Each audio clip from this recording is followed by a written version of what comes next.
A visiting speaker. Police are investigating now. They do have a suspect in custody.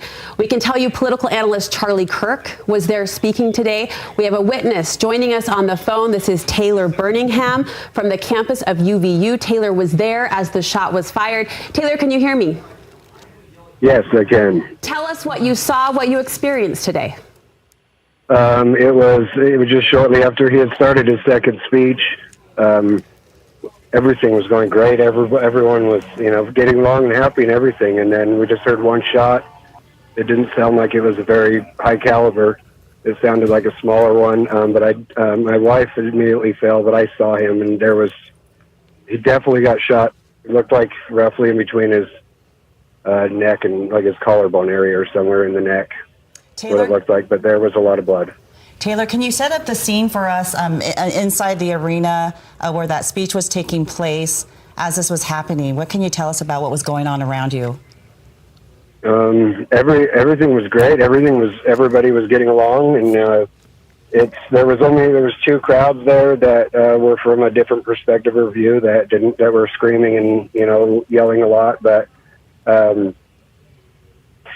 Besides that, everybody was getting along. It was great. I mean, we all love Charlie. He's amazing. What happened immediately after you heard that sound? I imagine it was pretty chaotic. It was very chaotic, yeah. The biggest fear was my wife at first, but there was a whole lot of just fear and sadness, and Sure. mass Sure. destruction. I guess everybody just freaking out, trying to take care of their own, and we're all trying to help everyone else. Everybody hunkered together and we got out of there safe. So. And I'm sorry, Taylor, was it an outdoor event? Yes, it was. It was an outdoor event. We're looking now at video posted on social media. You can feel the chaos that Taylor described. We're talking to Taylor Birmingham. He was one of those spectators in the audience with his wife when shots were fired and chaos ensued. Taylor, tell us about how many people do you think were there for this speech, for this event outdoors? Oh, there were hundreds. Like he even mentioned, it's one of his biggest crowds. I would say there was at least 2,000 to 3,000, maybe more. But a couple of times you've referenced sort of a calm atmosphere. We know there was some controversy surrounding this particular event, this speaker specifically, but you described the crowd as pretty well-mannered up to this point. Absolutely, yeah. Besides, there was a couple of groups that were not well-mannered at all, and any topic or anything that was brought up, they were shouting like F Charlie, and they were shouting, like anything against any religion or anything. They were screaming and yelling and booing. Did you notice a significant police presence? Police presence? Yeah, during the speech, during the event? Yeah, the police were absolutely amazing during this. They were absolutely incredible and jumped right into action. I say thanks to every one of them. And Taylor, as this event was going on, or prior to him, to the speaker coming on and giving the talk, was there any mention about security or conduct, anything like that? I don't. Not that we kind of came in like right as it was starting, so I guess we wouldn't have heard any of that. But. And you said the two groups that got a little unruly. Do you know where they were located? It seems you were facing the stage. The crowd was facing the stage, and it was a large group. It was a large crowd. Could you tell where those protesters were stationed or set up? Yeah, there was some that were. I actually have video of showing when they were screaming and yelling. And they were right above us up on the balcony, and I turned my camera and looked at them, and then looked over at the other crowd as well. One crowd was more closer to like directly in the line of where that could have came from by chance. The others were not. The others were behind him. Yeah, hard to tell, obviously, in moments like that when the crowds are big absolutely. and the sounds are echoing and bouncing know, off. Interesting to note that the levels that you described there with spectators watching from a heightened vantage point as well. Taylor Birmingham, thank you so much. We appreciate you jumping on the line with us and sharing your experience. Glad you're safe, glad you're okay, and thank you for sharing your experience. Thank you. Senator Mike Lee posting a tweet in the last half hour saying, quote, "I am tracking the situation at Utah Valley University closely. Please join me in praying for Charlie Kirk and the students gathered there." We're showing you kind of a repeat of a video posted on social media, and social media is lighting up right now, as you might imagine. Charlie Kirk was the scheduled speaker at UVU today. He's an American right-wing political activist, an author, a media personality. There was a lot of attention given toward this particular speech. Yeah. It sounds like we are getting some witness accounts that we want to make sure that you're aware of. Are we going to... We have Jason. He's a former officer. He's joining us on the phone. He was just 5 feet away from this event when it happened. Jason, thank you. Obviously, you have a professional eye on a situation like this as well. Were you working today or just there to observe? No, I was just there to have fun and immerse myself in Mr. Kirk's dialogue. I had retired from the law enforcement back in June. I was just there having fun. Yeah, describe to us what you saw. Well, after the first speaker, there was somebody that came up. I forgot what she was asking about, and about halfway through her first question, I heard a shot come out, and I looked directly over at Charlie, and he kind of fell backwards into the chair, and just all of his Secret Service guy, I don't know if they're Secret Service or whatever, they all climbed on top of him and rushed him out, and then I started doing gang control. I was like, hey, get out of here, get out. You guys got to get out of here. Your instincts kicked in, no doubt. So he wasn't speaking. Yeah. Charlie Kirk wasn't speaking, but was seated on the stage. He was seating on the stage at the time the shot rang out, yes. So, Jason, with your background in law enforcement, tell us what you noticed as far as the law enforcement presence there. Did it seem like there was heightened security? They had a lot of security people. They had undercovers in the audience that I saw after the fact. They had their weapons drawn, looking for a suspect and stuff like that. He obviously had his own security detail, but as far as uniform officers, yeah, I was talking to some of them underneath the bridge there where Charlie Kirk was coming out. I was talking to some of them, and yeah, it looked pretty safe to me. Yeah.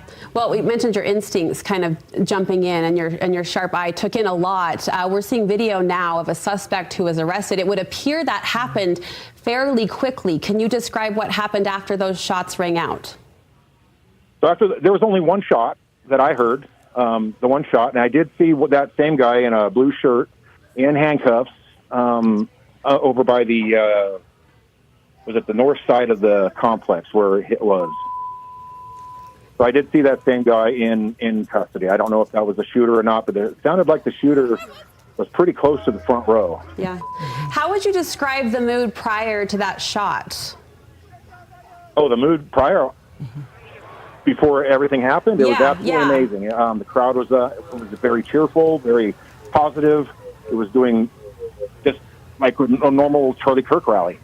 Yeah. Have you attended one before? It started off on a good foot. We had the first person come in and talk and did very well, and then they moved on, and then the second person came in, and that's when the shot rang out. Jason, had you attended any one of his events before? Any of his speeches before? No, I had tried to get in one time, but I had missed it. So, no, this was the first Charlie Kirk one that I've been to.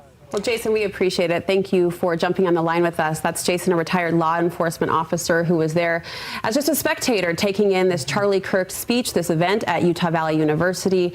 And you can see through these social media videos just how quickly it became a chaotic scene. Vice President J.D. Vance reacted to the shooting by posting on X, quote, "Say a prayer for Charlie Kirk, a genuinely good guy and a young father." Charlie Kirk is a 31-year-old American right-wing political activist. He's an author. He's a media personality. And there was a lot of attention around this speech and this event. This video is the newest that we've seen. Of course, social media being flooded right now with different accounts and videos. But this shows the man in the blue shirt that you heard Jason describe that was taken into custody, it would appear fairly quickly, and escorted off by a group of officers. And Jason had mentioned that he heard at least one shot, but prior to that shot, he says it was, not a lot of really going on, nothing that would lead him to believe something of this magnitude would happen. This was his first time attending this type of event. In speaking to our prior caller, someone who was there, Taylor, he said about 2,000 to 3,000 people were there. And then as we saw from video there, things got very chaotic. We're now receiving confirmation that Charlie Kirk was the individual shot at this event at Utah Valley University today.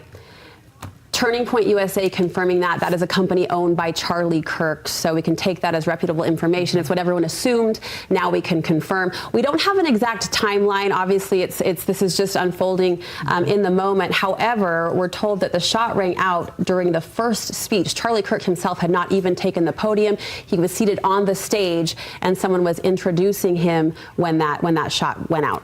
As you can imagine, we are getting several reaction on social media. FBI Director Kash Patel had this to say about the situation, posting on X, quote, "We are closely monitoring reports of the tragic shooting involving Charlie Kirk at Utah Valley University. Our thoughts are with Charlie, his loved ones, and everyone affected. Agents will be on the scene quickly, and the FBI stands in full support of the ongoing response and investigation." And again, if you are just joining us, Turning Point Academy, Charlie Kirk's company, has confirmed that he was, in fact, the person shot at Utah Valley University today. The video you're seeing, of course, is very chaotic, but prior to this, spectators describe it as a fairly calm event. There were a couple of pockets of people that were shouting out at various points during the event, but other than that, it was a fairly calm scene. Police presence was heavy. It was expected to have kind of a high scrutiny, a high visibility, this type of event, and then certainly the speaker. So there was police presence, and also Charlie Kirk. We've been told it was assumed he brought his own security detail as well. But prior to this moment, things were going quite smoothly. And it looks like we have another witness on the phone with us who was there. Jeff Johnson, I understand you are a faculty member there at Utah Valley University. Can you hear me? Yes, I can hear you. Jeff, thanks for joining us. Give us a perspective. What exactly happened? What can you tell us? Describe those moments. Yeah, so we were kind of up above them in a similar location to where some of the videos that are circling around are from. And there was just a really loud boom, loud enough that, I still got ringing in my ear and feel a little bit deaf in that ear. But I thought it might have been a firework. It was that loud. So people started scrambling, running around. I was kind of looking around for smoke.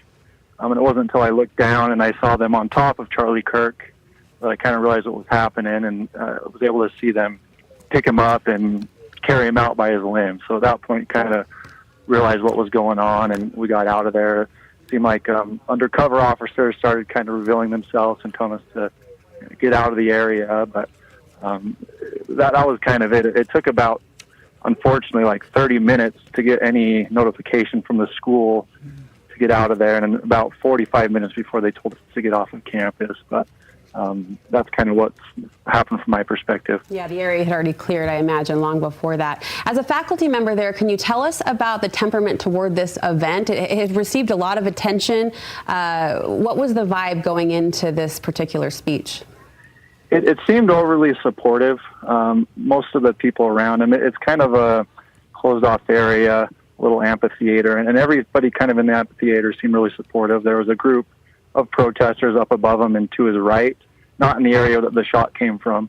And they would say things and boo here and there, but overall it seemed very supportive of what was going on. And with the tiers, the levels, when events are held out here, obviously this was a big crowd, but are they typically occupying those balconies and those enclaves? I've not personally seen anything to this scale before, so I wouldn't be able to relate it to anything. Yeah.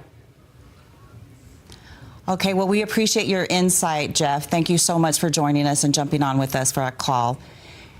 Now, we are getting some more witness accounts of folks who were there on scene. Can you tell me the name of the caller, please?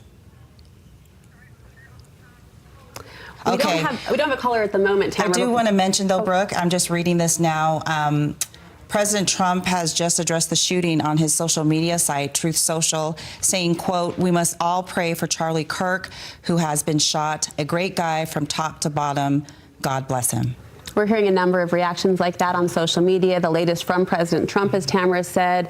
J.D. Vance also responded. Some of our local leaders responding as well. It was a very chaotic scene, as you're seeing, and social media reacting real time. There were upwards of 2,000 to 3,000 people there, is the best estimate we can get from those on the ground.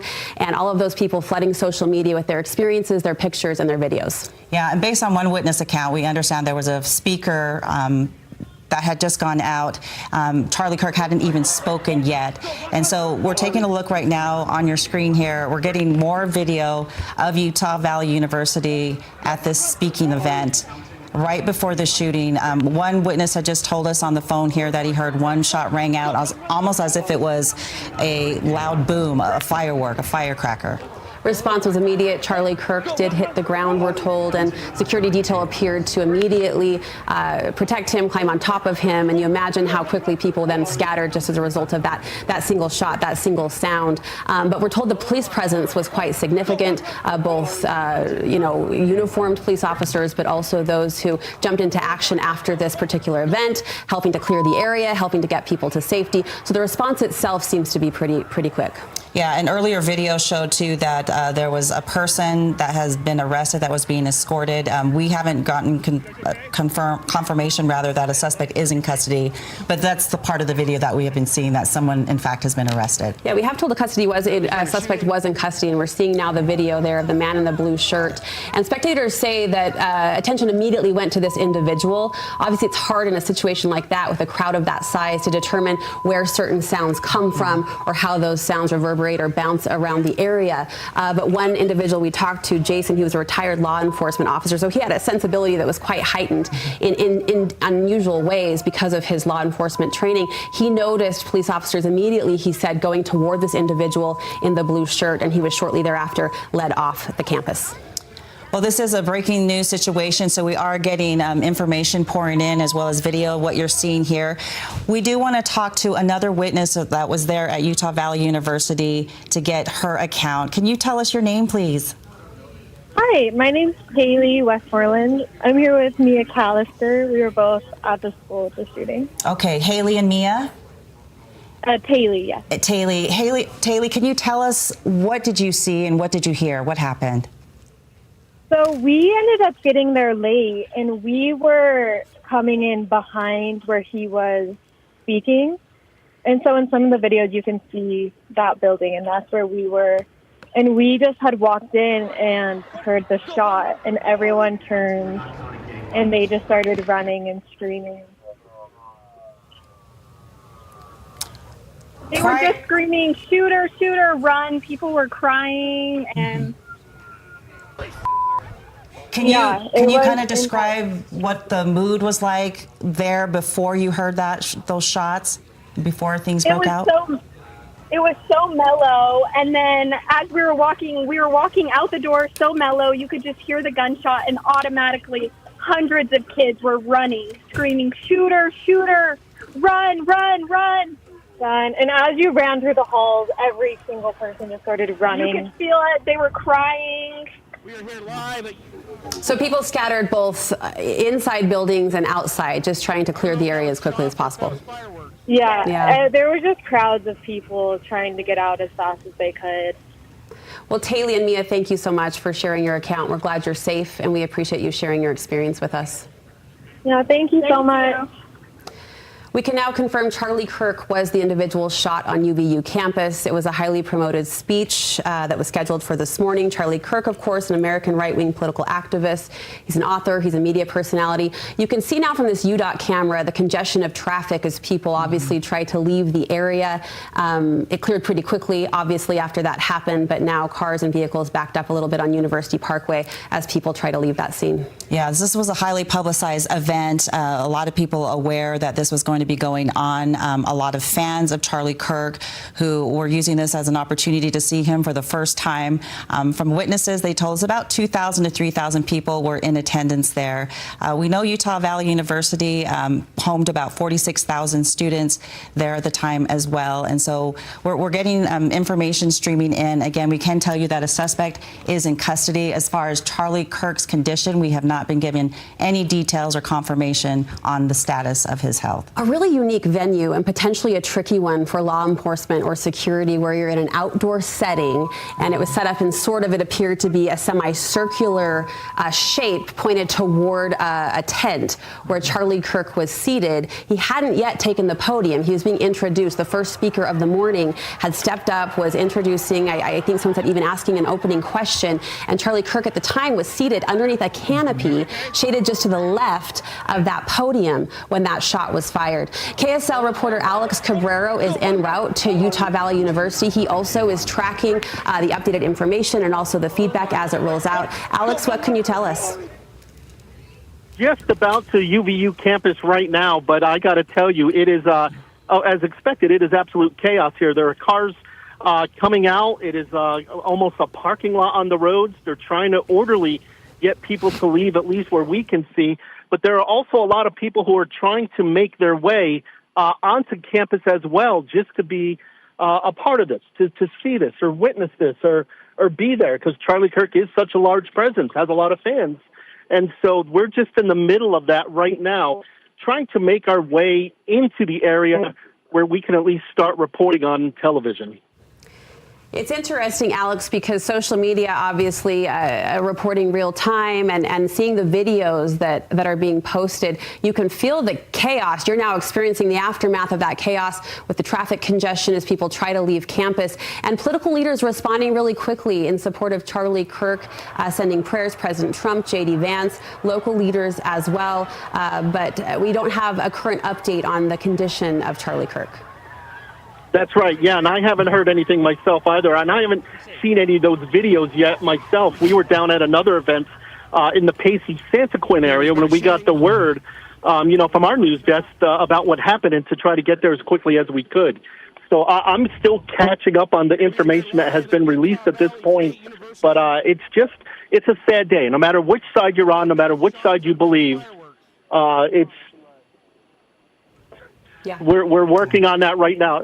We're getting close, and somebody's trying to talk to me. You're okay, Alex. We should be able to get on television here pretty quickly. Thank you, Alex. We'll look forward to your on-the-ground report here momentarily. That's Alex Cabrero on his way to the campus of Utah Valley University, where Utah now becomes a central focus as the world, the nation watches this situation unfold. We've talked about the attention this particular event had received, although those on the ground tell us and have been telling us all afternoon that the mood was very calm and peaceful prior to what you're seeing now through these social media events. There were a few pockets of protesters. One bystander identified the location of those bystanders as being elevated, as in up a level, looking down on this crowd. It's an outdoor venue kind of centralized to the campus, and estimations put the crowd at 2,000 to 3,000 people. So it was packed. It was a really full area, full venue, and relatively calm until this very moment. Charlie Kirk, a popular political activist, just to give you some background on him, 31-year-old conservative activist, father of two. He helped found Turning Point USA. That's a nonprofit that deals with conservative youth on school campuses. He is well known among at least traveling to college campuses across the country. A well-known supporter of President Donald Trump, a close ally of many in his circle. In fact, he spoke at the 2024 presidential convention just days after an attempted assassination attempt on Trump. And as we just heard from President Trump, who's also offering his condolences as well. Yes, political leaders taking to social media, Governor Spencer Cox among them. He's saying on X that he is tracking the situation. This is the comment that Tamara most recently mentioned coming in from President Trump. We must all pray for Charlie Kirk, who has been shot, a great guy from top to bottom. God bless him. Governor Spencer Cox also weighing in on X that he is being briefed on the situation, posting in part, quote, "Those responsible will be held fully accountable. Violence has no place in our public life." He goes on to say Americans of every political persuasion must unite in condemning this act. Our prayers are with Charlie, his family, and all those affected. Details are limited, although we can tell you one person has been taken into custody. There's a very visible social media video of that individual being led off campus by a swarm of police officers and security individuals. That individual is wearing a blue shirt, and one bystander told us that right after the shot rang out, immediately attention went to that individual in the blue shirt. So it didn't take long, one would assume, for police to have him in custody. And we know that KSL news specialist Alex Cabrero is on his way to the Utah Valley University campus, hopefully to get us another perspective a little bit closer to campus. But as we just saw from video, lots of cars there right now, pretty much a traffic jam. So as we mentioned, information, it is coming in as we're showing you another live picture there from our UDOT camera there, right off of University Parkway near the campus. It looks like traffic there at a standstill, but several emergency vehicles out there right now as we kind kind of piece together all of this information. Again, 31-year-old Charlie Kirk shot on the UVU campus earlier today. This was a highly publicized event. There was some criticism, there was some concern about the crowd it may draw, but the crowd this afternoon was described as peaceful. You can see there that tent, that's Charlie Kirk seated beneath it, shaded from the noon sun, wearing that white t-shirt. He had not even spoken yet. He was being introduced or was preparing to speak, preparing to give his remarks when this happened. There was someone at the podium that had opened the event, that had set things in motion when a single shot, we're told, rang out, and the crowd quickly started to react and disperse. Someone telling us people ran inside buildings, near neighboring buildings, as of course you can see an outdoor venue there on the campus of Utah Valley University. So crowds scattering as quickly as they could to get to safety. Yeah, Brooke, you and I spoke to several witnesses that were there on the ground, just talking about, moments before they heard the shot. It was a fairly calm event, no, concern about safety whatsoever. Although we know, leading up to the event, it was very highly publicized. Estimation of about 2,000 to 3,000 people there on the ground. Yeah, bystanders described a couple of pockets of individuals. One identifying those individuals crying out or yelling out or shouting out as being positioned in the upper balconies. And you can see, this venue is so unique in that it's outdoors, obviously, so a vast kind of sprawling, there's not a defined perimeter, so to speak, but you can see pockets of people on the tiers, on the balconies, on the enclaves. This post you're seeing, obviously not current. This is a previous post from Charlie Kirk stating that how excited he was to be at UVU today. This just in from Senator John Curtis. He said, "My heart goes out to Charlie, those in attendance and their families. We're praying for his safety and the well-being of everyone impacted." Lots of local leaders and national political leaders, too, taking to X, taking to social media to share their well wishes. Yes, and we also heard from Governor Cox that they are definitely looking into this investigation, talking to officials there on scene. So as you can imagine, the information is just continuing to pour in. We are getting new video and hopefully getting some more folks who were there on the ground willing to give us their accounts.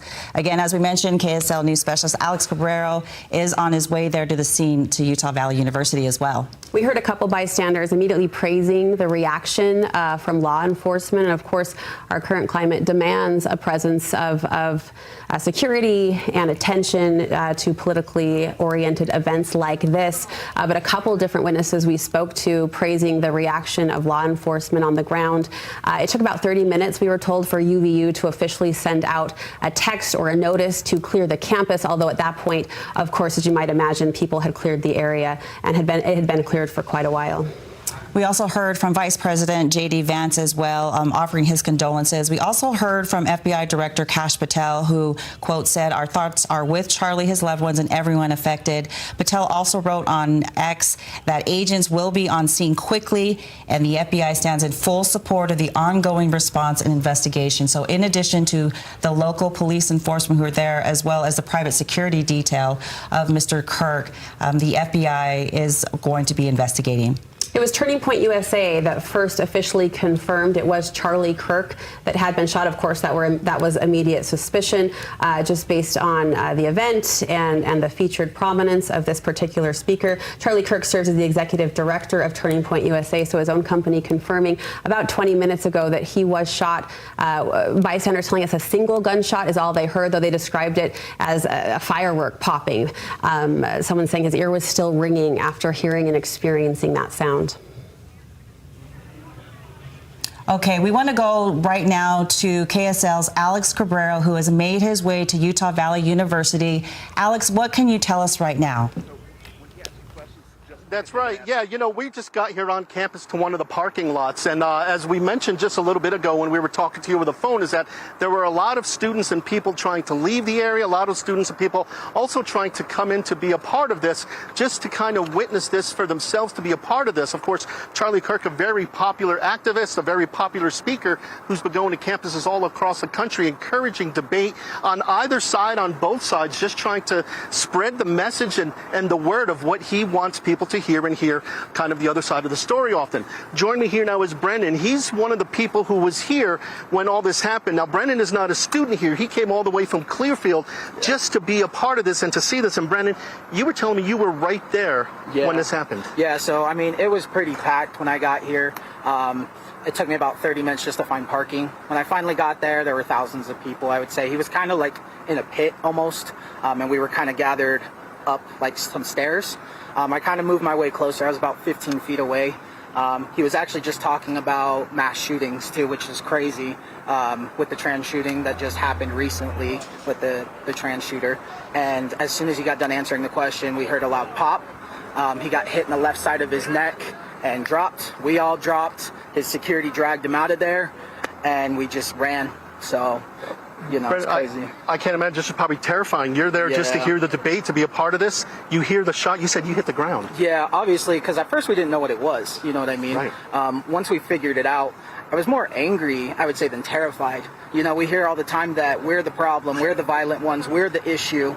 And yet this is the second mass shooting attempt on a political figure. First Donald Trump, now we have Charlie Kirk. But yet we're the problem. I don't know of any mass shootings that happened with Joe Biden. I don't know any of Obama. I don't know of any of the Democratic side. And I'm not trying to be that guy, but we got to come together. This is ridiculous. Whether you believe what he says or not, we got to stop all this nonsense. Right, and absolutely, and it's one of those things too, you know, no matter what side you're on, we should be able to have debate openly without the violence, no matter what side you're on. It's very charged, it's very political right now. Exactly. But I like what you said, we should come together. This needs to stop, no matter what side. Right, yeah, and I completely agree with that. You know, everything going on in the world, everything's so hostile now when it comes to political parties. Yeah. We got to stop all of this. You know, like I said, they blame us, we blame them. We got to stop and just come together.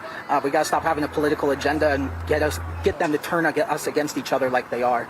And it's just what they want. We got to stop. Yeah. And because I wear the stuff I wear, people look at me like a bad person. But I think I'm a good person. I don't care what you believe. As long as you're a good person, that's all I care about.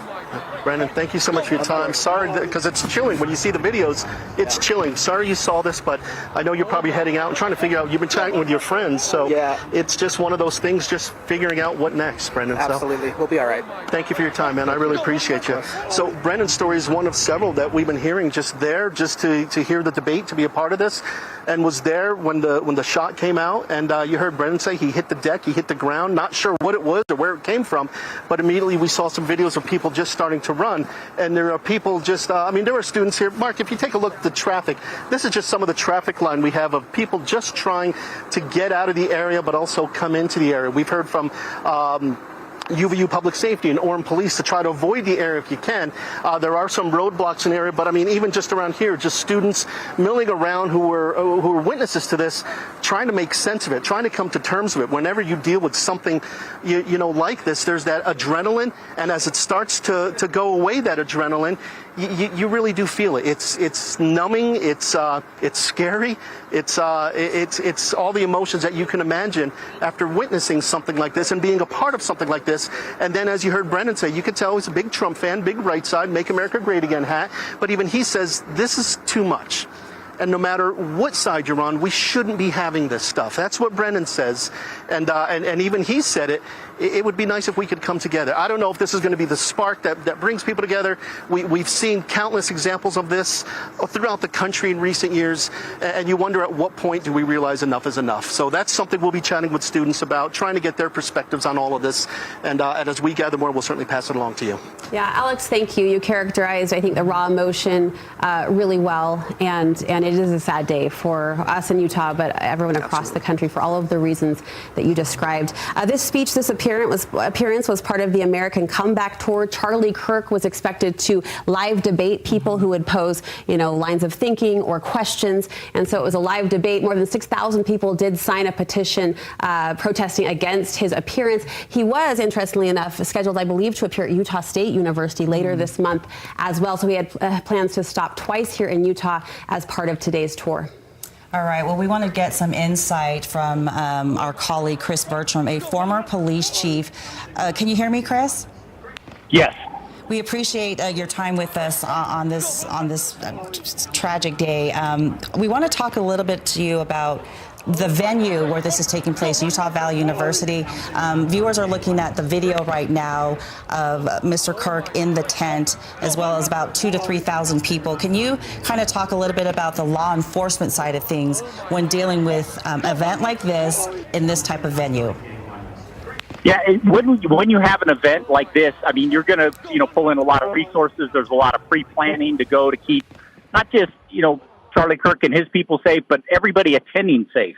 And so I would imagine that with the pre-planning that went on with the University Police, the Orem Police, Utah County, federal partners that may have also been involved with intelligence and securing the venue, I imagine that there was quite a bit of planning that went in to make sure that the entire day that he was on campus, everybody would be safe.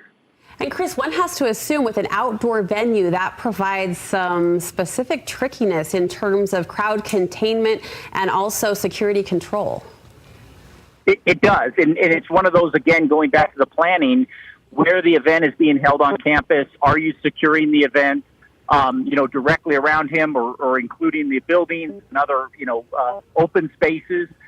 Because it does become, tricky. We are, our public campuses, there are, rules with regards to firearms there, and people may be allowed to bring firearms on there.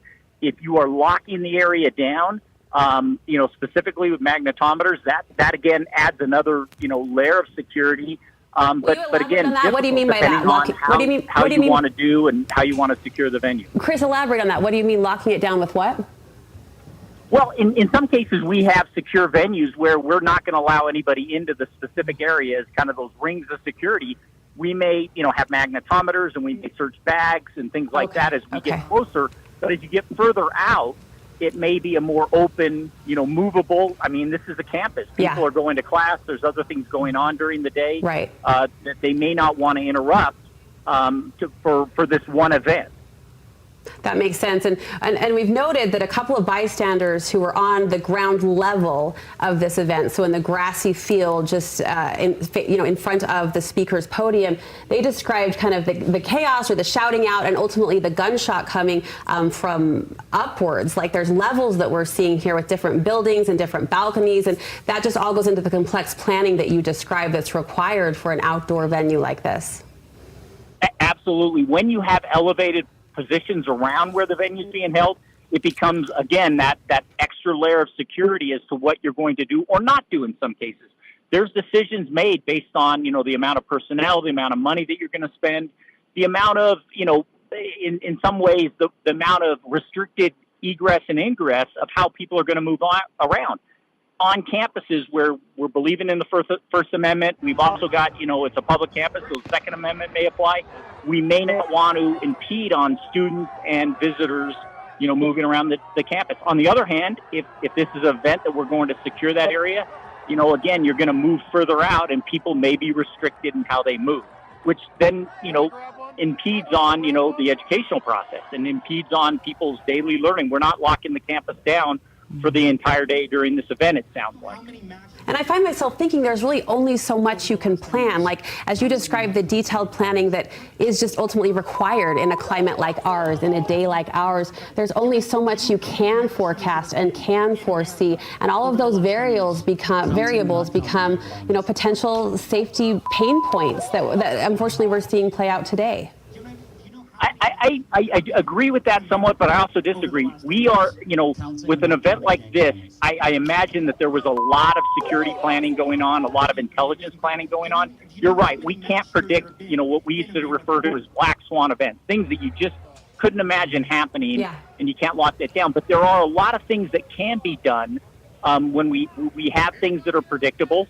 Even if it doesn't happen often, we do have great, and I always say this about, with the World Series and the Super Bowl and the Olympics, we have great people that are involved in those logistics and the planning and the security and the collaboration that goes on. And so a lot of that has been vetted out over the last 40 years, last 20 years in Utah, because we've had significant events. We have significant events every single year that are nationally, internationally attended. And Chris, while we cannot speak to the specificity of this particular security plan or execution, is there a point of security that you would like to see implemented more often at events like this, or something that people maybe aren't employing as often that you think would help boost security in outdoor venues specifically? I think that, one, retrospectively, we always know a lot after events happen, and we tend to respond to that need.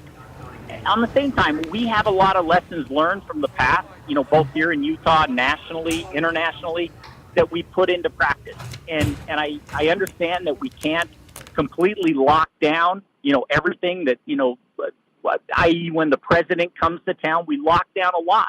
We keep those areas safe. That's probably not practical, with a situation with a guest speaker like him.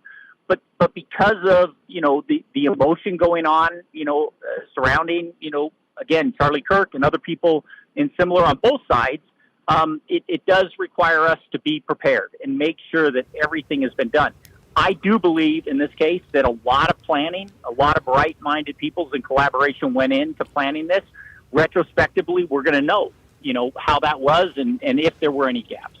Chris, before we let you go, I just wanted to ask you, for folks who may be at home watching this right now unfold on TV, or perhaps even who live near Utah Valley University, what happens now as far as our local law enforcement in this investigation? What are the next steps when something of this magnitude happens right here at home? Right. This is a significant investigation that's going to impact all of Utah. I imagine that this is going to be methodical. Both, I mentioned University Police, Orem Police, Utah County Sheriffs, they're probably neighboring agencies. Federal agencies such as ATF and the FBI will definitely be involved, determining what the intent or motive was of the people involved. Were there more than one people? This is something that is not going to take hours. It's going to take days.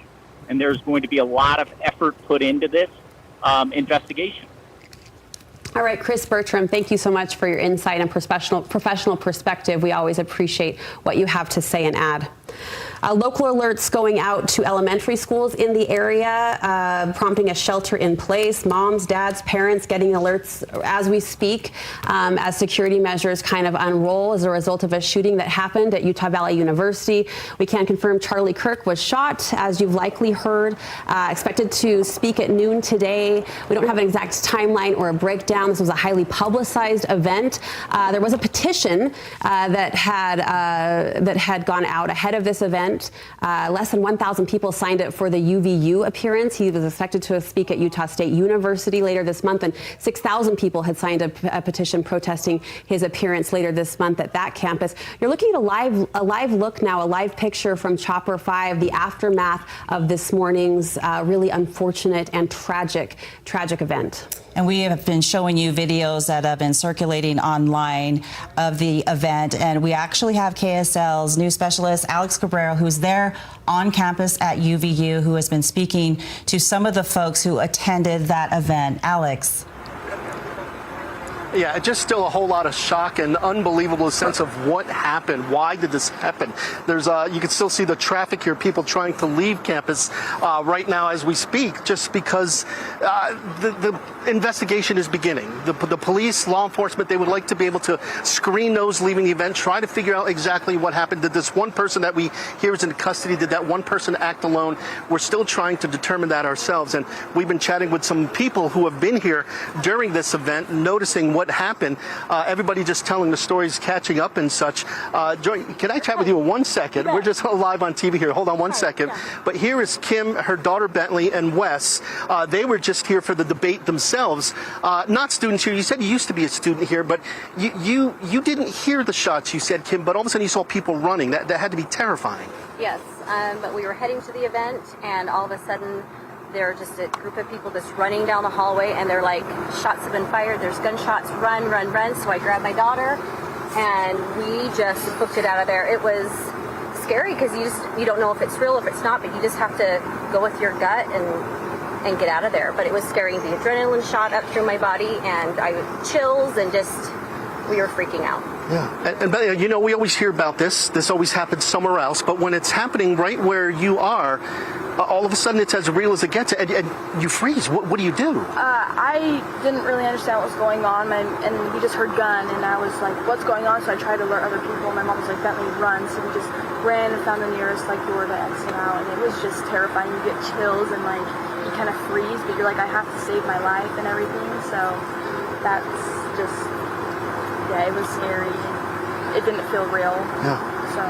And Mom, as her mom, we're hearing from a lot of parents who have students here. Their kids go to school here, terrified. You were with your daughter seeing this. It's not only yourself now, but you're thinking of your daughter. Yeah, very scary. I just wanted to get us out of there, and there was people that were just kind of like standing around, looking around, and I'm like, grab one of the girls. I'm like, you need to run, get out, because people kind of didn't know what was going on, and I'm like, leave your food, run. And I don't know, it was scary. I wanted to get everyone out. I don't blame you. Let me chat with Wes real quick, too. Where were you when this happened, Wes? So I was in a room fairly close to where it happened, and then some people just ran in and yelled active shooter, so we all just got out. You hear those words, active shooter. They become normal words almost in America anymore, but still, it's terrifying. Yeah, I mean, really none of us believed it at first, and then we still just got out and saw the hordes of people running, so. Now just coming around chatting with people, that's kind of what you do now, because you're sharing a terrible experience with others. It's how you, decompress and deal a little bit. Yeah, I really don't know. I mean, talking here seems to help with people who experience it in the parking lot as well. Yeah. I'm sorry you went through this, Wes. Thank you for your time. I really appreciate it. And, ma'am, I'm so sorry. Tell me, where were you when this happened? I heard you chatting with Kim and Bentley. You were pretty close. I was really close. Watching the whole thing, I was probably on the second level up from, I've never been to this place except for classic car shows, so I can't really explain to you, but I was to the left of Charlie, super clear view. Saw everything happen, heard the gunshot. I was the last one standing because I couldn't quite believe. I thought maybe it was a stunt. And then everybody fell to the ground. We all fell to the ground. I got pushed into some bushes. I stayed there. There was a lady with her elderly mom, and I said, is she okay? And she said, she's okay. So we just kind of stayed in the bushes for a few minutes, maybe a minute and a half. And then a man said, go this way. And we went right where Charlie had come in and out. And I was right behind the police when they had the man in the handcuffs, and I was standing right there next to them as he was on his knees, and he said, I would say multiple times, but at least twice, just shoot me, just shoot me. And I videoed it, and I called him every name in the book that I could think of, which is probably not appropriate, but I was a shaken ball and mess. I'm still shaking, and I'm still crying. I love Charlie Kirk. He's awesome.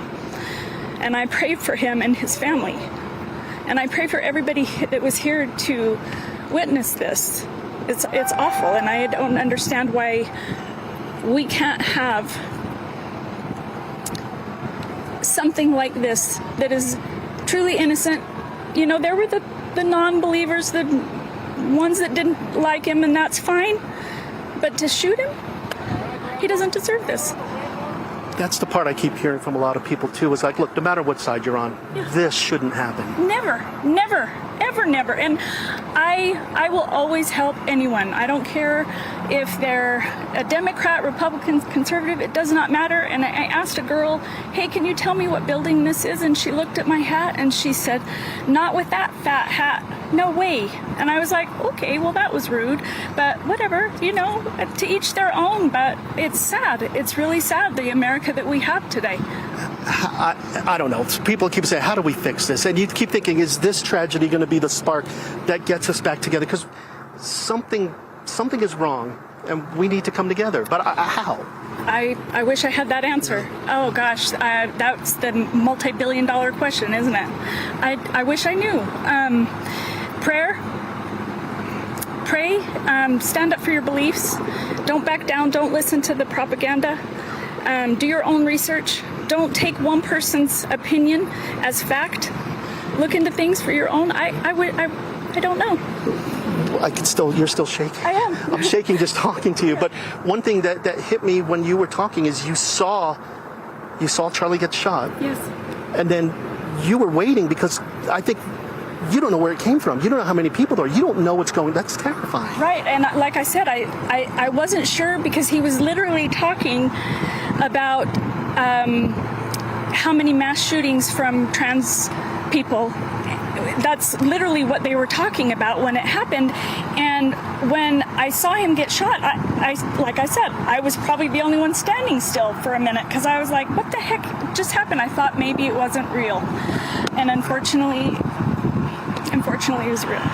Now you're leaving, you're trying to get out of here, but you're talking with people you probably never met before because that's how you cope. This was a tragedy and you were there. Right. You talk about it. Right, and this lovely lady here, I just said pray, as I didn't realize that you guys were the news, I just said pray for Charlie, and she said, are you okay? I don't know her, and she gave me a hug, and, and I thanked her again for the hug because that's how we need to be. We need to be more loving and kind to our people. All of us. It doesn't matter the color of your skin or, your political background. It doesn't matter. We're human beings, we're Americans, and we should stand tall for each other. Thank you for your time. I'm so sorry that you witnessed this and went through this. And I know the adrenaline is wearing down now, and that's where it really hits. But thank you for your time and sharing some of that. You're welcome. I appreciate your time. My name's Elisa. Elisa, I'm Alex. Thank you for your time. Nice to meet Thank you so much. You said you want to coach. Thank you. I'm sorry. Okay, thank you. So Elisa, Kim, Bentley, Wes, just some of the people here who witnessed this, who were a part of this, just coming here to be a part of the debate, to hear Charlie Kirk speak. Again, no matter what side you're on, there are some people that you follow with the side you believe. And everybody we spoke with said violence should not be the answer. Violence shouldn't happen, that you should be able, especially on a college campus, to come and at least have a debate, talk about things that are tough, and to have it happen like this. Elise was just shaking when we were talking to her. Her hands were visibly shaking as she's holding onto her purse there. It's just a tough situation, and I'll show you the line again. We hear more police sirens here. The line, it's just cars backed up all the way, more students and people just leaving campus here, just trying to get out after what they've talked to. But things do certainly appear a lot calmer now than when we first got here maybe 30 minutes ago.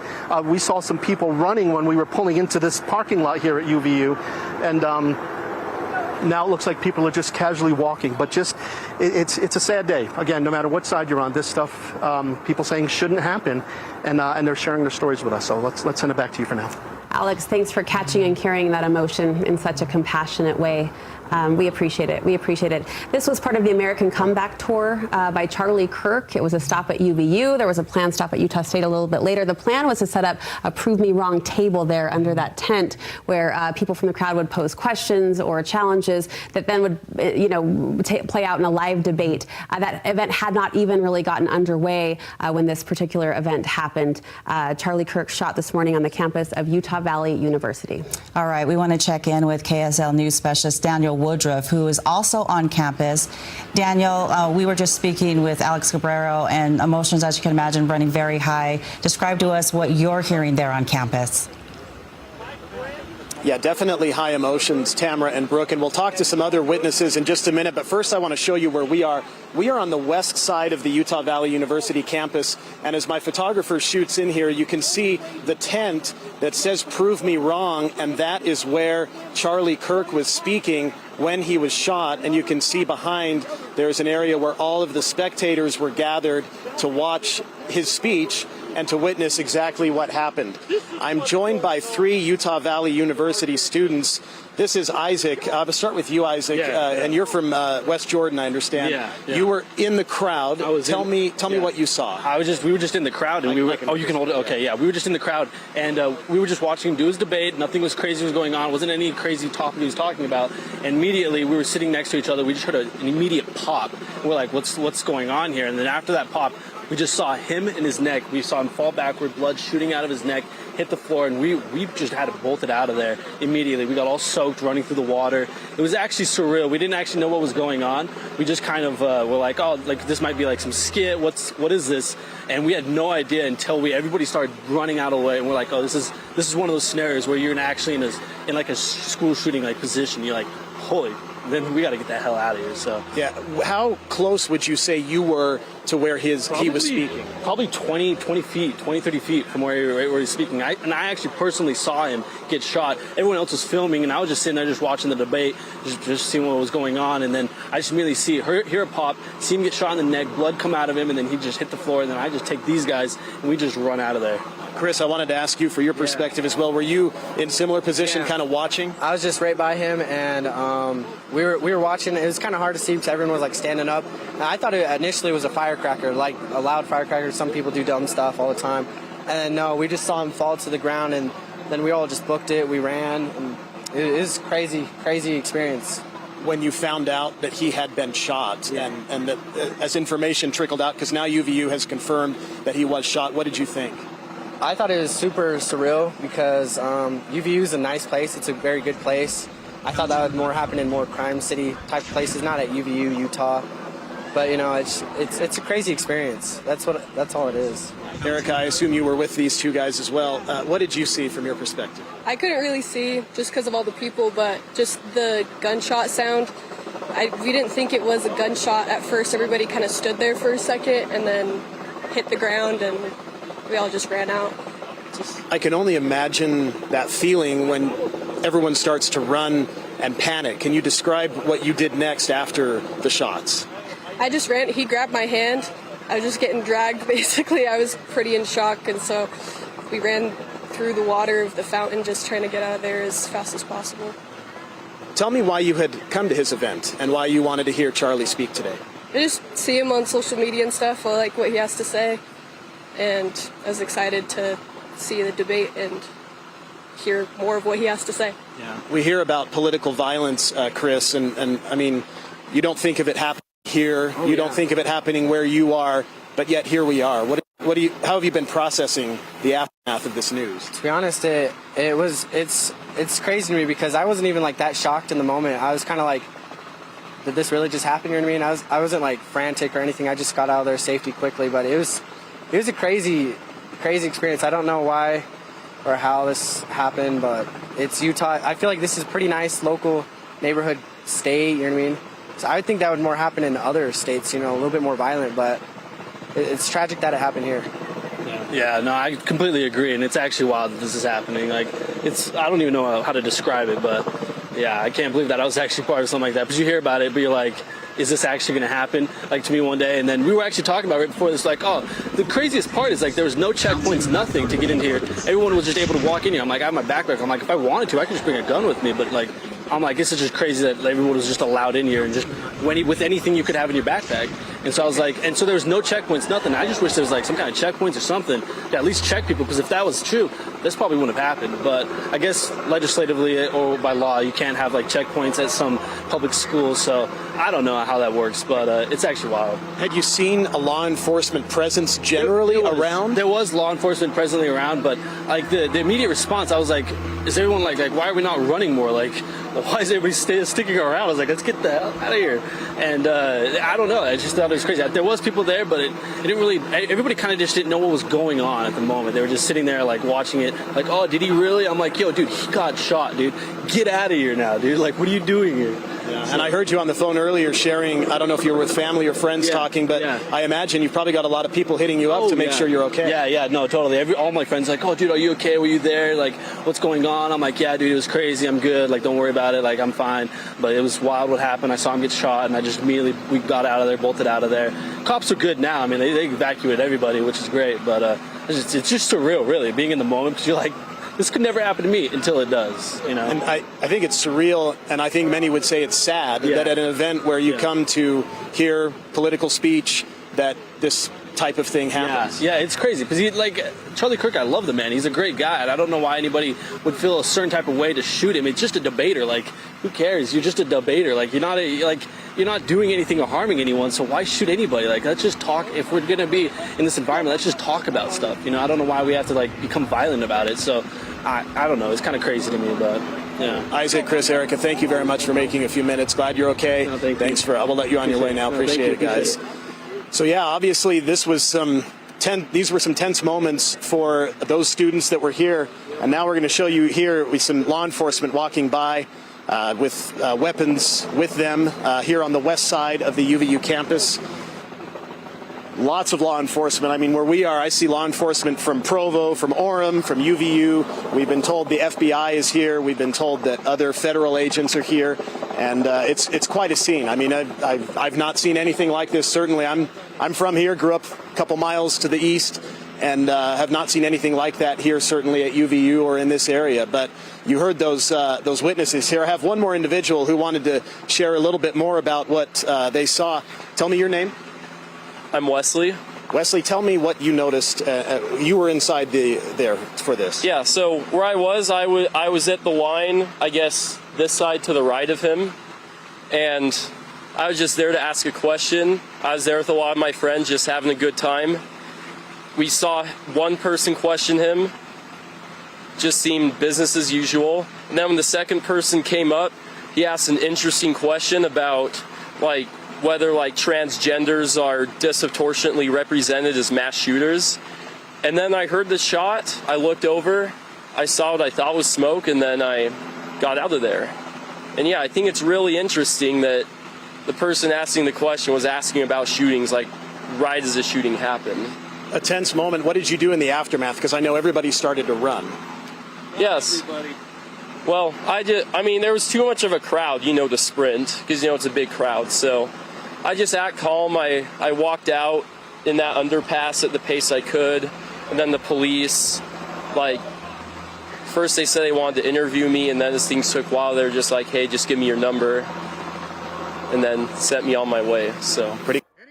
Yeah, it was. Well, Wesley, thank you very much. Get your thoughts there. So we've heard from a number now of witnesses that me and others that have interviewed of people that were inside there, or I should say outside because it is an outdoor venue, when the shots were fired, when Charlie Kirk was shot.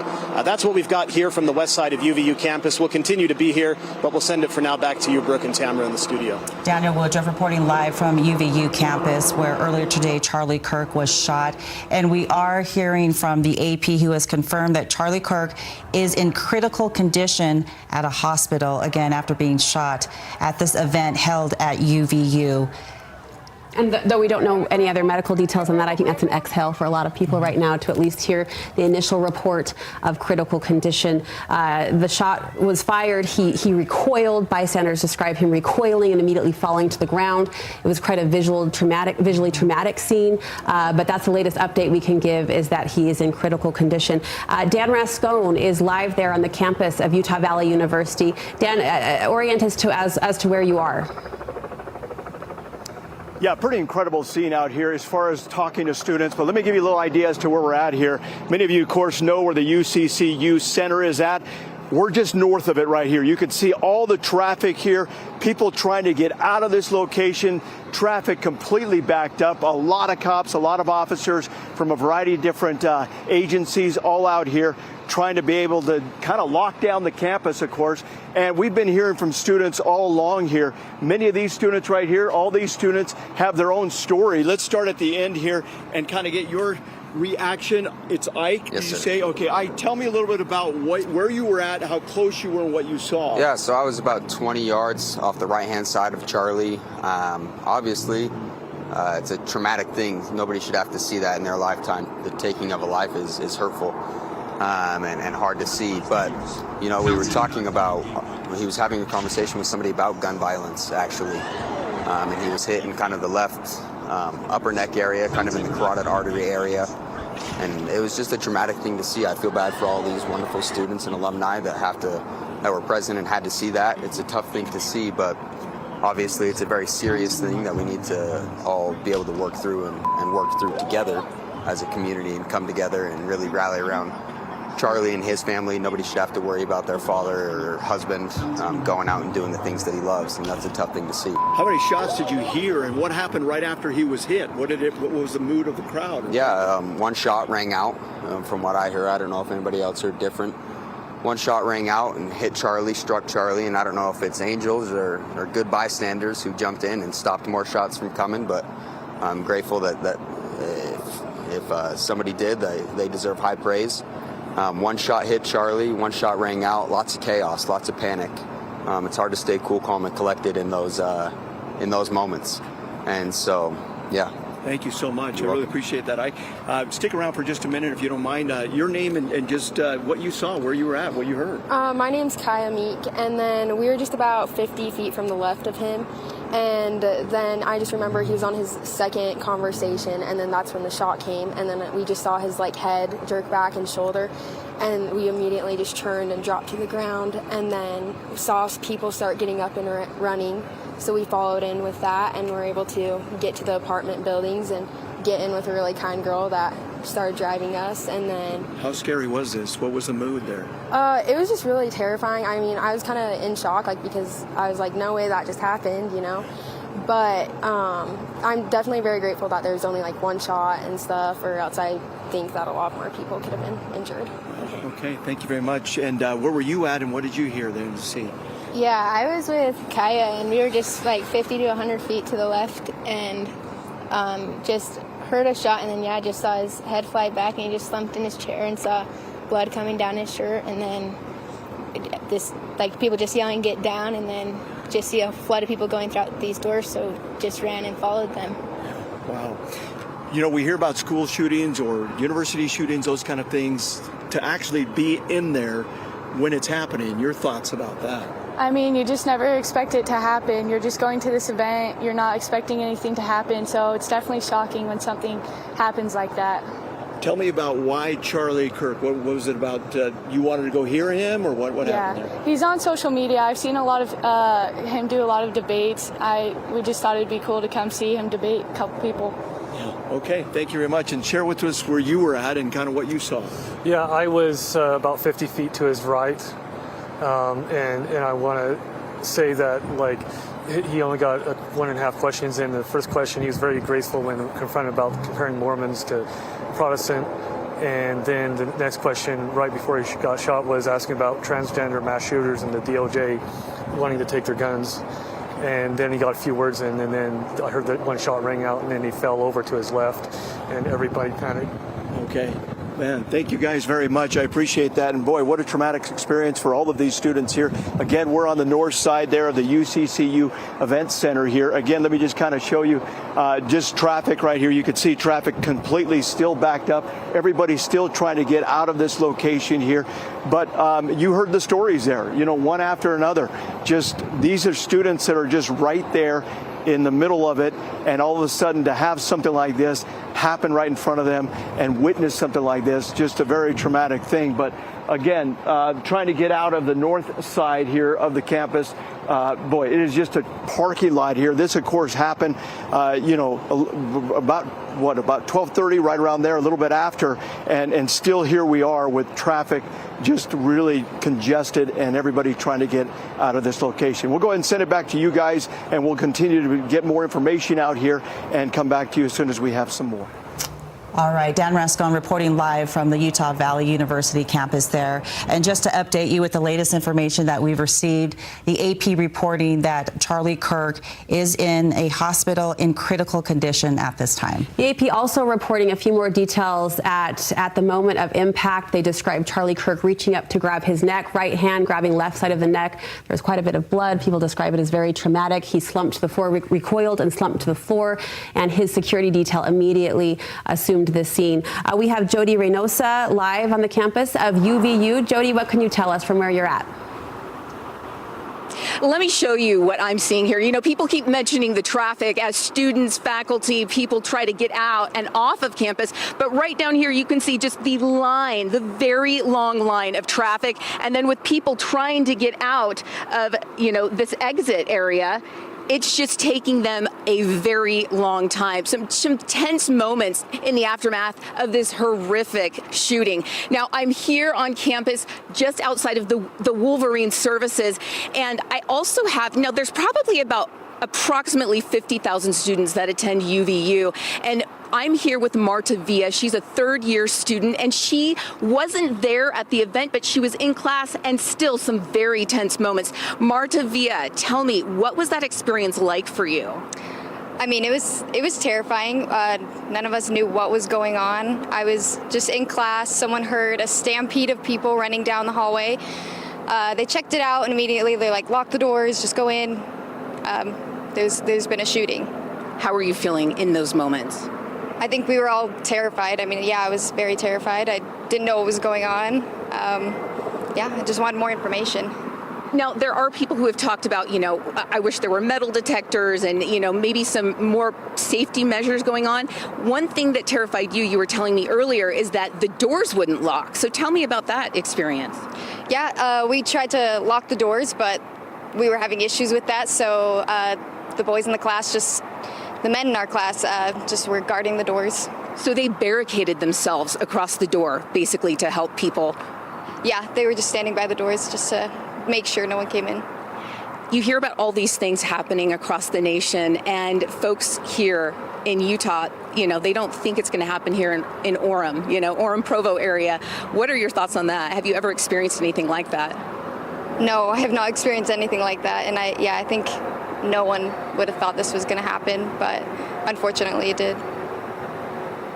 As you've talked to other classmates or other people in your cohort here at UVU, what have they talked about, and what are you kind of maybe reassuring them about?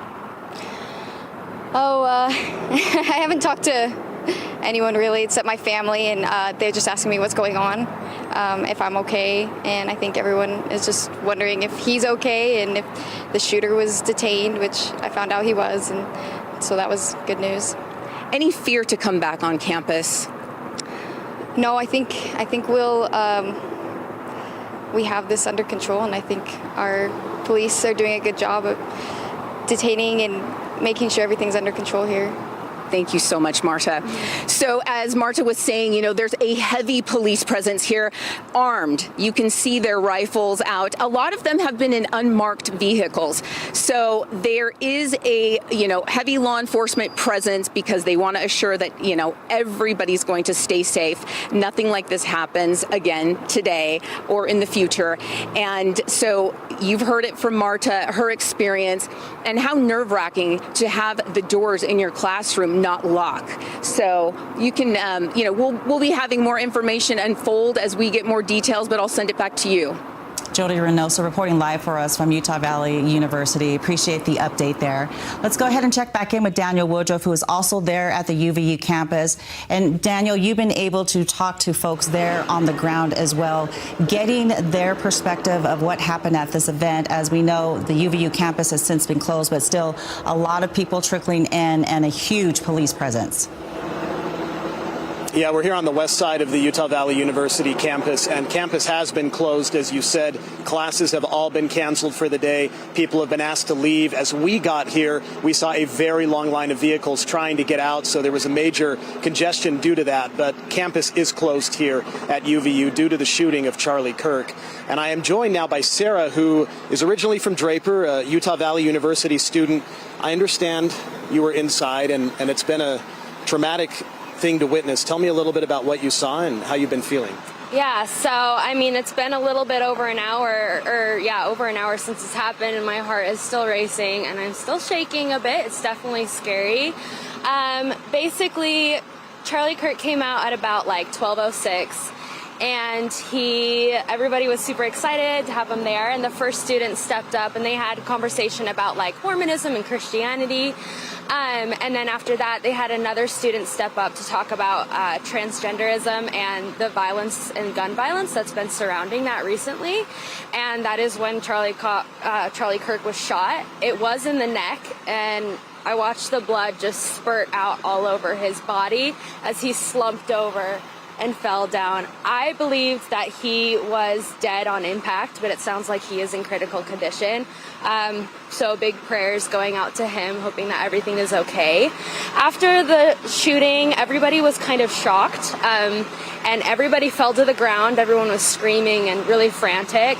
My mom was with me, and she looked up at me and said, "Run." So me and my friend grabbed hands and we ran out of the building, out across the street, all the way to Bucked Up, across from Utah Valley, and just waited there. And we had a sweet retired law enforcement officer kind of help us out and make sure that we were safe. So, because processing something like this, you mentioned your heart is still racing and probably still replaying what it is you saw and heard. Oh yeah, 100%. It's definitely really traumatic, and I didn't really realize how shocked and traumatized I was until, at least 30 minutes after. I was really, I just couldn't stop crying, and it's so sad and it's so evil. So yeah, I'm just glad nobody else got hurt, but big prayers out to Charlie Kirk and his family. And from your description, Sarah, it sounds like you were sitting fairly close to the front. Yeah, I was in the 4th row back. That's when I saw him just get hit right in the neck, lower neck, and just blood spurting out all over. It was awful.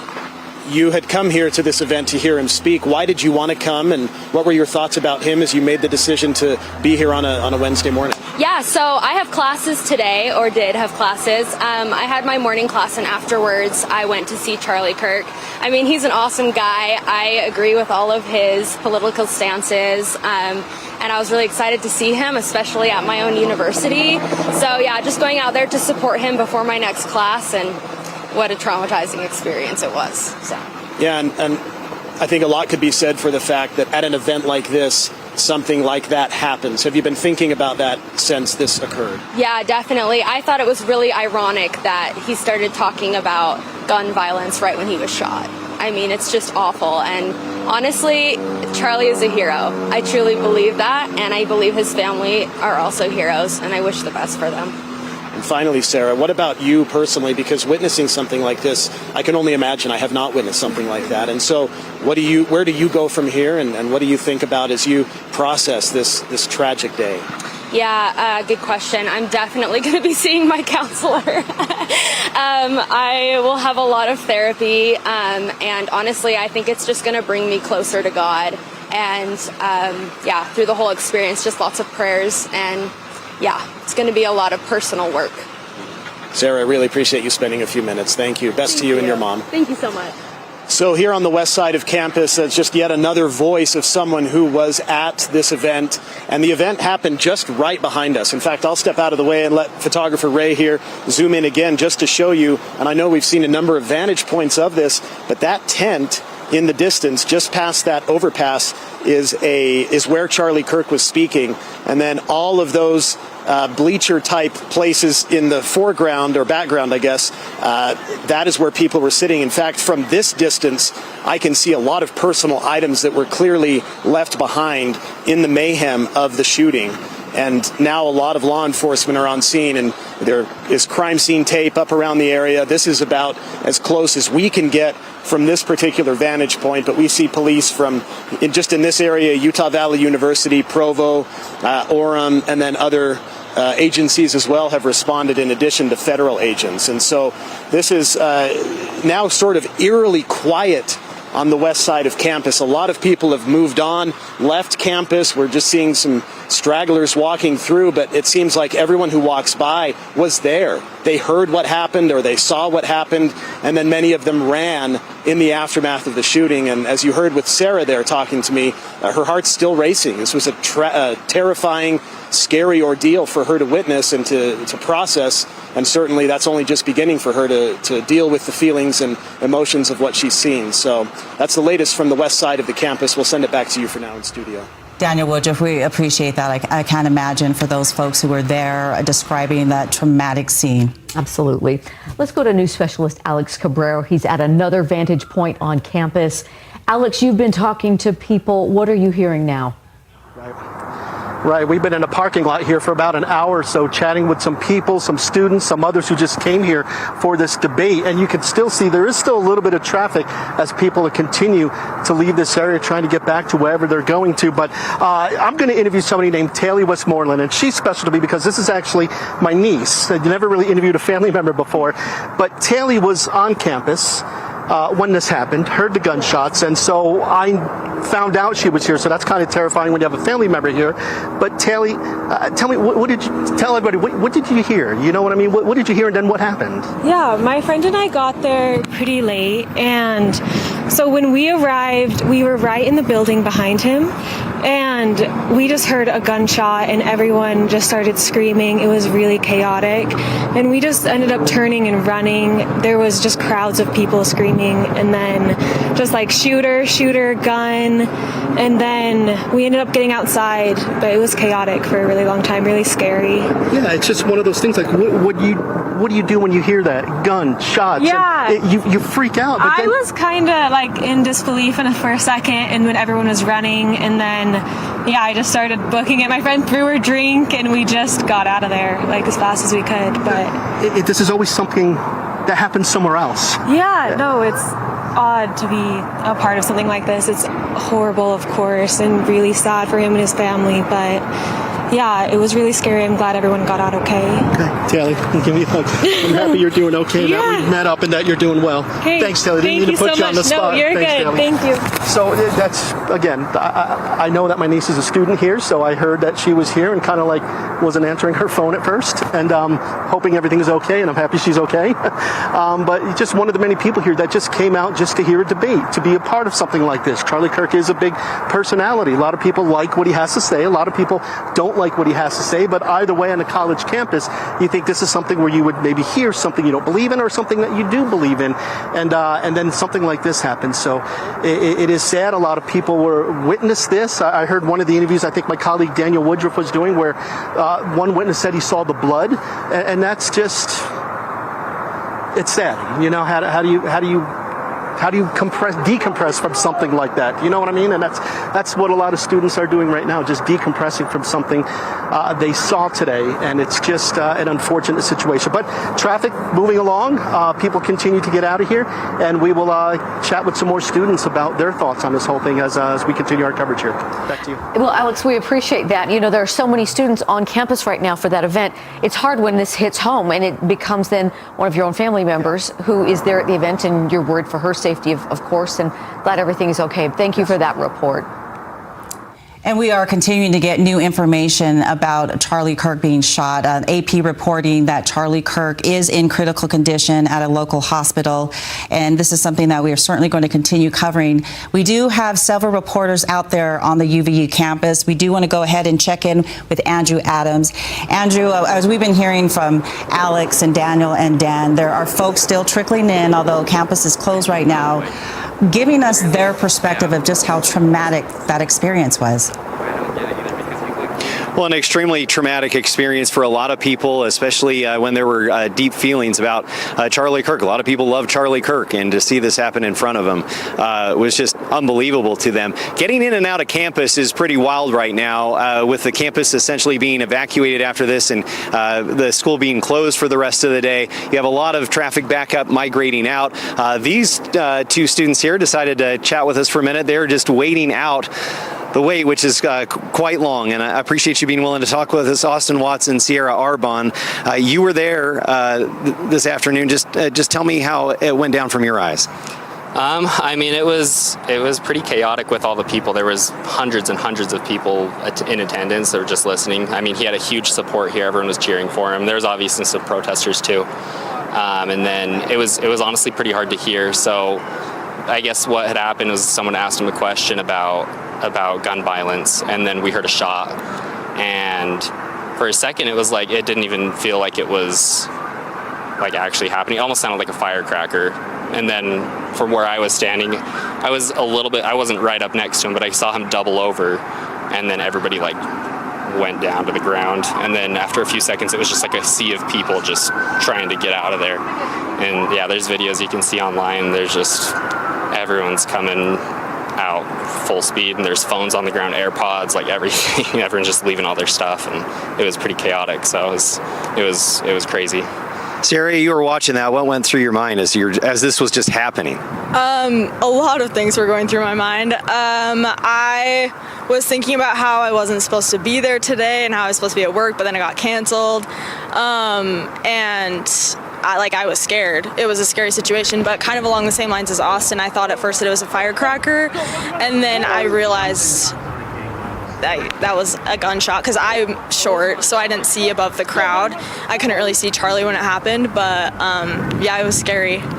What interested you most about Charlie Kirk and why you came out today?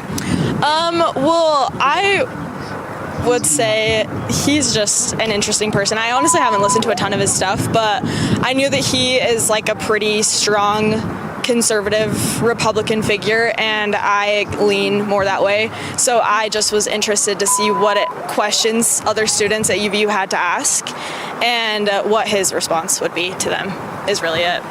Austin, you followed him a little bit more. Tell me just your thoughts. Yeah, no, I mean, I really respect Charlie as a person. He's a great person. He's a family guy, a good Christian. Like, he has strong beliefs. They chatted a lot about religion right before it happened. I mean, there was only one question before the shooting, but I really think he's a great person, and he sticks up for what he believes in, and I respect that. And I enjoy watching him debate people. He knows what he's talking about, and he comes from a state of logic, and I respect that a lot. And so I've watched his videos for a while, for years now, honestly. So I think, yeah, he's a really interesting person. I was pretty excited to hear that he was coming to Utah so that he could see, what Utah's about and have his support group here, because I know a lot of people really respect him here. So it's pretty sad that it had to happen here. Well, I was going to say, just the fact that there was a shooting, he was shot at an event like this. Your thoughts about that? Honestly, it's kind of shocking just seeing how many hundreds and hundreds of people were there in support of him. And I think it's really sad. I think people are trying to prove a point. It didn't change my thoughts on the right to bear arms at all. And so it seems like it was kind of for nothing. And I think people just want recognition, and they want to think they're doing something in support of their beliefs, and I think that's pretty messed up. So, Austin Watts, Sierra Arbonne, I appreciate you being willing to chat with me for a few minutes. Everybody just trying to take this in, what happened here at UVU, and of course, trying to get away from campus is going to take a while. If I can actually just push the camera over here, I didn't prep Stuart for this, but if you look over here, there's this line of cars, and so it's going to take a while. Just getting in here is tough, getting out of here is tough. Some people just wanting to sit it out because there is no easy way out of campus as it has been closed, and as police, as we've seen, have been sweeping the grounds here. So we're going to change positions from where we are. We'll bring you more, but toss it back to the studio for now. All right, Andrew, thank you for that update. We have an important update that we want to bring you now. Earlier, this is NBC reporting that the university had confirmed that they had the suspect in custody. Now they are saying they do not have the suspect in custody. That may help explain why the campus has been on lockdown, why they have not been allowing people in and out of the university. We can't confirm that report, but that's the latest on the status of what they had reported earlier. And again, Charlie Kirk reportedly shot in the neck while visiting UVU during his Prove Me Wrong tour. We understand he is in critical condition. We are checking in with our news specialist that we have out there on campus. Let's go ahead and check in with Jody Reynosa right now.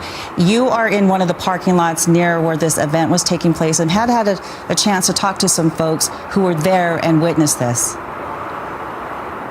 That is correct. In fact, we are still seeing such heavy traffic, as everybody's mentioned before. Here is an egress right here. Pretty much every artery going in and out of campus is just packed. Because right here it looks like, oh, maybe there's a lull in traffic. Nope, you turn this way. I'm having Greg turn this way, and you have a whole line of traffic trying to exit.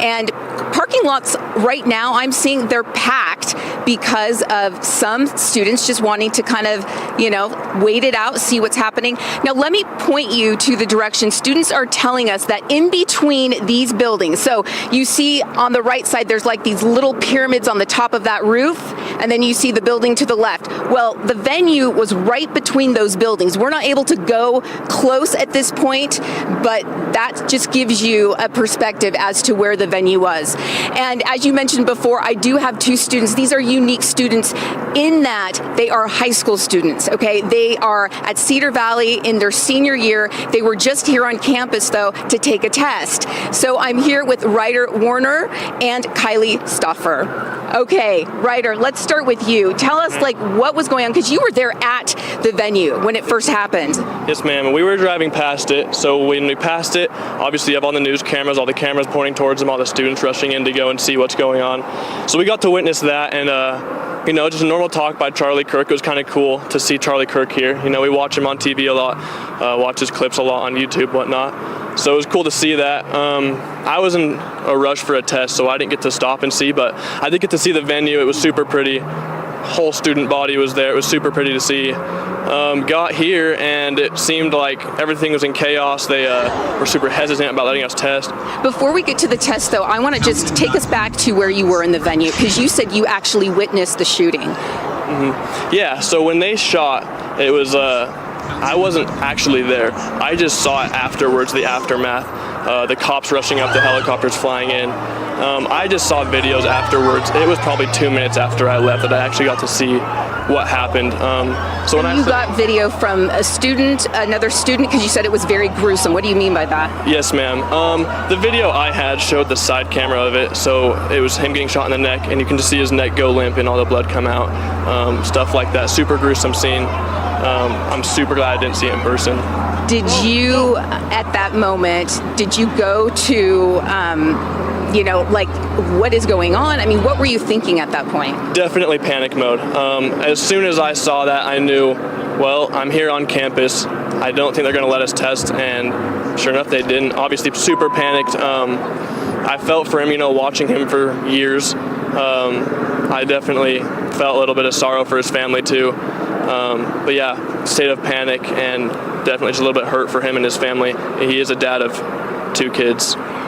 Now, it's unique being that you're in high school and you watch Charlie Kirk. You said that your dad and grandpa watch him, and last night you were watching a YouTube video, is that right? And you didn't even know he was going to be here. I didn't even know he was going to be here. He popped up on my For You page on TikTok, and I was just scrolling through, and I love watching his debates, especially as somebody who's big into English. I was watching his debates and learning how he argues, and I actually definitely base a lot of what he does into my own life, which is big for me, being a student, especially being in an English class. Now, does he ever talk about violence, or is it, you mentioned he was more Christian-based, and so this seems just out of the ordinary? It is absolutely out of the ordinary. I can't believe that this even happened. He never talks about violence. It's not something he's big into. He's just into the argumentative side. He loves getting other people's perspectives. He definitely can get under people's skin just because, like any argument, you're arguing against somebody or against what they're saying, and I guess that just got to him, and somebody finally decided to act on it. Wow. Thank you so much. Absolutely. Ryder, we're going to be back with Kylie a little bit later, but we're going to throw it back to you. Jody Reynosa reporting live from UVU. Again, if you are just joining us, breaking news, Charlie Kirk shot there on the UVU campus as part of his comeback tour. We understand that as he was speaking here at Utah Valley University today, he was also scheduled to bring his American Comeback Tour to Utah State University, and that was going to be held on September 30th, so the end of this month. He was going to make several stops, Deanie. Yeah, we're getting a word of a Utah-based, it's a change.org petition that basically would keep him from coming, and these are based at Utah State University, where he was scheduled to come later this month. The petition had 3,500 signatures. Students, hundreds reportedly today, are joining on that petition to ask board trustees at the university to prevent this Charlie Kirk from coming to their campus. And it's part of a national debate over controversial speakers coming on college campuses and universities' role in balancing the freedom of speech and them hearing these speakers versus protecting the safety of students. And as we just heard from several folks, they wanted to come out. This is what attracts them to Charlie Kirk, because they're able to have this type of dialogue on college campuses. Of course, it does come with some controversy. We do want to check back in with Daniel Woodruff, who is also there on campus. And Daniel, you've had a chance to talk to people there about some of the sights and sounds that they saw. And talking to some bystanders earlier today, they talked about a very calm event moments before they heard a shot. Yeah, in fact, I'm joined by 2 more Utah Valley University students who told me that they were some of the first actually to arrive morning for this event. Logan and Raleigh here. Logan, we'll start with you. What kind of set the scene for me? What was it like this morning when you got here, and then tell me what happened? Yeah, we arrived, I want to say, an hour and a half before everything went on, and there's a couple hundred people here, pretty chill. But then as things went on, people just gathered. I would say there's thousands of people here. And we thought things were just a little unsecure. We thought, in terms of security getting in? Yeah, security getting in. There weren't a lot of officers around, police officers. So we just thought things, I don't know, it didn't seem right from the beginning, in my opinion. Raleigh, as you were there, what did you notice as the crowd was kind of settling in, and who was there? Yeah, so we were all there. We were having a good time, excited to see Charlie. The majority of us were, we support Charlie, and there's a group of other people that were kind of antagonizing us up on this bridge up here.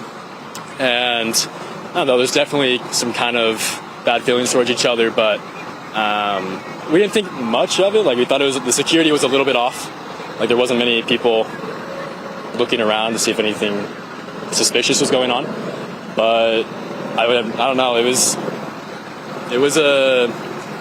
a tragic thing that happened, and really sad, and we don't really wish that on anybody. And Raleigh, when it happened, where were you, and what did you see or hear? Yeah, so me and Logan and a couple other my buddies, we were 15 feet away from Charlie, give or take. Like 5 rows back, about. Like maybe 5 rows back. And all of a sudden, after the first questionnaire, the person asked a question, the second guy walked up, he started saying something, and then we just heard a pop. It sounded like a firework, but it just echoed around. No one really knew what was going on, and everybody kind of just got stunned for like 3 seconds, and then everybody just dogpiled on top of everybody, trying to get low to the ground, mass chaos, and it was pretty scary. Everybody was freaking out, trying to find the people they're with, make sure they're safe. And we didn't know if there was going to be more shots fired or anything. We were I had no idea. Logan, were you watching the stage where Charlie was speaking when he was shot? Yeah, so I actually saw it happen, and it was really disturbing. He fell back, and we all dropped. He was rushed off, and then we all just ran towards this way, through that bridge under there. So, yeah, it was just really disturbing, hard to watch. We know that this event had attracted some controversy with the petition to try to cancel it, but as you were here and as the event began, I imagine that it felt like you were surrounded by people who were like-minded or who at least supported him being here to speak. Yeah, I would say majority of the crowd was for him. There was a lot of chants going on. A lot of the people were for Charlie. There were some people in the back that were, against him, but I would say majority were for him. And as you've processed what happened, it's been now I guess a couple of hours, I don't even know what time it is, but what's been going through your mind as you've just sort of been replaying what you watched? I'm lost for words. I don't know. It's something we'll remember for the rest of our lives, that's for sure. I don't know. Yeah. What are your thoughts?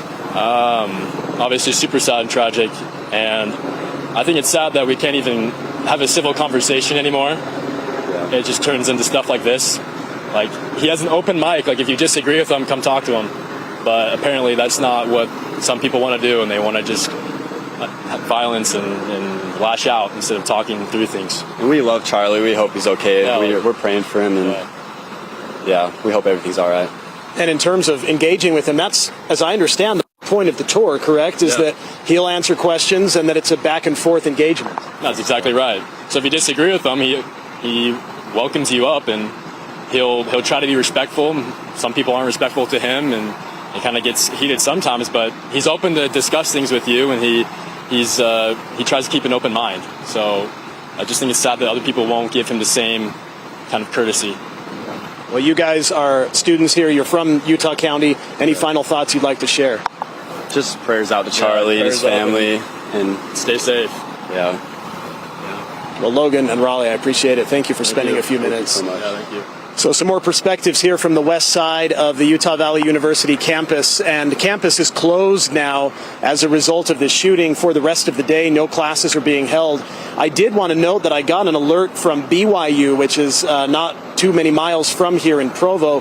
They sent out an alert noting that their campus remains open, but that they do have increased security and police presence as a result of what happened here at neighboring Utah Valley University. So a lot of surrounding institutions and organizations are closely watching what's happened and waiting for more information. Obviously, a lot is still unknown right now, but you heard from these witnesses what they saw, what they heard as they were just behind me here where the event was taking place.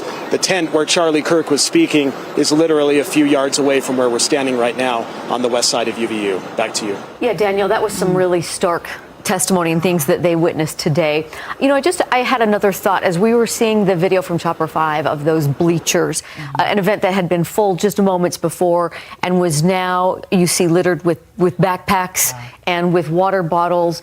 And it's a the hard contrast to see an event where people are having open discourse to one where they obviously fled in fear and just left everything behind. That was I don't know, it's very telling, isn't it? It is. It says a lot just by what's left behind. And we've been hearing accounts all afternoon long from our news specialists that out there on campus. We want to check back in with Dan Rescon. And Dan, you have been speaking to so many people there that they're just willing to share their insights and what they saw, some describing it as traumatic and something they're never going to forget. Yeah, that's exactly right. Boy, these stories that we're hearing out here on campus are just pretty incredible right now. But we're about 2 hours after the shooting here. Things are finally starting to clear up out here. That's UCCU Center there, just over here. So we're on the north side of it, and as you can see, the traffic right now beginning to clear up.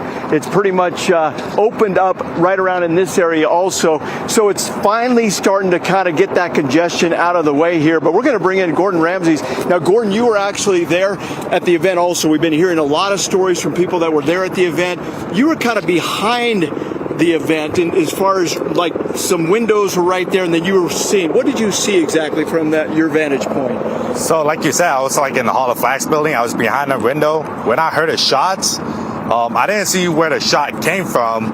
Of course, when that shot happened, everybody from my building ducked down. I ducked down as well, and like before I ducked down, I got like a little glimpse at Charlie Kirk, and there was blood all over his shoulder and on his left shoulder, and that is pretty devastating to see. I wish I could unsee that, but that was pretty traumatizing and stuff. We've heard a lot of that. Your reaction that something would happen like that right here at UVU. I mean, this is obviously a very safe campus, a lot of good students here, a lot of good people.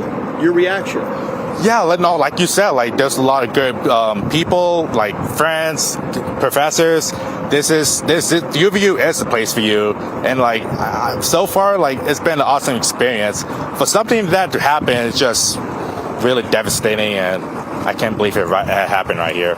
Kind of describe a little bit of the chaos there is what we heard as far as people kind of running and kind of getting out of the way there. I mean, there's some shock there, but tell us kind of what you saw when people started to kind of get out of the way. So yeah, when I saw the one, like after the shot, everybody from the courtyard started running away. Everybody from my building started running away. But me, like I was like a little shocked, so like, I couldn't really move.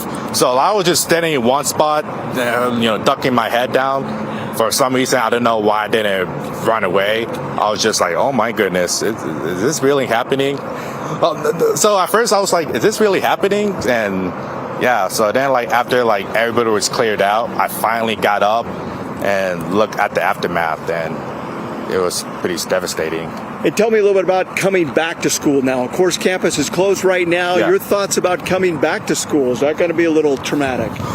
I mean, for me, it won't be dramatic. It'll just be like another day, another like life. I mean, yeah, did it traumatize me? Yeah, but like I'm not going to think about it too much. Of course, like, will it traumatize me for life, forever?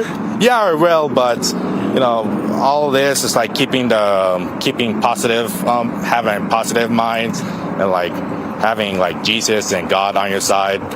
So, but like for other students, they're probably traumatized to come back here. I can't imagine what other students have to go through, especially something similar to mine. Okay, thank you very much. Appreciate that. That's Gordon Ramses just joining us here on campus. Again, we're hearing a lot of the same kind of stories here. A lot of trauma here as far as these students are concerned, a lot of shock, a lot of disbelief that something like that would just happen right there in the middle of the day. It seemed like a very safe venue. It seemed like a very safe area, of course, and then to have something like that happen and to witness something like that. And not only did they witness it, but it was very traumatic as far as what they witnessed. To be able to see someone actually get hit with a bullet, blood coming out, and then that person dropping to the ground. So everybody out here, a lot of people saying that are praying for Charlie, hoping that he will be able to recover right now. But again, campus is finally starting to clear out in this area again, as we mentioned, just on the north side here of the UCCU Center Arena. And boy, traffic is really kind of moving forward finally, but it took a couple of hours hours to be able to get everybody out of here. But man, it was quite the traffic jam. A lot of police presence still out here in this area. We'll send it back to you. All right, Dan Rascon reporting live from UVU campus. Thank you, Dan. One thing I'm seeing on social media here, just in the last half hour, UVU has put on X, that campus is closed, classes canceled. We knew that, but they're still calling on people who are on campus to shelter in place.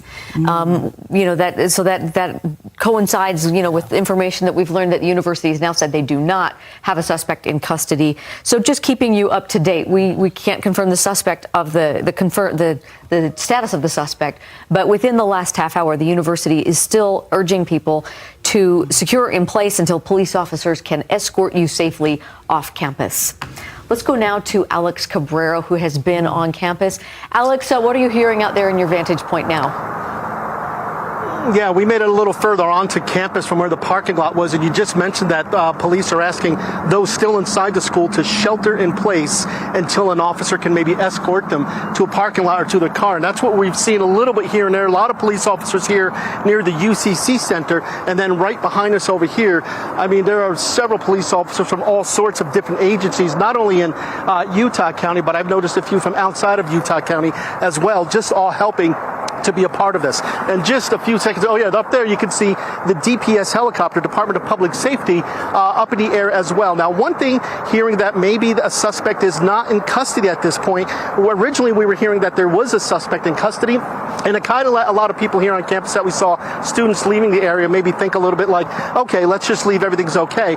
But now hearing that a suspect may not be in custody, it's kind of amped things up just a little bit again with students, as they're saying, is it's safe to get out of here. And last we heard again that if you are in a building right now, shelter in place and wait for a police officer to come get you. But as you can see, I mean, just the parking lot here, it was definitely full a little while ago. Still a lot of cars here from those that are sheltering in place and such like that. But just waiting now to get the official word that it might be okay to come out.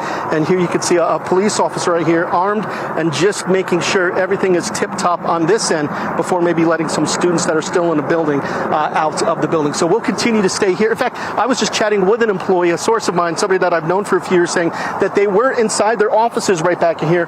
They were brought to the baseball field, and now they have been moved from the baseball field as they still try to figure out exactly what's going on with the suspect and everything about safety on that sort of thing. So again, we'll continue to stay here. We'll walk around, chat with some more people, and try to update you with more information as it becomes available. Thank you so much. Alex Cabrera reporting live from us from UVU campus. And just want to bring your attention to the screen here. We were just looking at chopper video there, and we had just mentioned that Utah Valley University had sent out a post on X reminding folks that the campus is closed right now. Classes have since been canceled. And as we've been talking to our reporters, there's still people trickling in, but as you can see from the Chopper 5 footage here, we did see what appeared to be law enforcement going door to door from building to building, and that coincides with what UVU has posted on X. They are making sure that the campus is secure. They're going building to building. If you are on campus, they are escorting people safely off campus. They're just reminding people to please clear out the campus again, because UVU had reported just within minutes that they do not have a suspect in custody. So this is going to be something that they're actively pursuing right now, as we're showing you that Chopper 5 footage where police are going building to building. They're going to be escorting people off campus, making sure that the campus is safe and secure. Let's go now to Mike Hedrick, who is on the UVU campus. So, Mike, just within the last few minutes, UVU is calling this an unfolding situation. We're still seeing officers going in. What can you tell us from what you're seeing? Yeah, as officers are going in, everyone else is coming out. So you can look in the parking lot right here. This is the main entrance of UVU where that roundabout is, and it gets pretty busy during school time. I have never seen this many emergency vehicles in one spot at one time. It's incredible. An armored car is behind me as well. You have multiple SWAT agencies that are here. So again, when you look at all these flashing lights, all these emergency vehicles, if there's any question how seriously they're taking it, that's it right there. And so I've spoken to a number of students who were here on campus. as Alex talked about a little bit earlier, as they go inside these buildings here, room by room, clearing things out, they're not letting anyone in. We had one student that I overheard she was trying to get inside there and get her laptop. They're like, sorry, give me your name and number. We can get that to you later, but now's not the time to do so. So right now they're clearing everything out. I'll tell you, I parked about a mile or so away. That's how far I had to be away in order to walk all the way in here. And again, here we are 2 hours after this shooting. You still have this police presence and you still have the traffic that you do of people just trying to get out of here. Again, Alex commented on the investigative part of this. We're still in the early moments of this, as you know, even a couple hours in. It's still early. They're still trying to gather what information. They're just trying to make sure everyone is safe at this point. And I think once everyone is considered to be safe and there doesn't appear to be any further threats in the area, that's when they're going to come out. That's where they're going to discuss and tell us what they know so far. I spoke with one individual, actually a member of the basketball team here at UVU. He was in the parking lot trying to get out just like everyone else. He said he was there maybe 20, 30 yards away at this event. And when he saw Charlie get shot, he said, I've never seen anything like that in my life. And so that seems to be the same thing we're hearing from a number of other people. And as soon as he was shot, he said it appeared he was shot in his neck and then he dropped. Again, these are witness statements. These are things that we have seen, or they have seen, and they're sharing with us. None of this has been officially confirmed, so we're waiting on that. But again, Deanie, as we look at this main entrance here to UVU, what the feel is, it's quiet right now, other than you just see all of these lights. And I dare say most of those cars are empty right now. Police presence is heavy on campus right now. We'll continue and follow it, and if anything changes, we'll let you know. Mike, we appreciate that update, and we've got another update. This is from NBC News. President Trump is posting on Truth Social just within the last few minutes. He has reported that Charlie Kirk has died. Again, we are just seeing this as we're reporting it. We got it from NBC News, but it is a report from President Trump on his Truth Social and as media. That is just really some unsettling news, especially based on the accounts that we've been hearing from bystanders who were there, witnesses, students who had gone to this event just 2 hours ago, coinciding with what they saw. Reports also confirmed by AP that he was shot in the neck. Very traumatic for those people that we have been hearing from. And now to get a post from President Donald Trump stating, in fact, that 31-year-old Charlie Kirk has died. We've been seeing all afternoon. It's a sobering update, because we've been seeing all afternoon leaders from the state, leaders from the political parties, even on the national level, sending their prayers, their concerns for Charlie Kirk and for Utah and the students and everybody who was involved in that. It's hard news to process on top of what everybody has already been through down there. And we have been talking about UVU campus as well. Classes canceled today, campus closed. Police saying that everybody needs to clear out to make sure that the campus is secure and safe. We do have our reporters who have been there on scene, and they've been talking to some folks there about their perspective about what they saw there at that event. Let's go to Jody Reynosa now. Jody, what can you tell us? Well, it's a very solemn feeling right now. As reporters talked about before, it's quieted down here. The parking lots are very thin. You don't see, the stream of cars trying to make that egress, out of campus. A lot quieter than before. But we did see those SWAT sheriff, big vehicles coming in here to make sure things are safe, or to see what they can do, figure out what they can do. We're hearing DPS helicopters overhead. I am with a high school senior from Cedar Valley High School. Kylie Stauffer joins me, and she was here. She wasn't expecting to go see Charlie Kirk. She was actually here to support Ryder, who I spoke with earlier. But we're going to go to her and see, what was that feeling like when you heard people coming out and screaming?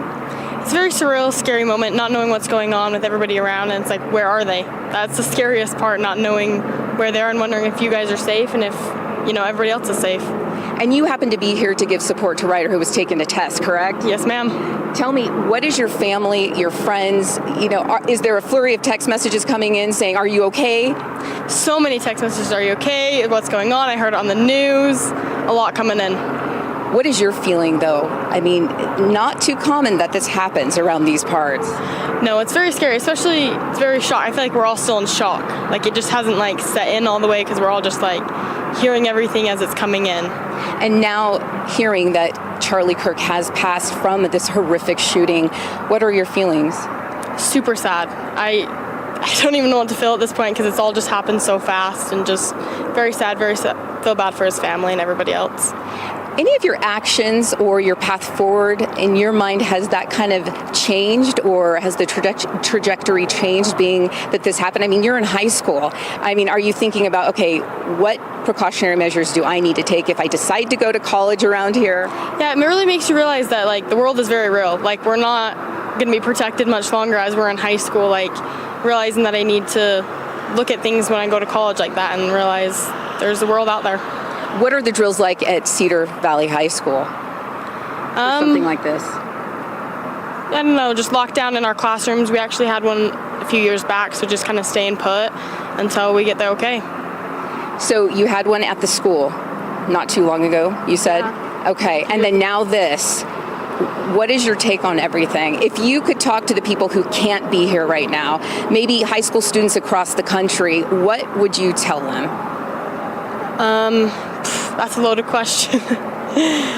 Stay safe. I don't know. Just really realize there's real things out there and you need to take those precautions and keep yourself out of those harmless situations if possible. Thank you so much, Kylie. All right, so a very solemn, quiet scene here. People are still in shock. They are just, trying to grapple with what's going on. But I will send it back to you.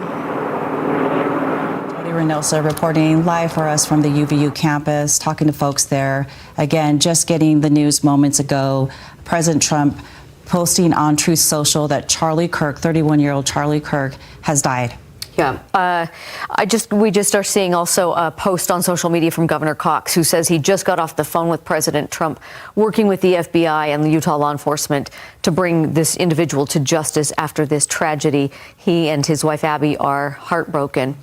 Tough news. Everyone is reeling from this because it's been such a traumatic event to happen in our state, on our campus, to expose so many young people to something like this. And we all are going to be grieving this together.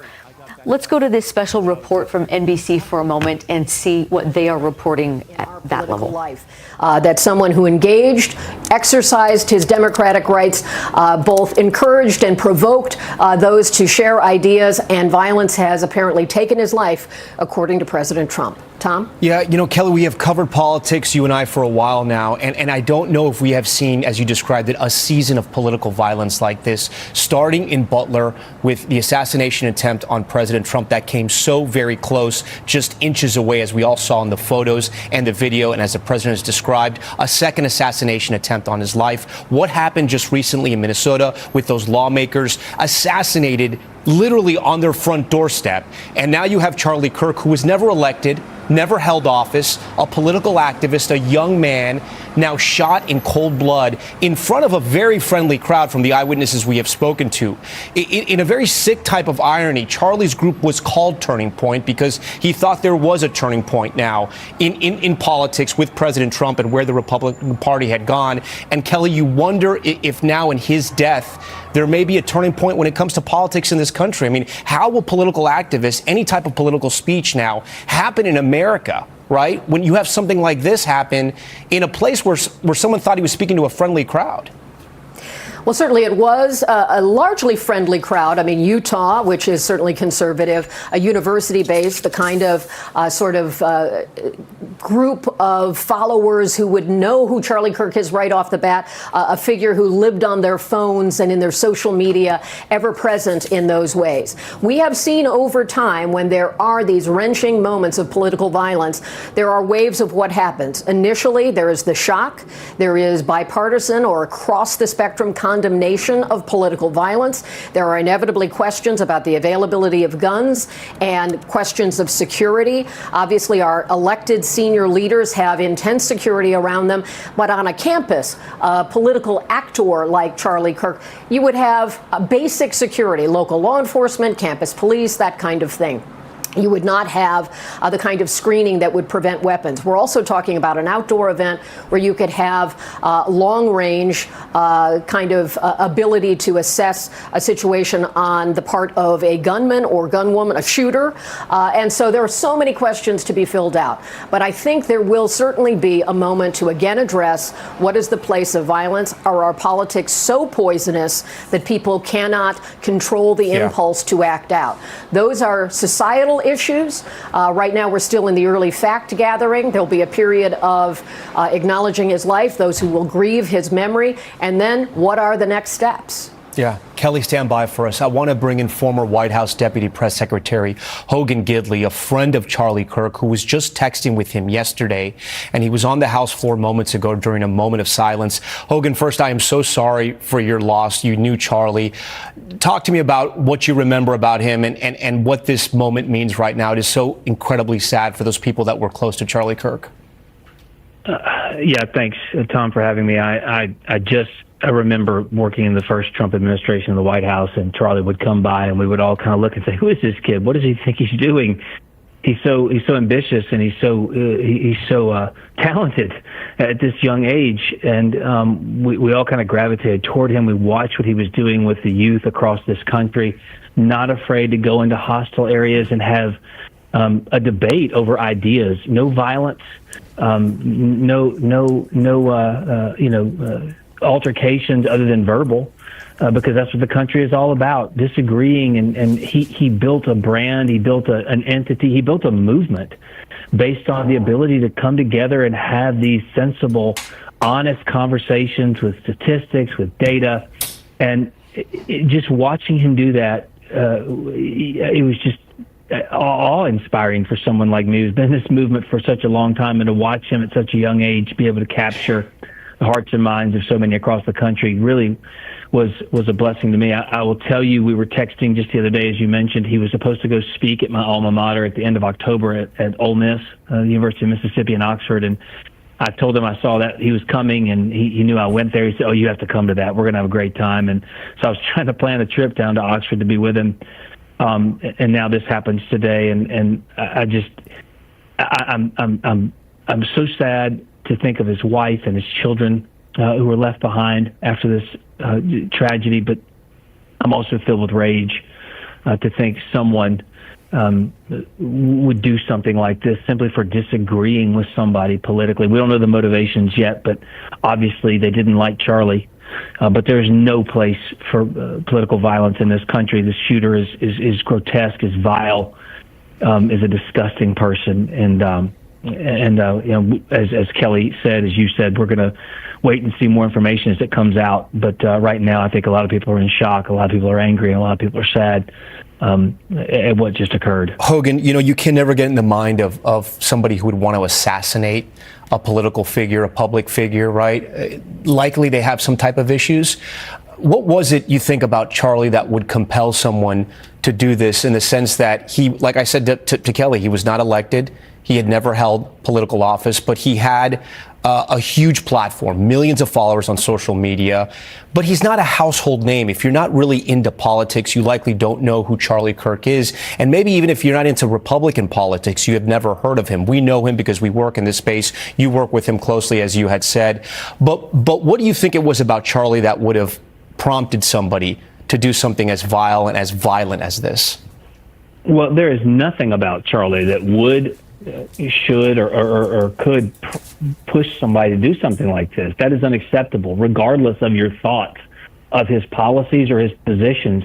There is no excuse, there is no reason, there is no rationale for this behavior in any form or fashion. I don't care what Charlie Kirk said, what he did, no excuse for this at all. And what is so frustrating is, as the tensions in this country continue to get ratcheted up, you brought this up at the beginning of the segment. We had a former president, a candidate, dodge a bullet in reality, was shot in the ear, and then another assassination attempt was foiled. And now we have someone like Charlie Kirk as well. You mentioned not elected, true, but someone who just wanted to go on these college campuses.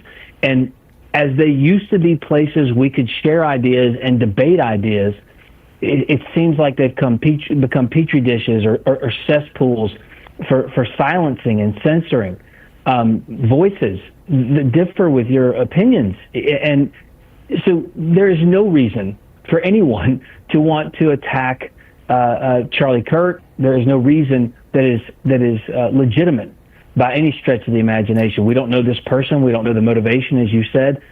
However, this is just flat out evil. Yeah, flat out evil, and it speaks to sort of how large of a figure Charlie had become, if you will, Hogan, right? He had become someone who, when we just see that video in Utah, thousands of people had shown up. We've been listening in to NBC News special report on Charlie Kirk, confirmed by President Donald Trump on Truth Social. 31-year-old Charlie Kirk, founder of Turning Point USA, was shot and killed at the Utah Valley University State Campus earlier today at an event that was fairly a friendly crowd.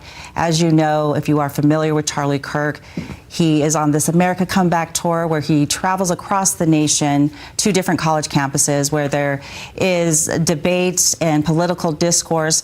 And we have been getting statements from, as you can imagine, from local leaders. We want to share with you what Governor Spencer Cox has written on X. In part, it says, quote, "Working with the FBI and Utah law enforcement, we will bring to justice the individual responsible for this tragedy. We are praying for Charlie's wife, daughter, and son." And we should note UVU has confirmed they do not have a suspect in custody at this time, Deanie. And here's a statement from President Trump. "The great and even legendary Charlie Kirk is dead. Melania and my sympathies go out to his beautiful wife, Erica, and family. Charlie, we love you." Those are the latest developments, even as we are still seeing troops and police officers, law enforcement going into buildings on campus. Let's check back in with Mike Hedrick to see the latest now that this information has been confirmed. Mike? Yeah, so Deanie, again, I'm right here at the center. Anyone who knows and comes off of University Avenue comes through this area. This huge roundabout here on UVU's campus is where you go to park, and you can see all other cars have been cleared out. Look around here. You can just see a lot of flashing lights, police vehicles. I'll tell you, I tried to count, and I've never seen so many emergency crews or vehicles on a scene. There's got to be anywhere from 50 to 75 of these vehicles throughout the parking lot. And then you can multiply that by whatever number as far as the number of police and other emergency personnel who are here on scene. It's incredible, the presence. But it seems quiet on campus. Other than seeing all of this law enforcement here, it is quiet for the most part. They're clearing room by room many of these buildings right now, the classrooms, to make sure everyone is out, everyone is safe, and making sure that there are no other threats. As far as I have heard or talking to anyone else, it doesn't seem like there are any other active threats, but they can't take that for granted. They can't take that risk, and they need to make sure that everything is cleared before they move forward and continue on with the investigation here. Again, I've spoken to a number of people today who are right up close, probably within 15, 20 yards. I got a couple of guys right here who were actually asking questions before that final question was asked, and that's when Charlie got shot. So right now with me is Henry. Henry, I appreciate the time. You also got Ryan over here, right? So, Henry, you asked a question right before the individual did after you. What did he ask, and then what happened? So basically he just asked questions about transgenderism, and it led into like transgender violence and shooters and stuff like that based off of what's been happening around the country, and it's just been a problem. But I just thought it was very hard to reconcile for a while there. I think I was just in a state of shock, but the fact that it was like 10 to 20 seconds after I walked away, I turn back and I see Charlie just gushing blood from his neck. And after that, you have a random old kook who has no weapon but confesses to the shooting for some reason. And I'm not okay with that, because that took up a lot of cops that were there at the time that could have been searching for the shooter, because the shooter's at large. We don't know where he's at. They're, like you said, they're clearing room by room. And I think a lot of us are super angry. Because it's just a lot. So you're telling me that the person, that older gentleman who we've seen video on social media, who claims to possibly have shot him, you're saying you don't believe he was the shooter? He didn't have a gun. He didn't have a weapon on him. He just confessed to it, and they grabbed him, pulled him over. Because I'll tell you this: I was there about an hour and a half before the thing even started, before everyone showed up, and he was going around and talking to any conservatives and stuff, just bashing Charlie Kirk. Charlie Kirk's this. Charlie Kirk's a racist. Charlie Kirk's blah blah blah blah blah, and he was just making a scene. And it doesn't surprise me. He didn't, from what I could tell, he didn't have anything on him. If they did, I don't think they would be looking for the shooter, because they would. If it was him, they would have the weapon with him, but it wasn't there. So that's the whole thing. And you've heard since in the last moments, President Trump sent out as well on social media that he passed away. Yes, sir. Yeah, I had a friend actually who just sent me a message. There are a bunch of friends who've seen me already on the news and stuff have been messaging me, telling me like, yeah, dude, he didn't make it. And I think me and Ryan and a whole bunch of us are just fed up with it. We don't know. There's stuff that needs to happen. It needs to change. Opinions shouldn't lead to shootings. I'm sorry. I think most people would probably agree with that. Yes, you sir. Hope so, at least. Yes, sir. Thank you very much, Of Henry. course. Ryan, let me talk to you a little bit, and you can stay here as well, Henry, if you'd like. Talk to me about where you were. Were you two together when this happened, or where were you standing? No, I was about 50 feet away. I was in the thick of the crowd. I was working my way up to the stand to ask Charlie some questions. At that moment that the shot rang out, I look over and I see Charlie Kirk slump over for just a split second, and the crowd just pushes back. There's a huge stampede pushing back. People are jumping into the fountain. People are running towards the building. I stuck around, tried to stay away out of everybody's way, pulled out my phone, started to take some video. I got down there closer to the stand, and there was very little police presence.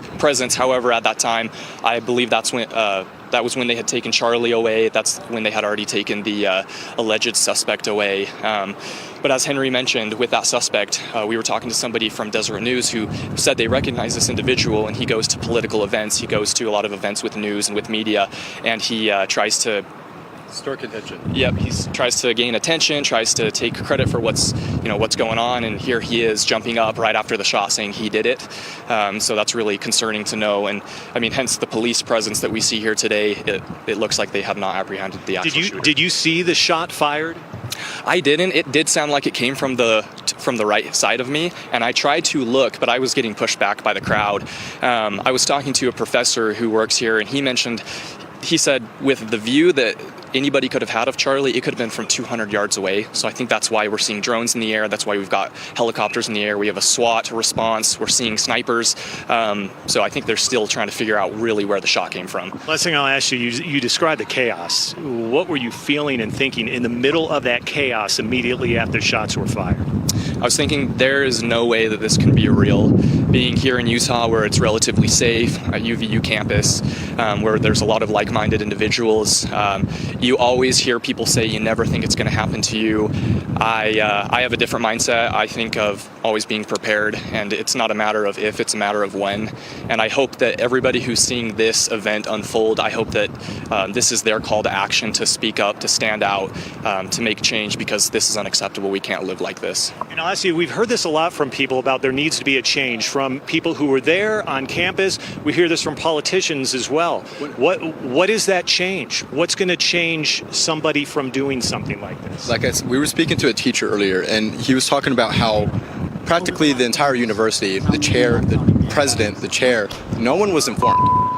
No one was informed that that there was not going to be enough security or anything. Some people were in class not even knowing Charlie was coming. I don't think that's okay, especially after what happened in Butler in Pennsylvania with President Trump and all this stuff. We know that this violence exists, and we all know that Utah's had a lot of progressives come into the state, and with the same old rhetoric that leads to instances like this. And I think it's the rhetoric of people saying like, oh, well, we saw people that were smiling when it happened. We saw people that were like, oh, good shot. all from, this certain group of people. That's not right. That's not right. Both of you, thank you very much. I appreciate taking the time. I'm glad you're safe. I appreciate you sharing your stories and your eyewitness accounts. So thank you. Best of luck to you. So, Deanie, as we kind of wrap up that conversation, it's very similar to a lot of other people we spoke with. It's really a surreal situation that happened here.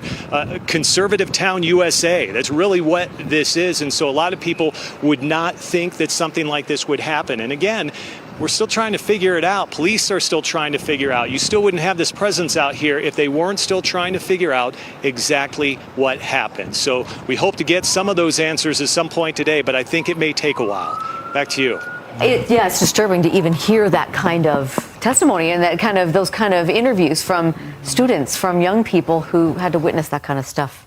Again, if you are just joining us, President Trump confirmed on a post on Truth Social, Charlie Kirk, 31-year-old Charlie Kirk, founder of Turning Point USA, has died after being shot at an event held at Utah Valley University just a couple of hours ago. And I just wanted to read a little portion of that post from President Trump, where he says, quote, "No one understood or had the heart of the youth in the United States of America better than Charlie. He was loved and admired by all, especially me, and now he is no longer with us." And President Trump also added, "Melania and my sympathies go out to his beautiful wife, Erica, and family." And also we are getting a statement from Senator Mike Lee from Utah, who had posted, "Charlie Kirk was an American patriot, an inspiration to countless young people to stand up and defend the timeless truths that make our country great. This murder was a cowardly act of violence, an attack on champions of freedom like Charlie and the students who gathered." So as police on campus continue escorting people out of buildings and off campus, they continue to tell people to shelter in place until they can be escorted off, and presumably they continue to look for the suspect. We're just trying to bring you updated information as we can see it coming out. One of the latest bits that we've seen is an update from the University of Utah. They are open, but they did issue a safety alert encouraging people to be extra precautious, but then to also recognize that they have extra security on campus for the events all this week. Let's go to Andrew, who is also on campus. Andrew, you've been talking to people all day. What have you got at your location? Well, actually, I just wanted to give you a quick scene setter of what we're looking at, because as this situation is getting sorted out and they're going room to room, we're seeing some swift movement over here just south of the Fugal Gateway building, which is directly south of where the shooting took place. And so you see that this Jeep that is speeding off here, it looked like a few guys dressed in fatigues getting into that vehicle and heading off quickly. Just before that, we saw like I would call it a Bearcat-like truck. I don't know if that's the actual description. It also took off in a hurry. Just prior to that, we saw people in SWAT gear as we're just looking at that vehicle exiting. We did see some swift movements. We saw some police running south, but at the same time, we saw some people rushing into the Gateway building. Again, they're in the process of clearing campus. So walking and going place to place, that can be expected, but we just saw law enforcement rushing to a different location unknown to us. And so that makes you wonder exactly what is going on with those people right now. But just wanted to give you an idea of the situation, that it is continuing to evolve here with the police response. And again, just resetting, if you're just tuning into us, we saw several SWAT people get in vehicles and book it that way, and then up out toward the south end of campus. So we don't know exactly where they are going. Just prior to that, though, and this, I just want to point you this way, as you see, well, between the trees, you might be able to see the legs of a SWAT officer rushing in toward this building. We've seen a lot of attention on the Fugal Gateway building, which is what this is, again, directly south of the shooting area. And so presumably going in to clear it, but we don't know if there is anything more pressing than that in this building. But again, in a larger scale process of clearing the entire campus, can't imagine how a grueling of a process that is, understanding how many rooms there are on a college campus where as many as 50,000 students go to school. It's just wild. But that's what we've just been seeing in the last few minutes. We'll toss it back to the studio, try and see if we can get some more information at some point. All right, Andrew Adams reporting live from UVU campus for us with that update. Thank you. We appreciate just the updated information and seeing that this is still, UVU has reported this is still an unfolding situation. We're seeing that. Police dogs still on campus, officers still speeding to different places. We don't know what the latest developments are, but we will keep you posted, and that's why we keep checking in with our various various reporters who are in different spots on campus. Let's check in with Dan Rascone. Dan, any movement on your end of campus? Yeah, that's exactly what we're seeing out here on our end also. We're along University Avenue here and also I-15. You can see officers just behind me here. I'm not sure exactly what's happening here, but they're trying to get out of the way as far as getting over the curb here and flipping themselves around so they can race off to another area. So I'm not exactly sure where these officers are going, but they seem to be heading down towards I-15. That's basically the northbound lanes there of I-15. We see another one racing off right there. So something must be going on where we could obviously see officers jumping in the vehicles right here. And as you see, here we go. Another car that's going to be heading kind of the entrance here. This is the entrance to northbound I-15 along basically right next to the UVU. So I don't know if maybe there's somebody that's been found or the possible shooter that's been located or what happens there. But again, we're seeing a lot of activity, a lot of SWAT members also running across campus to a variety of different areas. But you can just give you a little bit of a picture here. If you were to come off of I-15 here and University, you could see, and then you start heading basically towards UVU, just all this police force right here in this area. And then as we kind of flip around here, it's just completely congested here. And then we go all the way to where that roundabout is, kind of where Mike Hedrick is. And that's where you see all of the congestion there with all of the police officers and all of the agencies from a variety of different places. But again, as everybody's been kind of mentioning here, suddenly we're starting to see a lot of activity as far as officers racing off to different locations. What's interesting, though, is that we saw some officers going this way. Now we see these officers coming our way here. So again, we're not really exactly sure what's happening, but apparently there's a lot of activity as far as officers try to get to a variety of different locations right now.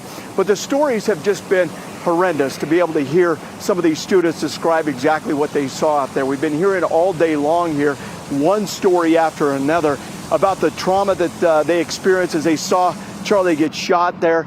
Many of them describing in detail kind of what happened, where the bullet hit, the blood that they saw.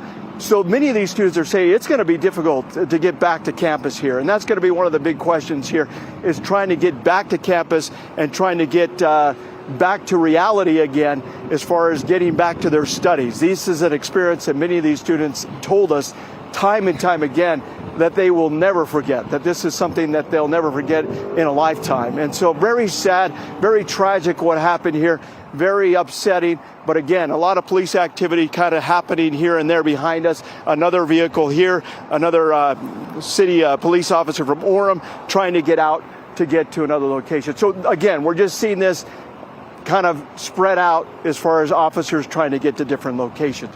If we can find anything out as to what's happening out here, we'll of course bring you the latest. Deanie, back to you. Yeah, great job out there, Dan, and we just appreciate the perspective as we unfold and learn more details.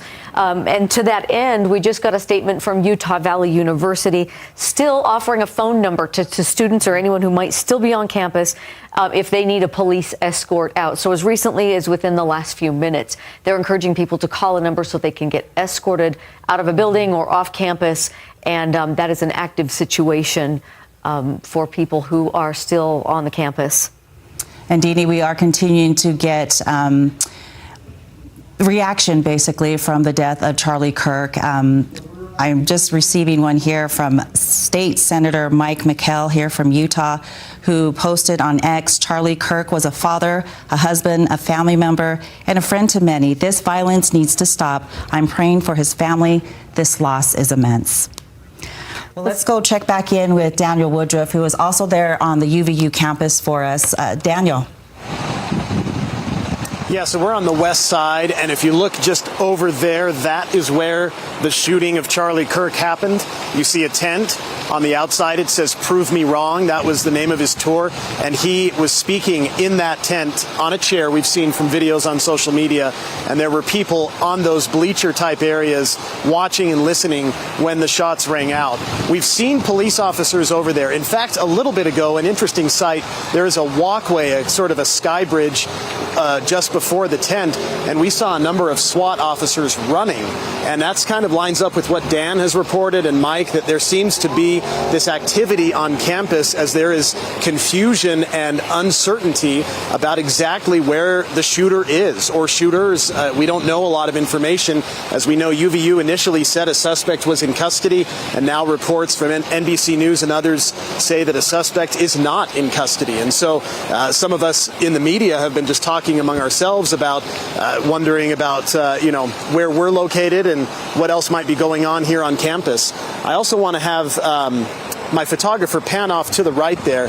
You can see in the parking lot, directly to the south of where we are, a number of law enforcement officers. I don't know what agency they're from, but they were just patrolling the far west part of campus. And that is something that we have seen more and more of, these uniformed and well-armed law enforcement officers that have been coming to this area to walk around and go toward the area where the shooting took place.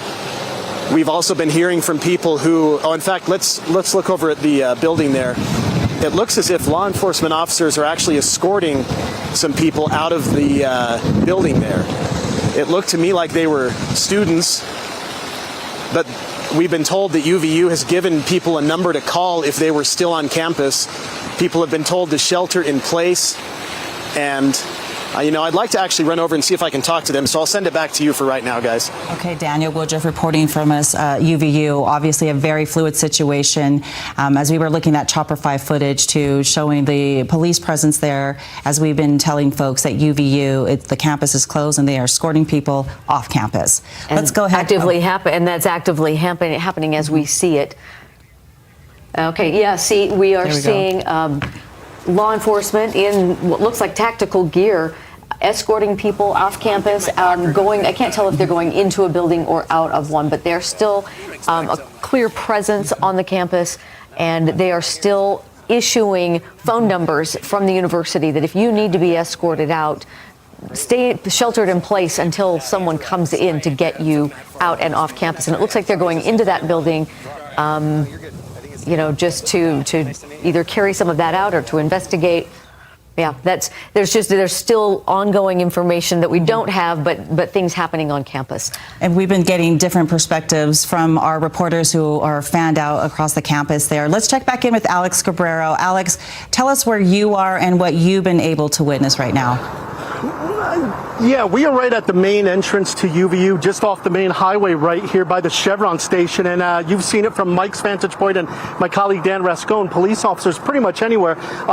But we just came over here really quickly because we saw a whole bunch of police officers in that tactical gear making their way to this section here. We see a couple of ambulances as well, full lights on and everything. Still waiting for official confirmation on exactly what is happening at this point. But I can tell you, as I know many of us have been saying, there are police cars from agencies not only in Utah County but Salt Lake County. This is where the cooperation comes in. This is where you see a lot of police training as well. When they do their tactical training, when they enter buildings, when they search for suspects, what they're doing now isn't brand new to these officers. This is something that they constantly train for. They've trained at places like UVU in the past. I know we've done at least one story on some of the training methods that they do. Now it's just a matter really of trying to find the person who did this. We keep hearing that suspect right now is still not in custody. And so where is that person? That's what kind of ratcheted things up here, I'd say, in the past hour or so, simply because first we heard that a suspect was in custody. People seemed calm, seemed relaxed. But when they started hearing that, no, they're still looking for something, that's where a lot of people started saying, well, they look around, you could see them, and just like, well, where might that person be? Is that person still here? That's why police officers, there are dozens and dozens and even more police officers out here just trying to keep things as safe as possible and also escort those students that are still sheltering in place in some of these buildings, bringing those students outside, getting them out to their cars, to waiting loved ones, to friends, so that they can continue on their way. But right now, campus still is officially closed. No classes today. Now it's just a matter of waiting for a press conference or some type of an official statement from UVU. I know that some of the people involved in public communications and such, not only with UVU, but with different agencies here, they're kind of chatting right now in one of the buildings, figuring out how they're going to release information, how they're going to do that. And of course, when we get that, we'll certainly pass that on to you. But again, right now, it's just a matter of waiting for official confirmation on what happened exactly. Where is there a suspect? Do they have any information on the suspect? If they're asking people for any descriptions or anything like that, we're hoping to get some of that information soon. And when we get it, we'll certainly air it so that people will have the latest information that they can have for themselves. Alex, we appreciate your hard work. I know the questions that you're posing are a lot of questions that our viewers have as well. And as Alex mentioned, there is going to be a press conference there at the UVU campus at 4 o'clock, and hopefully they can shed some light. But as we talked to former law enforcement earlier, this is going to be an investigation days, weeks ahead. So just a note, 4 p.m., which is going to happen here within the next 30 minutes or so.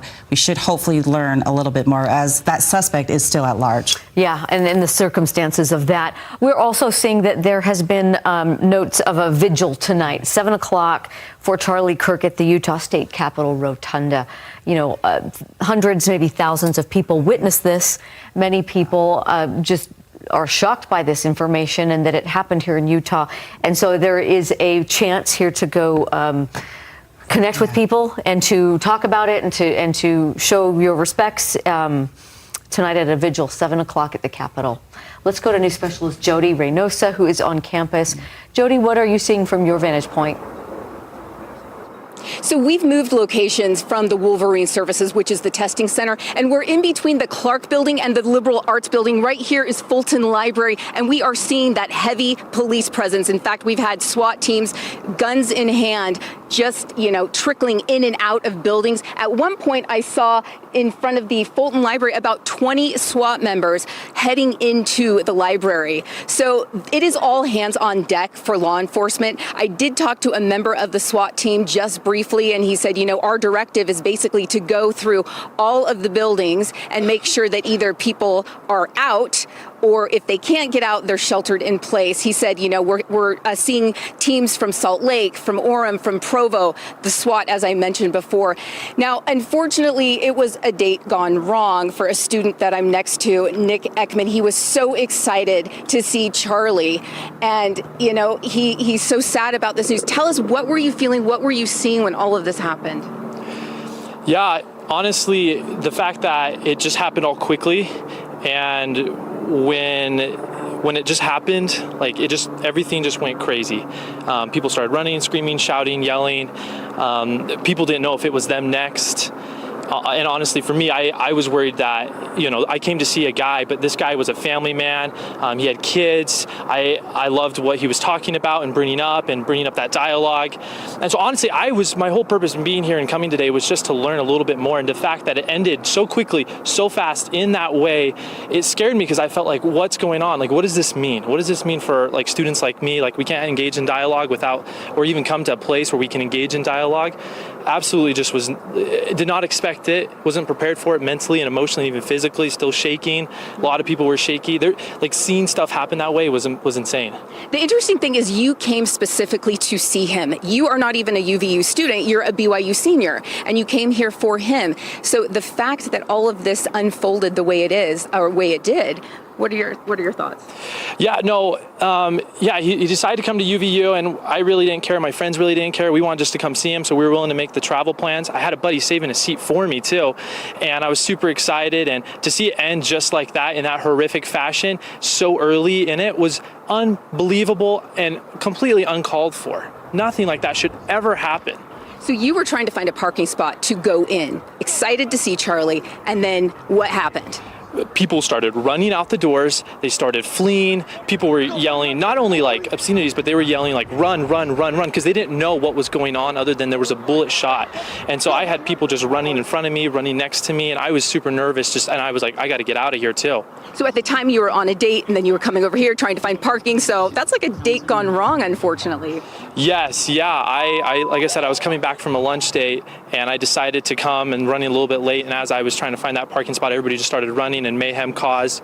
And my buddy had brought his little sister, And so that was one of the things I was concerned about was, is his little sister okay? Because I knew my buddy was okay, but I was worried that his sister wasn't okay. So I immediately was trying to call him, contact him, and make sure that his sister was okay. Now, you've received an unofficial text, but with the echo chambers that, they're hearing all sorts of things. We're trying to sift things out still. Yeah. What was that text that you did get? Yeah, so I actually just received a text from somebody that is claiming that Charlie Kirk's wife and maybe a kid or both of his kids were actually at the event today. I can't imagine a worse thing for a mother or a child to go through than to see a horrific tragedy like that happen. What are your thoughts, though, going forward as far as Charlie Kirk and maybe following or even watching reruns? I mean, at this point, what is it? This is a man who was an incredible father, an example to me on what it's like to be a father to kids and to be an incredible husband to a wife. He pushed that so hard, and for young men like me, all I wanted to be was just to be a great husband and to be a great potential father one day. He's gone now. That means his kids aren't going to be able to see a dad, and his wife is going to have to, live alone without a husband potentially. For me going forward, I want to see dialogue happen, but it cannot end like this. You can disagree with me, I can disagree with you, but I will never ever wish upon anyone their life to be ended with a bullet, any type of weapon in any way. You deserve to live, you have worth and value. I want to engage in dialogue with you, I want to understand you, but I will not disagree with you to the point where I don't believe you belong here on earth. Unfortunately for Charlie today, that's what happened. Nick, thank you so much for your thoughts. I really appreciate it. Now, again, that was an unofficial text, but that is what Nick was hearing from a friend's text message. And along the same line of thought, a lot of people, a lot of students I've talked to say it's about respect. Even if you don't agree with somebody's political side that they're on as far as different sides of the aisle or whatever the topic is, it's about respect and having that dialogue without violence. I'll send it back to you. Jody Reynosa, we appreciate that insight and that report there from the UVU campus. And I did want to mention, Deanie, that we are hearing from Turning Point USA. Of course, Charlie Kirk was one of the co-founders there. A spokesperson saying Kirk was, quote, murdered by a gunshot at Utah Valley University. We ask that everyone keep his family and loved ones in your prayers, and we ask that you please respect their privacy and dignity in this time. We're also seeing statements come out, one from the Utah Commissioner of Higher Education. Of course, this happened on a college campus. So just, again, re-emphasizing that there's no place for violence on college campus and condemning that. We also saw a statement from the Utah Chiefs of Police talking about this outdoor event, that his death was confirmed and that they are united against violence in all forms. Free speech and respectful political discourse are vital to ensure the health and vitality of our democracy. And I'm sure we will see many of these kinds of statements come out today as people process and take inventory of all that's happened today. And Daniel Woodruff, he's been kind of getting a sense of that as he's been talking to people there at UVU campus. And I know your focus right now, Daniel, is the heavy police presence there. You were kind of painting a picture of what you were seeing as far as police and tactical gear. Yeah, we've seen police. In fact, a little bit earlier on our air live, you saw some officers escorting a group of women out of the building that's just to the south of where the shooting took place. The shooting happened right behind me here on the west side of the campus. And I went over and I talked to the women. They didn't want to speak on camera, but they told me that they had been sheltering in place for several hours. UVU had put out a phone number for people here on campus to call if they needed a police escort, and so police went and escorted them to their cars. This campus evacuation literally is still going on then, because the shooting, according to UVU, happened about 12:10. We're now about 3:30, and so people are still leaving campus, individuals who had been sheltering in place for the last couple of hours. As I spoke to the women, I asked them if they wanted to say anything. They didn't want to, again, speak on camera, but they just said it's incredibly sad. They wanted to get to their families and talk about that they are okay and they are safe, but they said their office overlooks the plaza where Charlie Kirk was shot, and as we now know, he died from those injuries. And they said it was a loud gunshot. They heard it very clearly, and the mayhem that ensued as people ran off of the campus after UVU told everyone to leave, and of course after people heard the shots. So we're continuing to look over from the west here to the area where the shooting happened. A lot of people's personal belongings are still there, and we see police officers right now walking around that area. I see at least one uniformed officer. I see another plain clothes. I don't know what agency they're from, but this is in pretty plain view of the west side of campus, and his speech today, his event where he took questions and answered them from the audience, was in plain sight. It was an outdoor event. We've actually heard from some students today who spoke with us earlier who said they were very critical of the fact that there was basically no security here, that anyone could walk in, anyone with a backpack, you didn't know what was inside. They wondered why there were no security checks of any kind prior to Charlie Kirk's event getting underway, and it didn't take very long through the event because he was only, as I understand, on his second question for the shooting to happen.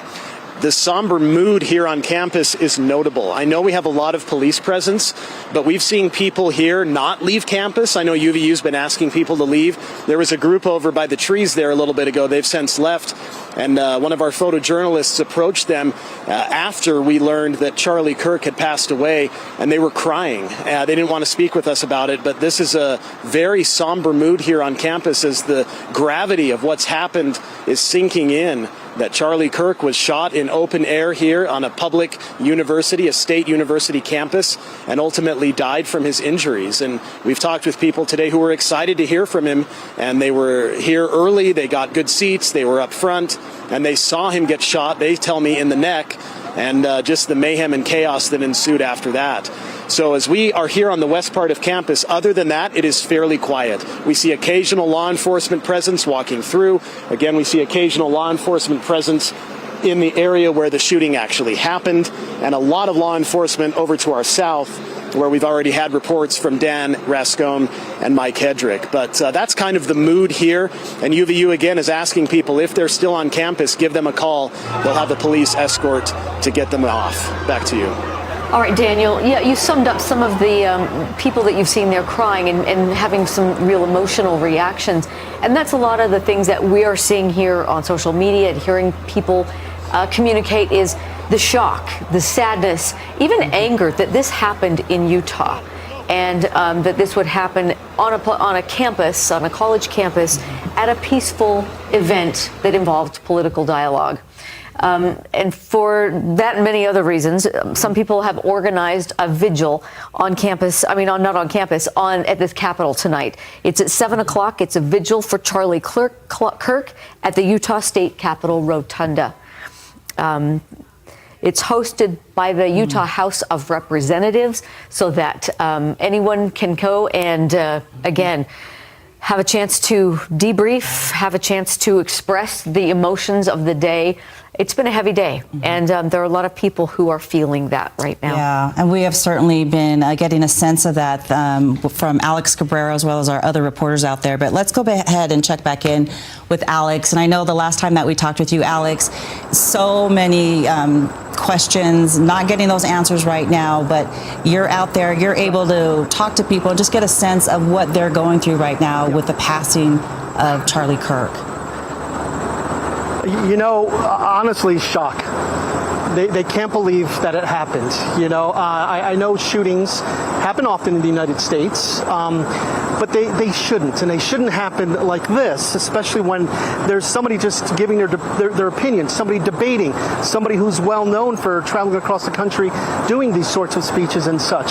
So a lot of people came here that aren't even students at Utah Valley just to hear some of that, whether they agree or not, just to be part of somebody who, you know, well-known figure. And now for this to happen, there's a lot of shock. Students continue to leave buildings. We see a lot of police officers here escorting those students out. We also see a lot of ambulances here with the city of Orem just on standby for what may be needed. They don't know. But again, as I mentioned maybe 10, 15 minutes ago, this is something that first responders, law enforcement officers, firefighters, medics, this is something that they train for. So having a response like that is what they train for, as well as this. If Mark, if you turn around and show show just the number of police cars here that we're dealing with. Unfortunately, we're good at this. You know what I mean? But it's also, thank goodness, that they do train for things like this, law enforcement officers, because when it happens for real, they are ready. There is a plan in place. There is a way to close the schools. There's a way to get students out of the classrooms. There's a way to screen students that are leaving the area. There's a way to deal with traffic. And that's what we're seeing here now off of University Parkway is a lot of traffic. Even though I think most students and administrators have left the area now and been able to leave campus, there are a lot of people coming here to University Parkway just to see this. And I've seen a lot of people in their cars just taking pictures of the scene here on University Parkway, going slow, going by, just because I think they're in shock too. They can't believe that this happened here in Utah on campus to somebody well known like Charlie Kirk. So at this point, yeah, there are a lot of questions. The answers will eventually come. We may not like the answers. We may not want to hear the answers, but they will come at some point. And I think that press conference here is in about 20 minutes or so, where we will start to get some of those answers and be able to ask some of those questions to administrators and people involved. Was there enough security? What was the plan if something was to go wrong? All those will be questions that will be asked, and we will hear the answer to those questions. But now, honestly, it's just a matter of worrying about Charlie Kirk's family, those who know him, those who loved him, and also the students who witnessed this. We interviewed quite a few students who heard the gunshots, hit the ground, started running, scared for their lives. They've all seen the videos. They've all seen the news stories in the past when somebody yells gun, mass shooting, active shooter on the loose. And it's always something we see on the screen, but to be involved with it, to be in the middle of it, a couple people told us they absolutely froze, even though yesterday they would have told you, oh, I would immediately start running. But a lot of people froze. And I think that's completely normal with some people because you just can't believe it's happening. One person told us they thought it was a prank or a stunt or something that is part of the show. And then when realized that, no, this is indeed real, it really hits home. The adrenaline hits you, and a lot of people making it out. Now, the good news in all this is that we haven't heard of a lot of injuries with anybody else. From everything we've heard is that people told us they only heard one single shot. We haven't heard of any injuries as people were running away. But we may hear that. We may hear that maybe some people were injured during the mass fleeing of this general area. That will be a part of the press conference as well. But I think mainly the message right now is why? And that's, I don't mean to be flippant about it, but how? In Utah, it's just one of those things that we've seen far too many of these types of incidents. And what is the answer? I don't think anybody knows what the answer is at this point, but it's something that will continue to be talked about. And today, it's Utah's turn for us to talk about it, for us to make sense of it, for us to talk to the people who were involved in this and who saw this. And when those answers come, we'll see if something could be learned, if there's something different that could be happened. But, I got to be honest, something that we've heard from everybody else, from people on the right side, from people on the left side, is when can we all come together? And I think that's something that at some point, I think we'd all love to see that. It's just a matter of how do we get there. The response, as expected, is a big one, and it will continue to be a big one. I think just in the last few minutes, we noticed more police officers showing up. So as we continue to hang out here and get more information, we will pass it along to you, knowing that press conference here is in about 20 minutes. So let's send it back inside for now. Yeah, Alex, you so well summed up the emotions and it's the disbelief. It's heartbreaking that this happened. Heartbreaking that it had to happen in Utah. There's just it's beyond hard to express how so many people feel that way. That this happened in our state. I wanted to read out, we are expecting an update in just a few minutes. I wanted to read a statement from Lieutenant Cam Roden from the Utah Highway Patrol, who regarding whether a suspect has been arrested. He said nothing is confirmed right now. Hopefully we will get an update on that particular question, because that's really the thing that is still outstanding is, do they have someone in custody? Is there still a threat on campus? And the fact that they are still escorting people out and telling people not to leave until they have an escort, there does seem to be that issue of safety. We also want to mention that President Trump had announced that flags will be flown at half-staff in honor of the death of Charlie Kirk through September 14th. So we wanted to pass that along.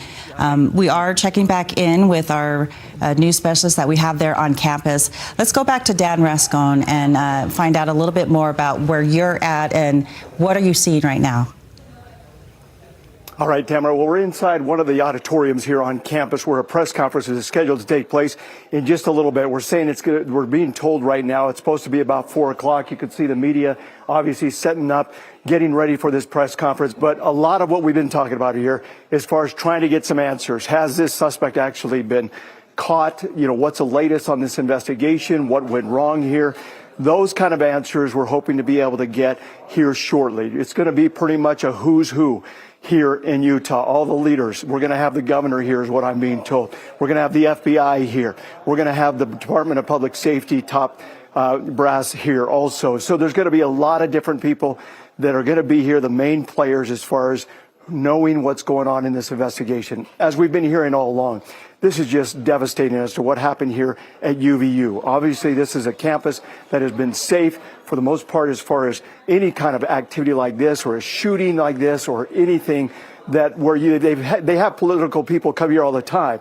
And so this is not unusual to be able to have different events, different things taking place on this campus, and then to have something like this, everybody is just in shock here. So again, we're hoping to be able to have this press conference here at 4 o'clock inside of this auditorium here, and hopefully be able to get some of those answers. But I'm being told from the FBI and also from the governor's office and also from the Department of Public Safety, all of those people are expected to be here. It's just a matter of trying to get some of those individuals here. You saw some of the traffic outside. You saw where Mike Hedrick is at and Alex Cabrera and some of the others there with all those police activities outside the campus there. It's a full house when it comes to police agencies and the number of officers here, the number of SWAT. We've been seeing, we showed you just a short time ago, we saw some of these SWAT members running, going in a different direction, racing down the street. We see them carrying all their gear as far as, their rifles and everything else like that. And so, there's a little bit of that. So we're hoping to be able to get some of those answers maybe as to what happened there or why were officers rushing to get to a certain location or why were they off to that or that location. But again, these officers combing the entire campus. We've been seeing that all along. We've been seeing officers and SWAT team members going basically from building to building, going inside, clearing them. Even for us to be able to get into this building, we had to go through security to be able to be here. And so they're very tight right now. All the doors are locked here on campus. Everybody, it's pretty much shut down for the most part. But again, a press conference expected to take place here in the next 20 minutes or so just behind me. And we'll, of course, bring that live to you as soon as we have that. And we're hoping to be able to find some of these answers. The scary thing out there, of course, on everybody's mind, if the shooter has still not been caught, where is he? Is he still on campus here or is he off somewhere else? Did he take off, flee the scene? Could it be another location? And so there's still a lot of weariness here and a lot of people just on edge in regards to, what happened and then also what could happen if the shooter is still here on campus. We'll send it back to you guys, but again, we'll come live out here as soon as this press conference happens. All right, Dan, we're glad you're in the spot where you'll get the information first. So we will be checking back in as soon as we need to, as soon as they get started. I wanted to read, we just had a statement issued by the Church of Jesus Christ of Latter-day Saints. They have issued a statement following the shooting of American political commentator Charlie Kirk. The statement reads in part that it is with great sadness that we learn of a shooting that took place at the Utah Valley University, resulting in the death of Charlie Kirk. Our prayers go out to his family at this time. We condemn violence and lawless behavior. We also pray that we may treat one another with greater kindness, compassion, and goodness. For members of the church, we reaffirm the Savior's teaching and admonition is to love our neighbor. And again, we do want to stress that the White House has lowered its flags to half staff. That was just within the hour or so where President Trump has made that statement, also suggesting on Truth Social that all American flags throughout the country should be lowered at least through Sunday. Let's check back in with Daniel Woodruff, who is out there on the UVU campus. You've been talking a little bit about the activity that you've been seeing around you and talking to folks. What can you tell us right now? Yeah, we've seen law enforcement here on the west side of campus because right behind me is where the shooting actually took place. We've also seen some law enforcement walking around in the area where spectators were sitting during Charlie Kirk's speech when he was shot at about 12:10 this afternoon.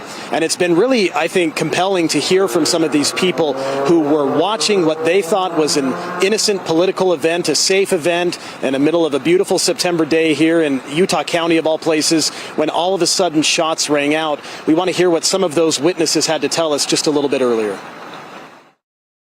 Heard the gunshot. I was the last one standing because I couldn't quite believe. I thought maybe it was a stunt.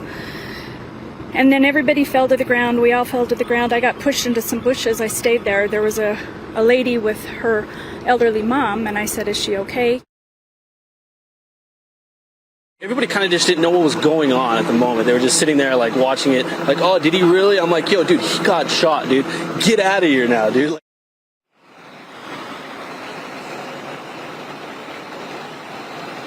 Those were some of the witnesses, and really, in talking with one individual in particular, really has stuck out to me. He was so close to the stage. He saw it exactly happen. He saw Charlie Kirk get shot, as he put it, in the neck, and blood come out, and just a really horrific scene to witness. These are tough details, but that's what happened here at UVU.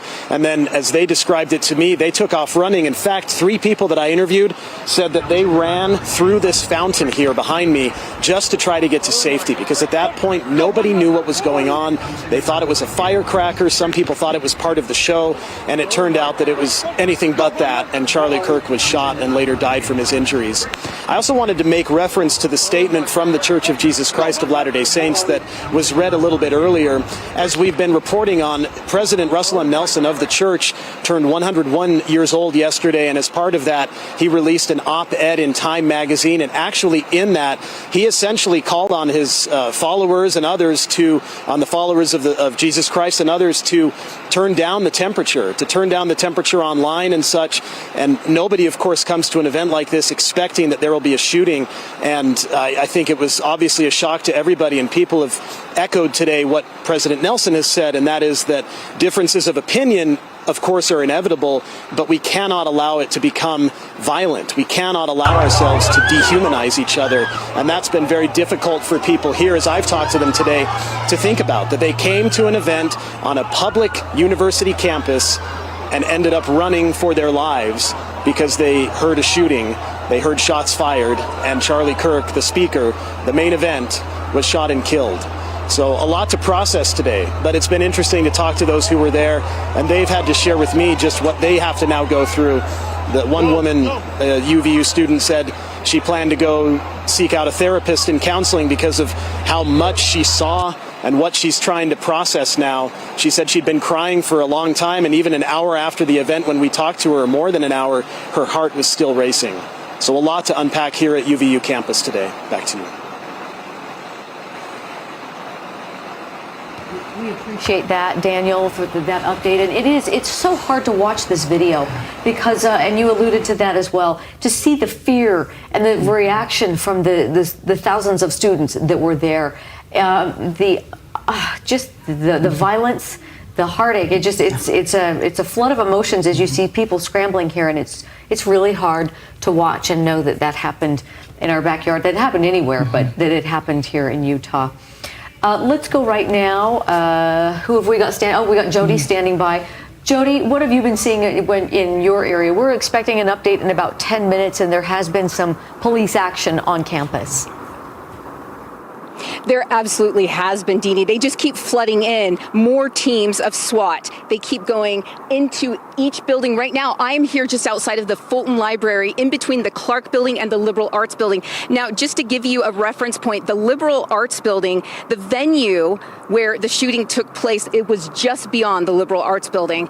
Now, one of the things that Daniel Woodruff said totally reminds me of the president of the Church of Jesus Christ of Latter-day Saints. His message last conference 6 months ago was to be a peacemaker. And so I think everybody is just very shaken here on campus and throughout the world, knowing that this is the message that he disseminates to the Church of Jesus Christ of Latter-day Saints. It again was his 101st birthday yesterday, and we're coming up on another conference in October, and I'm sure that line of thought is going to continue. Now, I'm here with 3 young men. They came to see Charlie Kirk, and the turn for the worst happened. I'm going to start with Nick. Nick actually was there in a middle row. Nick, tell us a little bit about what happened. Tell us your last name first. Nick Call. Tell us exactly what happened, what you saw. So, I was just watching him speak, and he was talking about gang violence, and then I just hear like a loud pop, and I'm looking at him, and it doesn't even look real.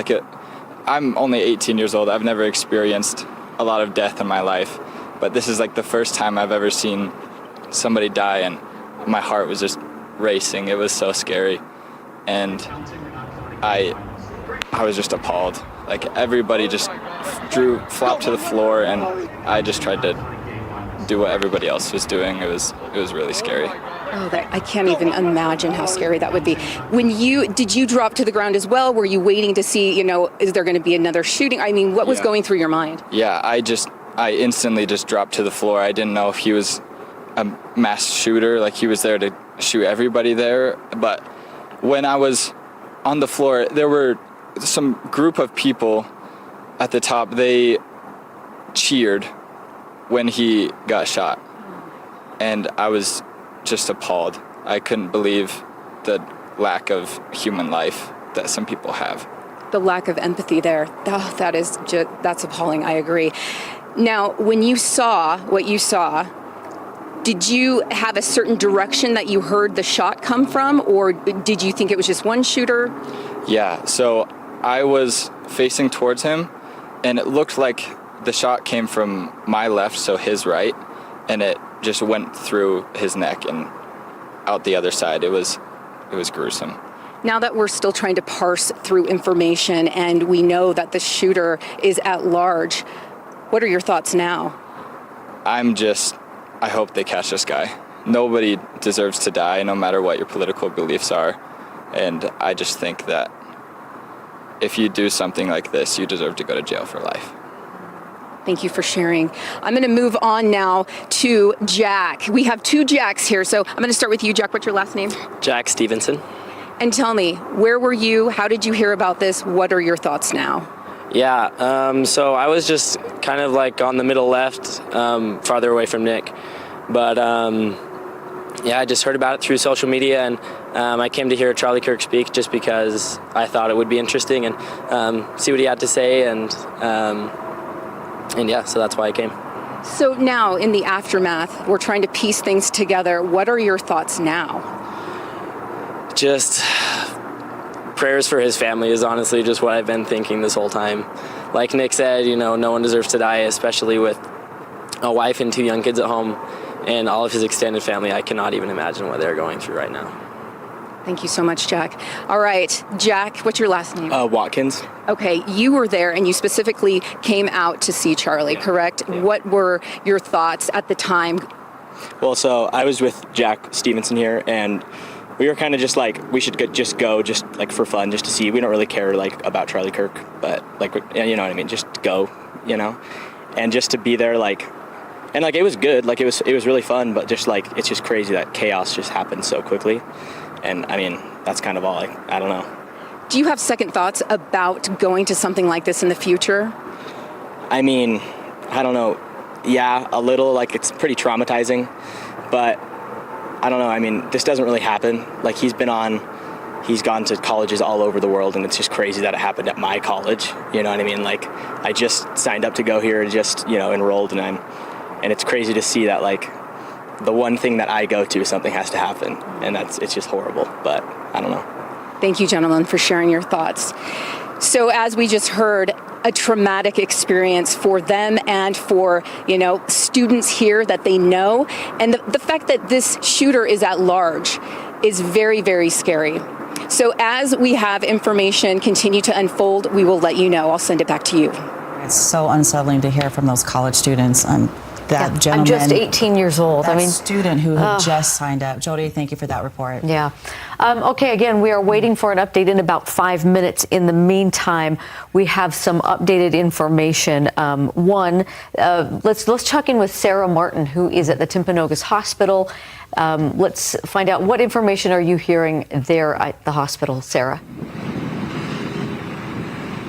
Right now, Timpanogos Regional Hospital, we believe, we don't have this completely confirmed, but we believe this is where Charlie Kirk was taken after he was shot at UVU. Heavy police presence here on the campus of Timpanogos Regional Hospital. The hospital in lockdown, according to security personnel. All appointments for the day were canceled after about 1 p.m. The hospital here turning away patrons unless it's an absolute emergency, unless they're arriving in an ambulance or in an emergency vehicle. Right now, we do have a small group of supporters of Charlie Kirk who have gathered on the corner of Timpanogos Regional Hospital to show their support and to show that they are, here and willing to support. And we have one supporter here who's willing to chat with us. This is Matthew. Matthew, thanks for speaking with us. Thank you. Why are you here today? Why is this important to show up? Charlie has done so much for our nation, for America, for the youth, for the faith in America. And today feels like a Rubicon has been crossed by the left. And it's time for us to stand up for what we believe in, like Charlie, to take our liberty back and to really be the America that we're supposed to be. We're here to give support to Charlie and his family, and all of his supporters and his staff and those that were here today and those that have taken care of him.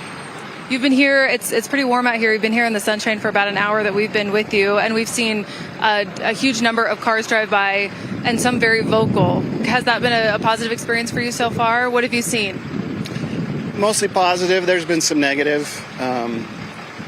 Woman was filming us and she yelled out something derogatory to Charlie Kirk, which is disgusting, and we're seeing more of that from the left. What we don't see enough of from the left is condemnation for what's going on. Just like this young girl in North Carolina that no one reported on for days. We're tired of it, and we're here to support America and stand up for what we believe in. Matthew Berry, here to show your support for Charlie Kirk. We're so sorry for the loss today. Any other final words? God bless America. God bless Charlie Kirk. We've seen firsthand a significant number of people shouting out in support and also against Charlie Kirk today. Lots of political division on the street corner here in front of the hospital where we believe he was treated and now confirmed that he has died. Reporting live from Timpanogos Regional Hospital, I'm Sarah Martin, KSL 5. Sarah, thank you. And as you showed, people are wanting to show their support for Charlie Kirk, for his family, and wanting to condemn violence on behalf of Utahns. There will be a chance to do that coming up tonight at 7 o'clock. The House of Representatives is hosting a vigil for Charlie Kirk and for the events that happened today, 7 o'clock at the Capitol Rotunda. And we are showing you a live look now on the campus of Utah Valley University, where they are lowering the American flag. As we had mentioned, President Trump had lowered the flag at the White House and has called on all states to do so through Sunday in honor of Charlie Kirk, 31-year-old Charlie Kirk, who was shot dead at the campus of Utah Valley University, 31 years old, a political activist, a husband, a father. So many outpouring of support has been coming in. Governor Spencer Koch earlier said on X that he is being briefed on the situation, posting in part, quote, "Those responsible will be held fully accountable. Violence has no place in our public life. Americans of every political persuasion must unite in condemning this act. Our prayers are with Charlie, his family, and all those affected." Daniel Woodruff has been there on campus for the last couple hours or so, talking to folks out there, getting a sense of what the campus has endured. Although the campus is closed, he has been seeing a lot of police activity. So let's go ahead and check back in with Daniel now. Daniel?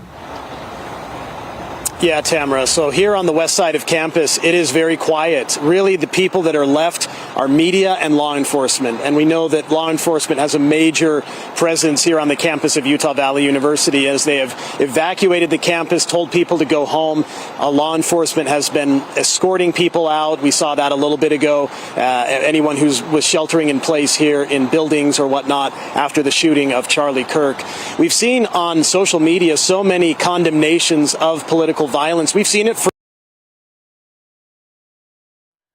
Oh, sorry. We came out of that live shot a little bit early. We do have a new statement coming up hear from the Turning Point. That is the organization from Charlie Kirk, and it says, with heavy heart that we confirm the death of Charlie James Kirk. He was murdered by a gunshot that took place during Turning Point USA's The American Comeback Tour campus event at Utah Valley University. May he be received into the merciful arms of our loving Savior who suffered and died for Charlie. We ask that everyone keep his family and loved ones in your prayers. And again, a vigil coming up to do that at 7 o'clock tonight. We want to reiterate, some people are talking and speculating about what may have happened, why it may have happened, their thoughts of motivations behind today's shooting. Sure. We don't know, and we haven't been able to verify any of those. We're hoping that we will get some more information coming up any minute here at a briefing that will take place at the university in one of their halls. We're told the governor will be there, several people from law enforcement. And so we are just standing by as we wait for that to begin. And Alex Cabrero, he has been out there on campus for us as well. And I know there's been several questions swirling in your mind as you've been able to talk to students. I mean, your own niece as well. And we've been hearing from young students. It's just a flood of emotions. Let's check in with you now, because I know we're waiting for this press conference. We're hoping to get more answers, Alex. Yeah, well, that press conference is set to begin any minute now, right here inside the Keller building on the campus of UVU. There's a lot of officials, important types, law enforcement heading that way as well. And about 15 minutes ago, we did see Governor Cox come out this way as well and head into the Fugel Gateway over there. It's on the other side where Charlie Kirk's event was happening. The governor wanted to see that for himself and getting briefed as well before heading toward the Keller building with a lot of other administrators to have this press conference that we know is coming up. But you're absolutely right. Shock, surprised. They don't believe it. I mean, I'm at a loss for words too. It's just, you just don't expect something like this on a college campus at some kind of a rally such as this one. We've heard that time and again from students and also from a lot of young people who came here who weren't students at UVU but just wanted to be a part of this, to hear what he had to say, whether they agreed with him or not, just to hear what he had to say. Something we showed you in the last 5 minutes, the flags back there at UVU, those green flags. We saw one of the workers here on campus lowering those flags to half staff, half mast out there. The American flag also here, also lowered as this took place now, what we're looking maybe 3.5, 4 hours or so ago. But again, it's just a matter now of waiting for the press conference to begin. We'll hear from plenty of officials in there and try to get some answers to a lot of questions right now, such as security, such as a suspect. I've been hearing all sorts of rumors that maybe they know who a suspect is, or we're chasing a suspect. Did the suspect get away? Do they know who the suspect is? Is there a description of the suspect, or a car or vehicle or something like that? All questions we hope to get answers to, because one thing I think both sides agree with is that whoever did this, that person should be caught, deserves to be caught, and face justice that is coming their way. So it's just a matter now of finding out who that person is, where that person is, and really what went down here at this event. So hopefully we get some of that information here soon. I know that there are a lot of officials heading into the Keller building. We should have that press conference coming up any minute now. We'll send it back to you. Alex Cabrero reporting live for us. We really appreciate your insight. I know, as you mentioned, just so many questions right now. Thank you. And let's go into that news conference, the side of that news conference at least. Dan Rascone is standing by. Dan, any news or any imminent start for the information there? Right now, we're still waiting for the governor to arrive here, and other key players are going to be coming up to the pulpit right here to be able to have a press conference. But we're inside an auditorium right now on campus, and boy, there's a lot of unanswered questions still out there, especially if the shooter is still out there. We did see a picture that somebody sent me of some SWAT team members out in an Orem neighborhood there. I don't know if you remember or not, but a little bit earlier we showed you some of those officers racing away as if to go to somewhere close by campus here. I don't know exactly what they were going to look for or anything like that, but somebody did send me a picture of some SWAT team members in a neighborhood there canvassing an area. So we're not exactly sure what they're looking at. But again, this press conference is expected to start at 4 o'clock right here, and we're expecting the governor to be here. We're expecting the FBI to be here, and also the Department of Public Safety. Again, this is the podium right here. We see it all set up. We're wanting to be able to talk to them. This is just a real tragedy. I mean, this is not only a local story, or even a national story. This is going to be an international story here as to what happened here at UVU today. I did talk to a public affairs individual here on UVU campus. He said that Charlie had about 8 security personnel there with him at that event. They also had several other security personnel from UVU that was also at that event. And so we're still trying to get details exactly what happened there. But he told me that there was about 1,500 people gathered together at that event, and when this all went down. And so again, we're still trying to find out from the Department of Public Safety and also the FBI as to what they're going to be looking at. So we're hoping that this press conference will get underway. But again, we have not seen the governor pull up. We have not seen the FBI pull up the lead players in that area. Here on campus, it's completely locked down right now. We had to kind of go through security in order to get into this building here, just because they have everything locked down. The doors were locked, and in order to be able to get in here, so they're sweeping all the buildings. So it's very clear that maybe they still have not found the shooter, or that they're still making sure that he may not be hiding here on campus. I also saw some video of someone that sent me some video of possibly someone up on a roof. Now, again, we're not able to confirm any of that. We're not able to say what exactly that was. But again, somebody shot some videos, some cell phone video of somebody up on a roof. And I don't know if that had anything to do with this or not. It appears as though everyone we talked to that was so close to this, what was unusual, everyone that we saw this happen, nobody saw the shooter. I couldn't interview anybody or find anybody that actually saw the gunman. And so there's a lot of questions there as to where he or she may have been when those shots were fired. But everybody telling me they heard one shot, and then that's when Charlie went down. And so, again, still trying to find out a lot of questions here that we're still trying to get to the bottom of, but we'll keep you posted as soon as we know any more, and as soon as the governor walks in and we're getting closer to starting this press conference. Back to you guys in the studio. All right, we appreciate that update, Dan. Yeah, Dan, we're seeing some of the same things. We're getting a lot of information now that's hard to confirm, things people have seen, people making speculations, and so it's hard to sort out that information, and hopefully momentarily we will see that. I know our reporters on the scene have seen Governor Cox on campus, so hopefully that will happen soon. Let's check in with now Jody Reynosa, who is outside campus. Jody, what are you seeing on your end? So I'm in front of the Fulton building. I'm going to have Greg pan around. We see a team of law enforcement here. They definitely have weapons on. They are ready to go. It's been all hands on deck here today. Now, we've heard from dozens of people today, primarily students, as you know, and the feelings have been shock, appalled, angry, sad, worried, scared. Things that people just should not have to hear about. One of the things that I discovered today was a gentleman who he did something very honorable. He's a professor here at UVU, but he also used to be in law enforcement. He was at the time in a building far away from the venue and the scene where Charlie Kirk got shot. And he came running, he said, toward the scene because he said, I wanted to help students. I wanted to make sure that they were safe. So his law enforcement instincts kicked in.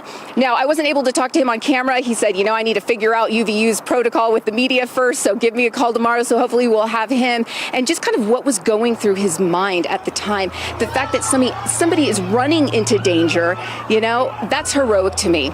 It sounds like press conference might be starting. We're going to pan over to the SWAT team right here, and I'm going to take it back to you in the studio.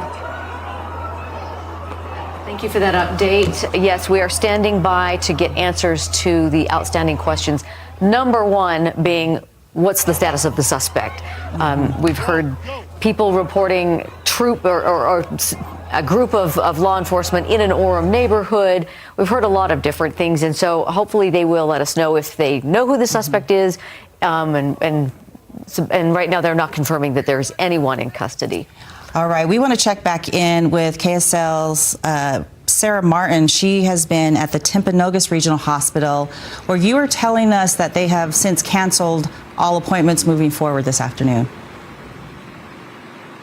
That's right. Timpanogos Regional Hospital is on lockdown. All of the parking lots surrounding the hospital are closed at this time. Security guards and law enforcement personnel are telling people to go home. Their appointments are canceled and to reschedule those appointments at a later date. UVU is just about 2 miles away from this hospital campus. At about 12:30 in the afternoon, that might have been a 5 to 8 minute drive here to this level 3 trauma center. We believe that Charlie Kirk was taken here just after that shooting at UVU, though that hasn't been completely confirmed to us. There is a large police presence here. All of the doors are barricaded with police, and those sirens are flashing, those lights are flashing. Behind me here, we do have a small group of people who are here to show support for Charlie Kirk, who have shown up to show their love and support. They're here because they're so worried about this situation. They've told me that they have been longtime supporters of Charlie's, that they've looked to him, that he's brought them hope in the past. And so to come here, to stand here in the hot sun for a few hours even, some of them have been here for more than an hour, feels like nothing. You know, it feels like a tribute that is necessary and a tribute that has brought a little bit of hope to this dark, dark day. Very sad about the news to hear, confirmed by President Trump, that Charlie Kirk did die. We believe he passed here at Timpanogos Regional Hospital. Again, all appointments are closed. It's not clear yet why he was brought to this hospital. We know there are a few hospitals within about a 5-minute range of UVU, but we believe he was brought here based on the number of police and the law enforcement personnel that are here on site at Timpanogos Regional Hospital. If you have any appointments here today, possibly even tomorrow, definitely cancel those today, but check in before you come here tomorrow morning as well. Reporting live here in Orem, I'm Sarah Martin, KSL 5 News. All right, thank you. Thanks for that update and for the information for everybody else at that hospital. We've heard at least from one University of Utah, still open, but they will have an increased police presence for all of the classes and events that are still scheduled for the remaining of the week. As we stand by for a news update that should start any minute, I wanted to read a statement from Congressman Blake Moore. Utah Congressman, he says, Charlie's passing is devastating. Above all, he was a father and a husband. My heart goes out to Erica, his children, and his whole family. Yeah, the sentiments continue to pour in. Let's check back in with Andrew Adams, also there on the UVU campus. Andrew, what have you been, from your vantage point, what have you been seeing and experiencing right now? Well, some interesting things, and albeit it's really like the guys in Army fatigues, basically SWAT gear, that are garnering all the attention. But low-key interesting is what we've been watching going on in this parking lot, which some officers, I believe, got into that pickup truck over there, and you see it driving that way. But basically, they're going like car to car. So, Stuart, if you can like point on me, but basically, some with their cell phones kind of going around the cars remaining in the parking lot. And then I don't know if they're recording video, I don't know if they're taking pictures, but maybe presumably they're thinking if there's not a shooter in custody, maybe one of these cars might have a connection. I don't know, but it makes you wonder what they were doing out in the parking lot with their phones, seeming to document the remaining cars here, is what it looked like just from a lay perspective standing here. So obviously we've seen a lot of movement still. It's, I would say, very much an evolving situation. The last time you came to me, SWAT was basically rushing to somewhere. We tried to figure out where that was. We weren't able to figure out exactly where they went, but there was definitely some urgency in where they were going, and that was a little while ago. But still, even around on campus, where we're seeing sweeps, as I can point you over here, we see some more officers making their way out this way.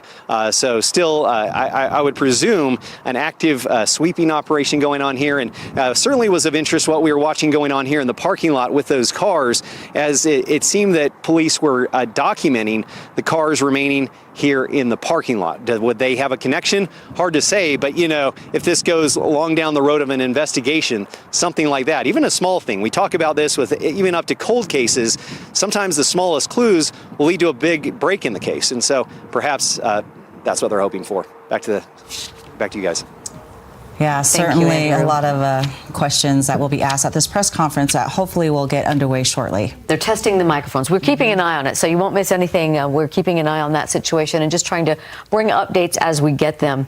An update from Representative Candace Perucci, who says she is heartsick and devastated, shocked by the murder of Charlie Kirk. He dedicated his life to engaging young people in political discourse. Same reaction that we're hearing from so many, whether, you know, in public life or just private students who were there and described what they had to witness today. Let's go now to Jody Reynosa, who has been speaking with some of those young students there on campus. Jody? Yes, students are still milling around. They're still trying to grapple with what's happened today. I don't have somebody with me, but I did just talk to police, and they did confirm that Governor Cox is here on campus. And so it's just a matter of, within minutes, even less than that the press conference is going to start. But, to go along with what Andrew Adams was saying, we're seeing the exact same thing here in this part of the parking lot. Law enforcement going around taking pictures of license plates, trying to find clues, trying to connect the dots with, who the shooter could be. And the fact that he's still at large, I think it's very unsettling for them as well. So I'll let it go back to you. You can take it from here.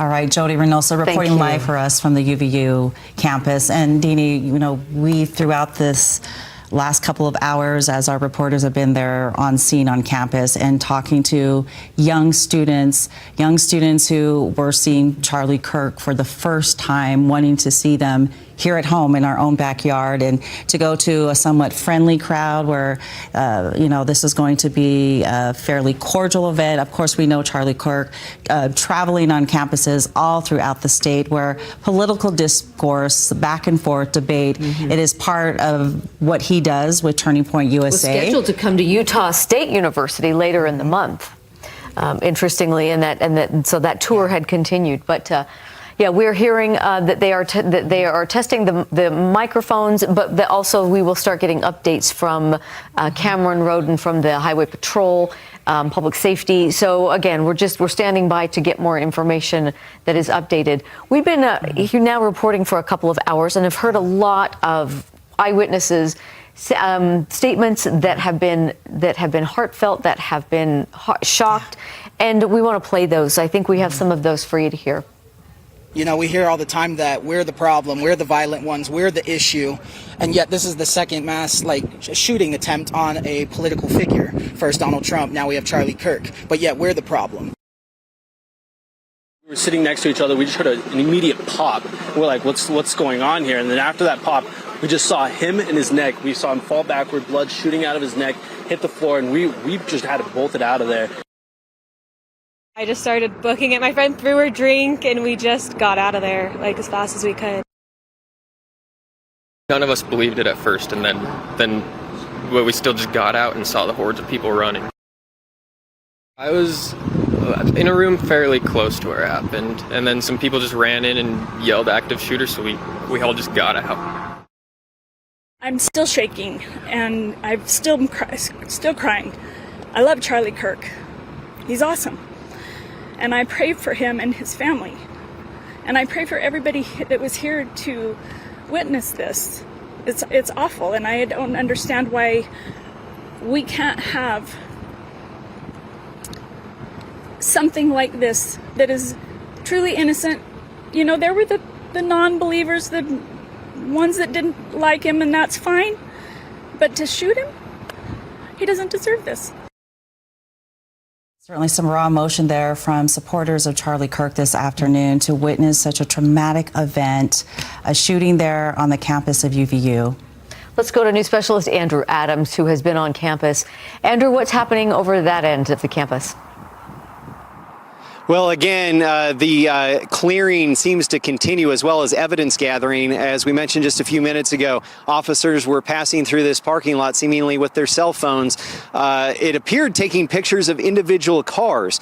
Again, it's unclear. Perhaps it's even unclear to them at this point whether that will have bearing in the investigation. But you could see a logical benefit of that. Perhaps if a car was left here at longer than everything else, or perhaps that gives them an idea what has left, what has come and gone, then perhaps there's a tie there to a potential shooter. So again, without knowing exactly what they were doing, it did look like they were photographing individual vehicles and going through and essentially sweeping this parking lot. And of course, these are left here much longer than a lot of people who cleared out a campus quite a while ago now.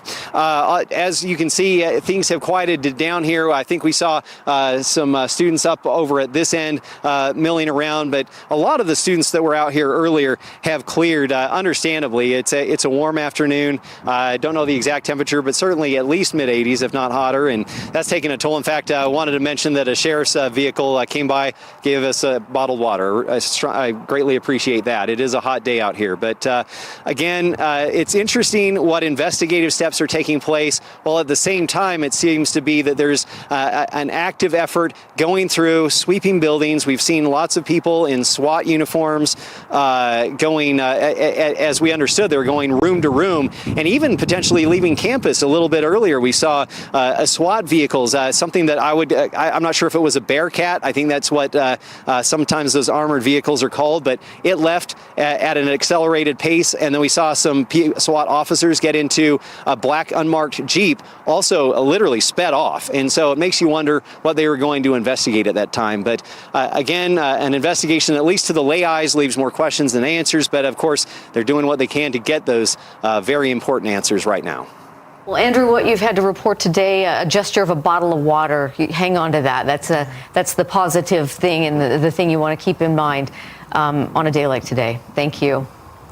All right, we want to check back in with Dan Ruscon, who has been standing by. We have been awaiting a press conference from the Utah Department of Public Safety, hoping to get some more answers. Let's go ahead and check in with him now. Dan? Yeah, that's correct. We're inside an auditorium here on campus right now where a press conference is expected to take place any minute now. We just got basically about a 7-minute warning that the press conference will be starting here shortly. This is where it'll be happening up here. All the major players, of course, will be here for this press conference. We're expecting the governor to be showing up, along with also the FBI and the Department of Public Safety. So again, this is a case that's going to go international, of course. A lot of people wanting a lot of answers as to what went wrong here, what happened, and just a lot of fear, of course, on campus from students as far as what they saw and the trauma they experienced, and then also coming back to school, what this is going to be like. And so, again, I think the main questions we want to be able to try and answer right now is, do they have any idea where this shooter may be at this time? Or if they have any indication as to if he's still on campus or not, or what they're finding and those kind of things. Also, as far as the security goes, I did talk to somebody from the UVU Public Affairs Department. They told me that Charlie had about 8 security officers or so, personal security officers with him, and then they also had UVU security officers there. And so what exactly, obviously from the video that we see of what happened there, they weren't standing necessarily right next to him there, but he was open enough to where somebody could shoot and fire those gunshots. Now, where that gunfire came from is the other big question. Everyone we've been talking to here, nobody seems to have seen an actual gunman or somebody that actually fired that gun and where that shot came from. All they say is that they heard that gunshot go off and then they saw Charlie drop. So again, we're getting video, as you guys have been mentioning there at the station and other things. We're starting to see video merge in of people showing somebody possibly up on the roof or somebody in another location. And so again, that's all speculation right now, but those are videos that police are going to be looking at. We're hoping to be able to get some answers to from FBI. And again, we're hoping probably within the next 5 minutes or so that this press conference will be starting. We do start to see some people starting to file in here, and so we might be getting something here pretty soon as to when this may start. But we'll go ahead and get it back to you guys, and of course, as soon as this takes place, we'll take it live here, and hopefully we can be able to get some of these answers. Back to you guys. We appreciate you being there and giving us those minute-by-minute updates. Dan, thank you. Yeah, we got the 2-minute warning, I think, for this news conference. Just a few updates of things happening coming forward. There's the vigil tonight at 7 o'clock at the State Capitol building. And Sarah Martin joins us live from the hospital, where the repercussions there, Sarah, had been that everything was canceled on that hospital campus.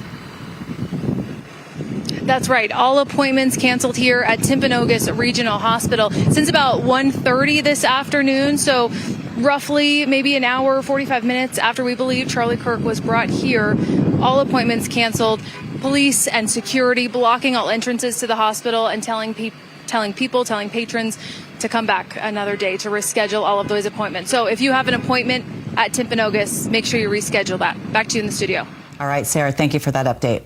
Looks like they are getting started with this news conference. Good afternoon, ladies and gentlemen. We will listen in and hear the information. Thank you for being here. At this press conference, we will first hear from Utah Department of Public Safety Commissioner Bo Mason. Then we'll hear from the FBI Special Agent in Charge, Robert Bowles. We'll then hear from Utah Valley University Vice President Val Peterson, who's been in touch with President Jimenez. And then we'll hear from Governor Cox. I'll turn the time over to Commissioner Mason.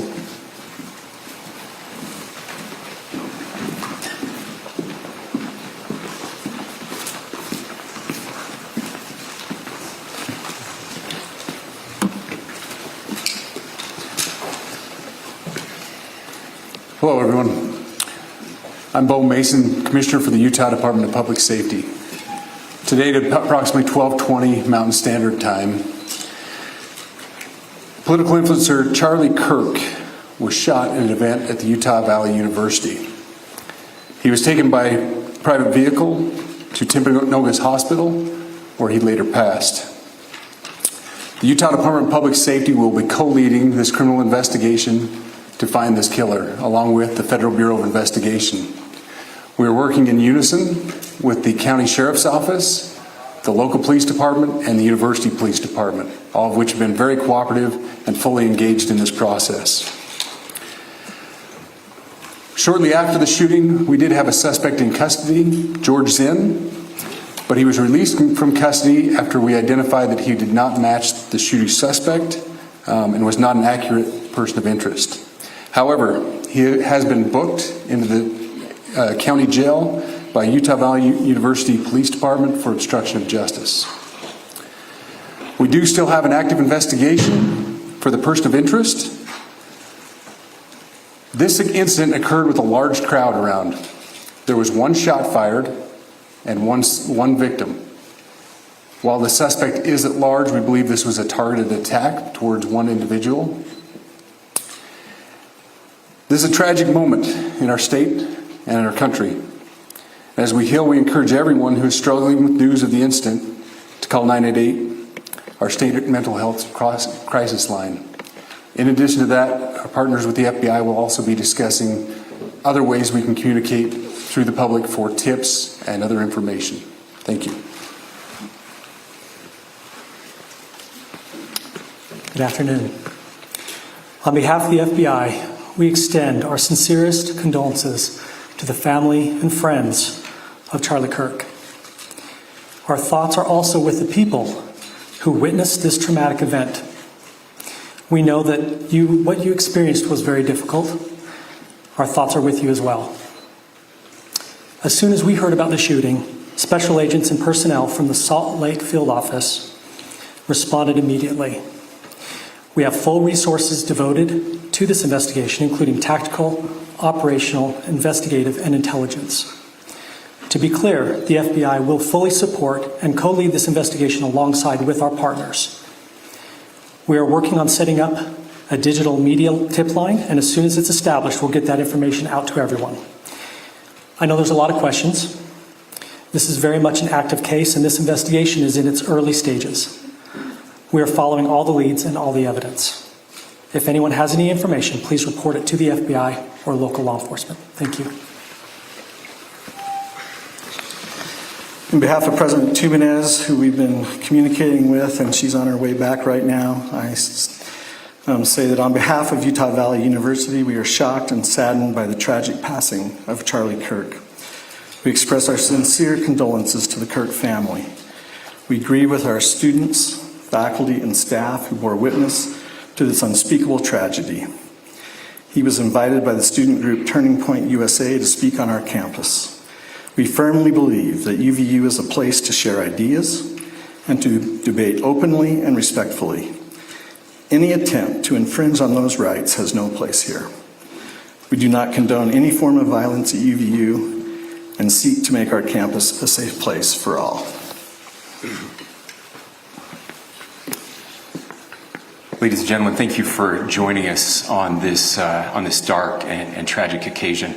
I want to thank our law enforcement officers who are leading this investigation, starting with Chief Long and his response here.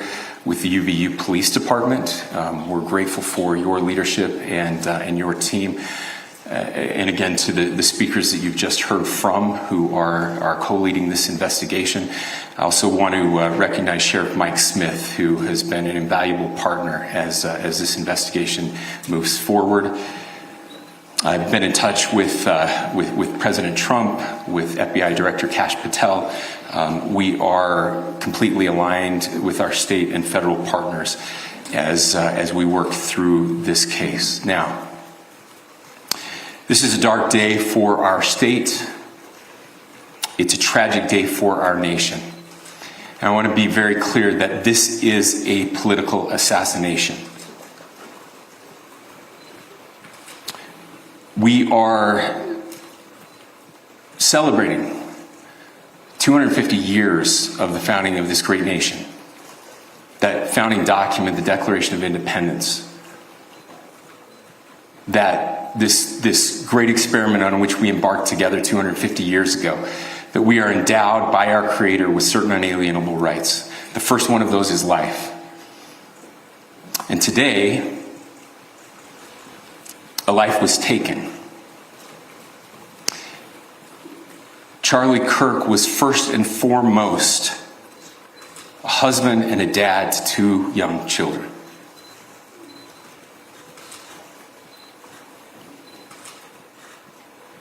He was also very much politically involved, and that's why he was here on campus. Charlie believed in the power of free speech and debate to shape ideas and to persuade people. Historically, our university campuses in this nation and here in the state of Utah have been the place where truth and ideas are formulated and debated. And that's what he does. He comes on college campuses and he debates. That is foundational to the formation of our country, to our most basic constitutional rights. And when someone takes the life of a person because of their ideas or their ideals, then that very constitutional foundation is threatened. Now, we have a person of interest in custody. The investigation is ongoing. But I want to make it crystal clear right now, to whoever did this, we will find you. We will try you. And we will hold you accountable to the furthest extent of the law. And I just want to remind people that we still have the death penalty here in the state of Utah.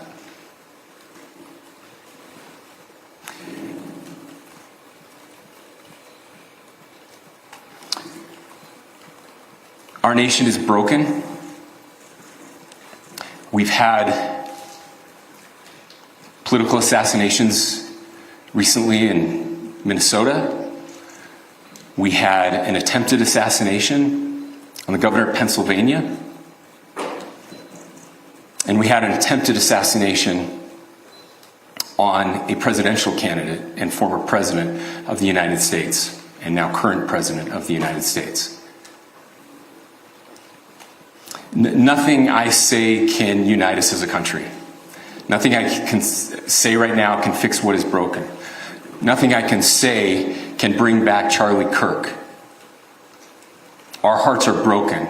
We mourn with his wife, his children, his family, his friends. We mourn as a nation. If anyone in the sound of my voice celebrated even a little bit at the news of this shooting, I would beg you to look in the mirror and to see if you can find a better angel in there somewhere. I don't care what his politics are. I care that he was an American. We desperately need our country. We desperately need leaders in our country. But more than the leaders, we just need every single person in this country to think about where we are and where we want to be. to ask ourselves, is this it? Is this what 250 years has wrought on us? I pray that that's not the case.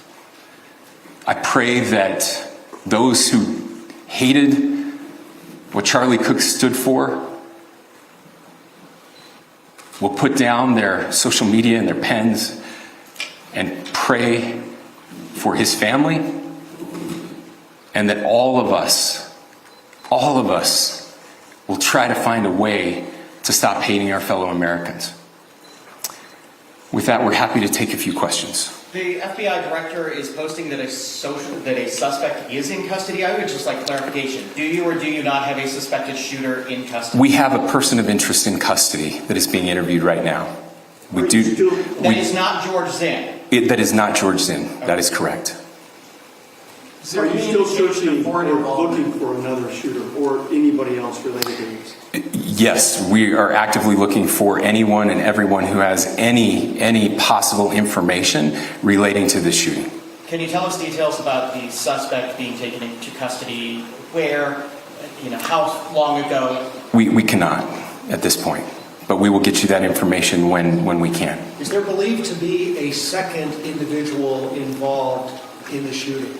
At this point, there is no information that would lead us to believe that there is a second person involved. Can you guys talk about the possible shooting?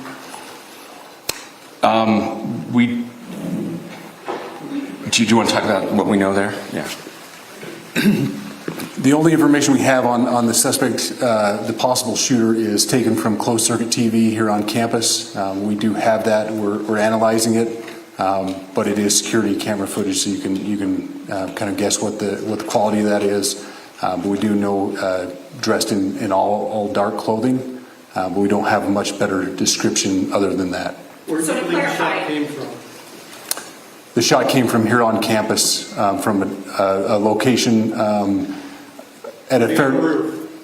Potentially from a roof, yes. A longer distance shot from a roof. So to clarify, with the security camera footage you have and the person of interest that's in custody, does that match up? That's what we're trying to decipher right now. So did FBI or DHS have anything on the threat board this morning? I can't speak to that. I'll just say that the investigation's ongoing, and as soon as we have further information, we will be sure to release it. Any indications of foreign intelligence involvement? As of now, I can't comment on any of that. Thank you. Can you talk a little bit about the security of the event itself? Who was there security-wise, and what happens on these kind of events? Chief Long. So my name is Jeff Long. I'm the police chief here at UVU, and I'll tell you right now, we're devastated. We're a small police department. We have a very large campus. We have over 40,000 students, and we love our students. We love our visitors, and we're devastated by what happened today. This is the police chief's nightmare. I'm very saddened for the Kirk family. I know his wife and parents found out about this. Obviously he's away from home. He's here in Utah. They find out by a police officer that visits their home. That's tragic. Nobody wants that. But I can tell you about our venue today. This was an open venue. This was outside. We did have 6 officers working that event. We had probably over 3,000 people that were in attendance. It sat down in kind of a bowl area here on the central campus. We have a waterfall area, and so he was kind of in a lower area, surrounded by buildings. We had some plainclothes police officers that were in the crowd as well. We train for these things, and you think you have things covered, and these things, unfortunately, they happen. You try to get your bases covered, and unfortunately today we didn't. And because of that, we had this tragic incident. So we did have officers there. We had Charlie Kirk's team. He has a security team that travels with him, and they were here with him when he was shot. Was the gun recovered? I'm sorry, see? Was the weapon recovered? At this point, I can't disclose that. When Charlie Kirk was shot, there was a question being asked about mass shooting. Was that person apprehended, and do you know who asked that question? Say the question again. I don't know if I understand what you're saying. When Charlie Kirk was shot, he was answering a question about mass shootings specifically. Was that person apprehended, and do you know who asked that question? I do not. We do not have that at this moment. What kind of weapon was used? Ladies and gentlemen, we have time for just one more question, so thank you. Yeah, a question for the chief as well. Was it your team or Kirk's team or a combination of both that kind of set the security protocol for the event? So we work together. You know, he has his team, and they do this all over the country. We all know that. This is not uncommon for them. They're very comfortable on campuses, and I was coordinating with his lead security guy, and so yeah, we were working together. Was this a sharpshooter type shot? Ladies and gentlemen, those are all the questions that will be answered today. Again, thank you for covering this. We will be updating you as soon as we have additional information through normal channels, working with law enforcement.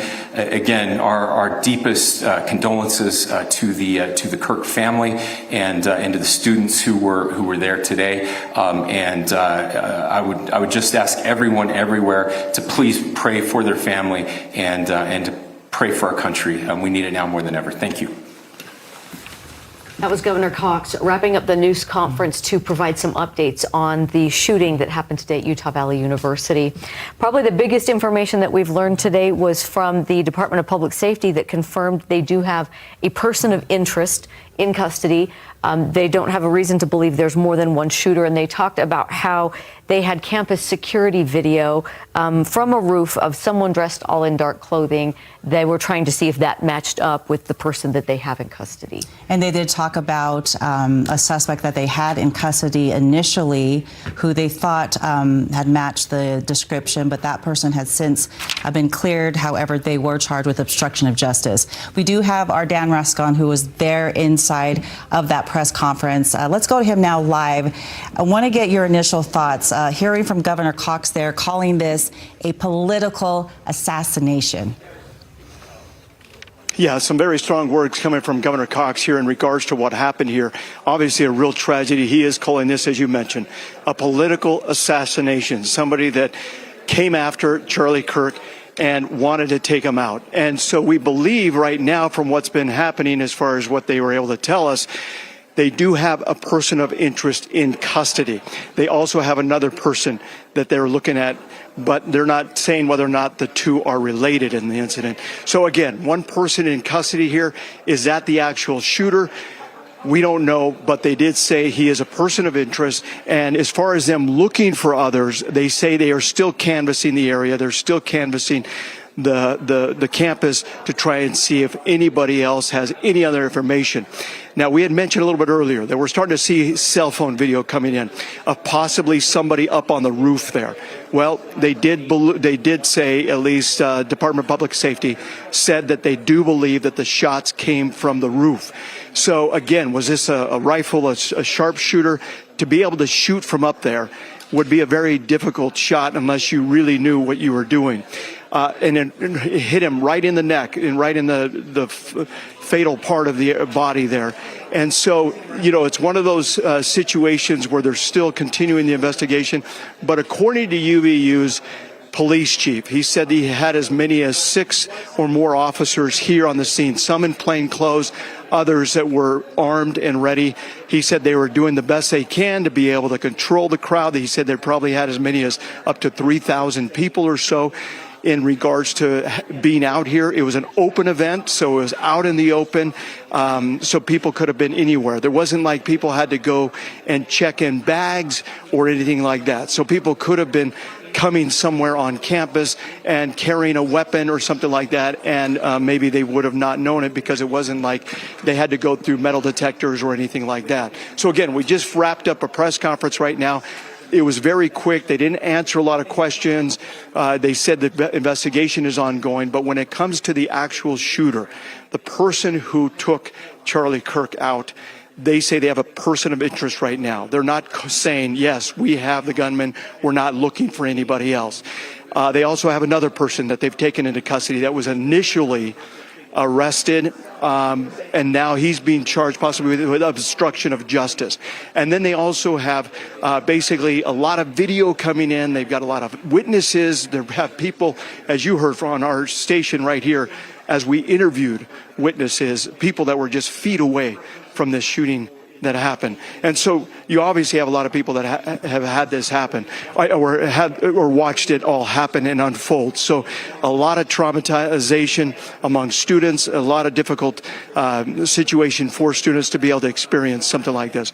But again, we are hoping to get a little bit more answers, but just again, some strong words from Governor Cox in regards to what's happened here in Utah, and how it's a national and now international type of an event here. Political assassination is the words that he used. And he said that we do have the death penalty here in Utah. And whether or not that's a sign that they're going to try and seek that is one thing. But again, his condolences went out to the family and of Charlie Kirk, and just a real devastating situation for everybody involved. But again, that's kind of a wrap up of what happened here in this press conference. Still a lot of unanswered questions out there. Unfortunately, it would be nice if we were able to hear they've got the shooter in custody. They kind of know what happened here, who it was, and that they were done looking for people. But again, police are still out there, out and about, canvassing this campus and also neighborhoods, looking for this shooter or looking to see if there's anybody else that may be connected to something like this. I'll send it back to you guys. Yeah, you mentioned, and the same thing that we noticed, the strong language that came from Governor Cox. And Dan, we also noticed that you talked about the video of someone running on the roof. I believe we have that video to show. All we know is that they believe that the gunshots did come from that area. And here's the video that we were referring to. You know, there's yes, not exactly. Yeah, it's just there in the circle there. There's not a lot to go off of there, other than other people saw it too. Right. Other people reported seeing someone dressed darkly running on the roof. So again, as they look for information and clues and talk to people for information, those are the kinds of things that they are now gathering in the wake of this. And the DPS commissioner did mention that they are analyzing security camera footage, and they talked about the quality of it. So they did mention that the person was dressed in all dark clothing, but other than that, they don't have much to go on. You know, it would make sense in regards to somebody possibly being up on the roof there. I'm sorry, I'm not sure if I'm on or not. Yeah, go ahead. We can hear you, Dan. It would make... Yeah, I was just going to say, it would make sense possibly for somebody to be up on the roof there. The only reason why I say that is because we interviewed dozens of students here. You heard students from with Daniel Woodruff. You heard them with Andrew Adams. You heard them with Alex Cabrera, everybody. And nobody saw a shooter. Out of all those students, I mean, these are kids that were like right there at the event. They were feet away from it happening. All they heard was a gunshot, and then they saw Charlie Kirk drop. Nobody ever saw a shooter, which is very unusual. So that shot would have had to have come from some other location that was maybe a little bit further away, a little bit more outside. And that's something that Governor Cox talked a lot about, too, as far as the attempted assassinations or of other political figures. And he mentioned, obviously, President Trump and what happened there. And so, this is a really sad, unfortunate situation that is happening with some of the political climate right here, not only in our nation, but across the world in that respect. I'll send it back to you guys. All right, Dan, we appreciate you at least bringing some light to the pressing questions that people want to know and that we've been trying to get answers for all afternoon. We'll check back with you. Yeah. And let's circle back to some of the statements that Governor Spencer Cox made, again, calling this a political assassination, some very strong words condemning this attack. Let's go ahead and listen into some of the moments that he shared with us. Today, a life was taken. Charlie Kirk was first and foremost a husband and a dad to two young children. That was some of the things that the governor said. He went on to say they want to remind people that we still have the death penalty in Utah. So that just gives you an idea of the tone and the seriousness with which law enforcement and state leaders are taking this. Let's go to news specialist Daniel Woodruff, who's standing by. Daniel, any reaction on your end from the information we learned? Yeah, I think on the one hand, no reaction yet because we're in an area where there is nobody. Students have been very slowly trickling out all day, but we're in a parking lot near the campus on the north side that we're basically the only ones here right now. Law enforcement has moved on. But some significant news now to report from UVU after the shooting death of Charlie Kirk. Students received a notification that I'm going to read, and it basically says that UVU is closed now until Monday. Not just today, but until Monday. The college said, on behalf of Utah Valley University, we are shocked and saddened by the tragic passing of Charlie Kirk, a guest to our campus. Our hearts go out to his family as we grieve with our students, faculty, and staff who bore witness to this unspeakable tragedy. UVU campuses will be closed from September 11th through the 14th. Again, that's tomorrow through Sunday, so classes resuming on Monday. And it's not just classes. UVU says all classes, in-person and virtual, campus events, and administrative operations will be suspended during this time. Please plan accordingly. So obviously UVU taking significant steps in the aftermath of this tragedy to, take care of the issue, take care of the investigation, and allow students and those who were there to have some time to process it. And I haven't been able to stop thinking about some of these students today that we interviewed who watched this happen, who, as one put it, saw the blood pouring from the speaker, Charlie Kirk's neck, and just horrific things that nobody should ever have to see. And now they have to go and process those emotions. And so UVU will be closed beginning now through Sunday night, and then classes resuming on Monday. So some significant developments here. Police have continued to walk around the campus. We have talked to some officers who are actually here in the parking lot checking vehicles. But then again, you heard in that news conference a little bit ago, a person of interest has been taken into custody. The wording, though, to me is interesting. Governor Cox called this a person of interest.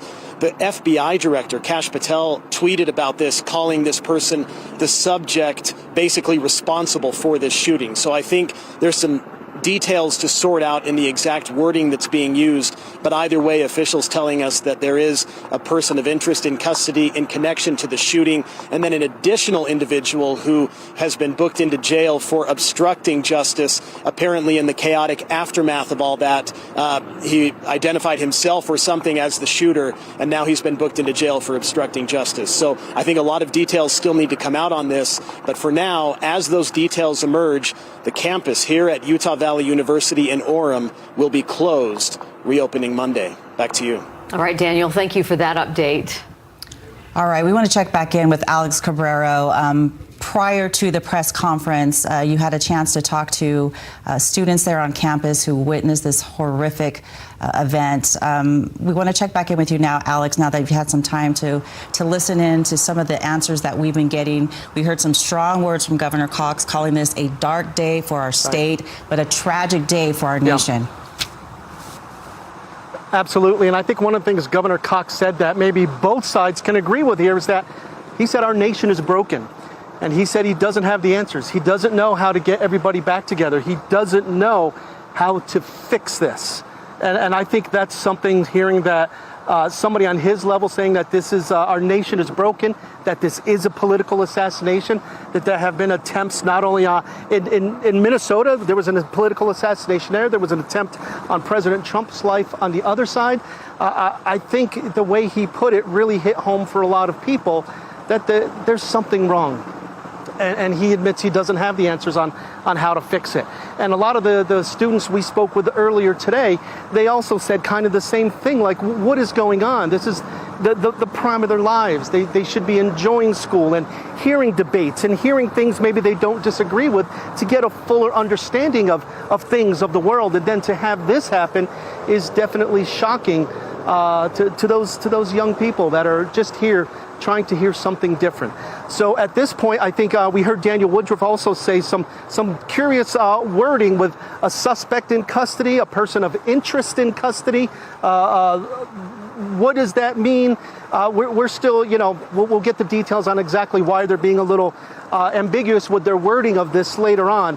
But they are working on us. It is still very early on in this investigation. And sometimes in past cases where we've covered shootings and covered suspects that law enforcement is looking for, sometimes things are worded a certain way to maybe not tip off where a suspect may be, that they are onto this person. I don't know if that's the case here, but sometimes wording is ambiguous simply because there is more information they don't want released right now because they might know a little bit more, but they don't want to make that information public just yet. Eventually, the answers will come. I know in today's day and age, we want all the answers right away, right now, but this is one of those things where law enforcement, you have to get it right.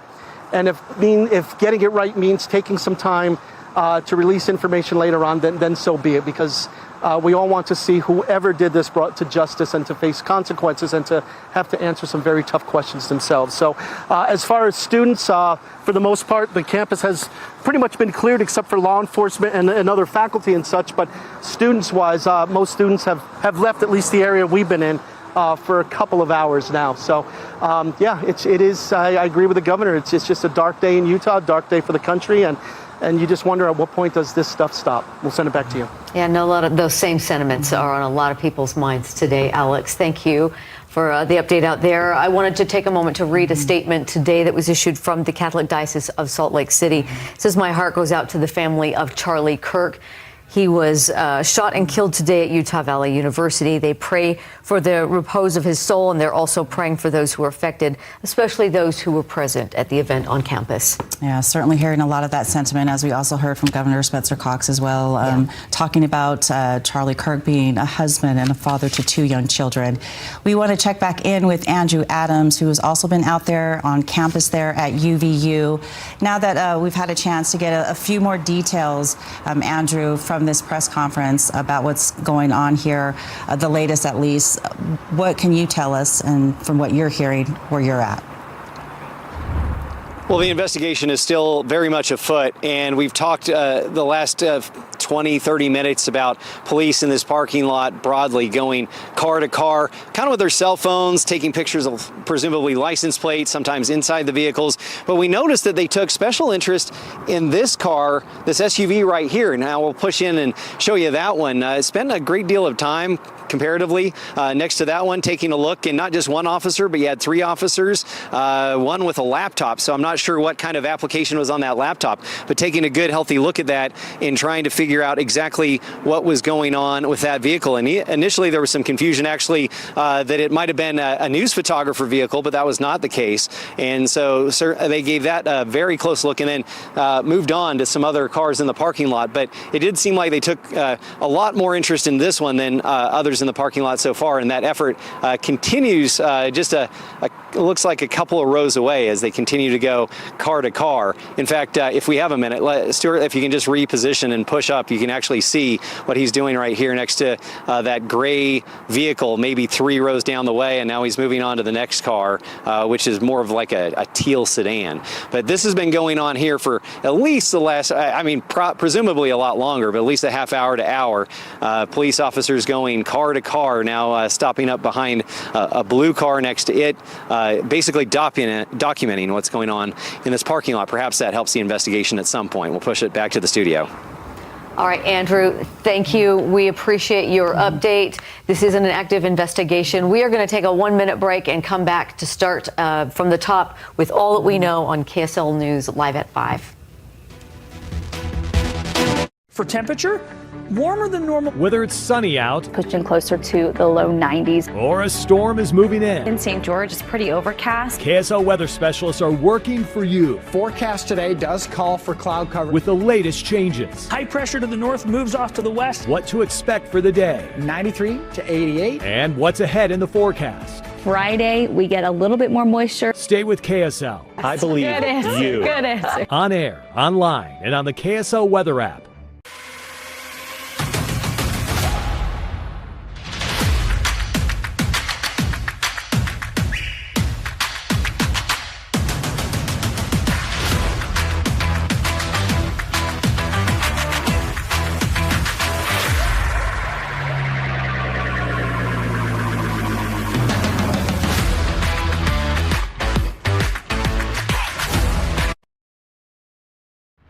This is breaking news from KSL.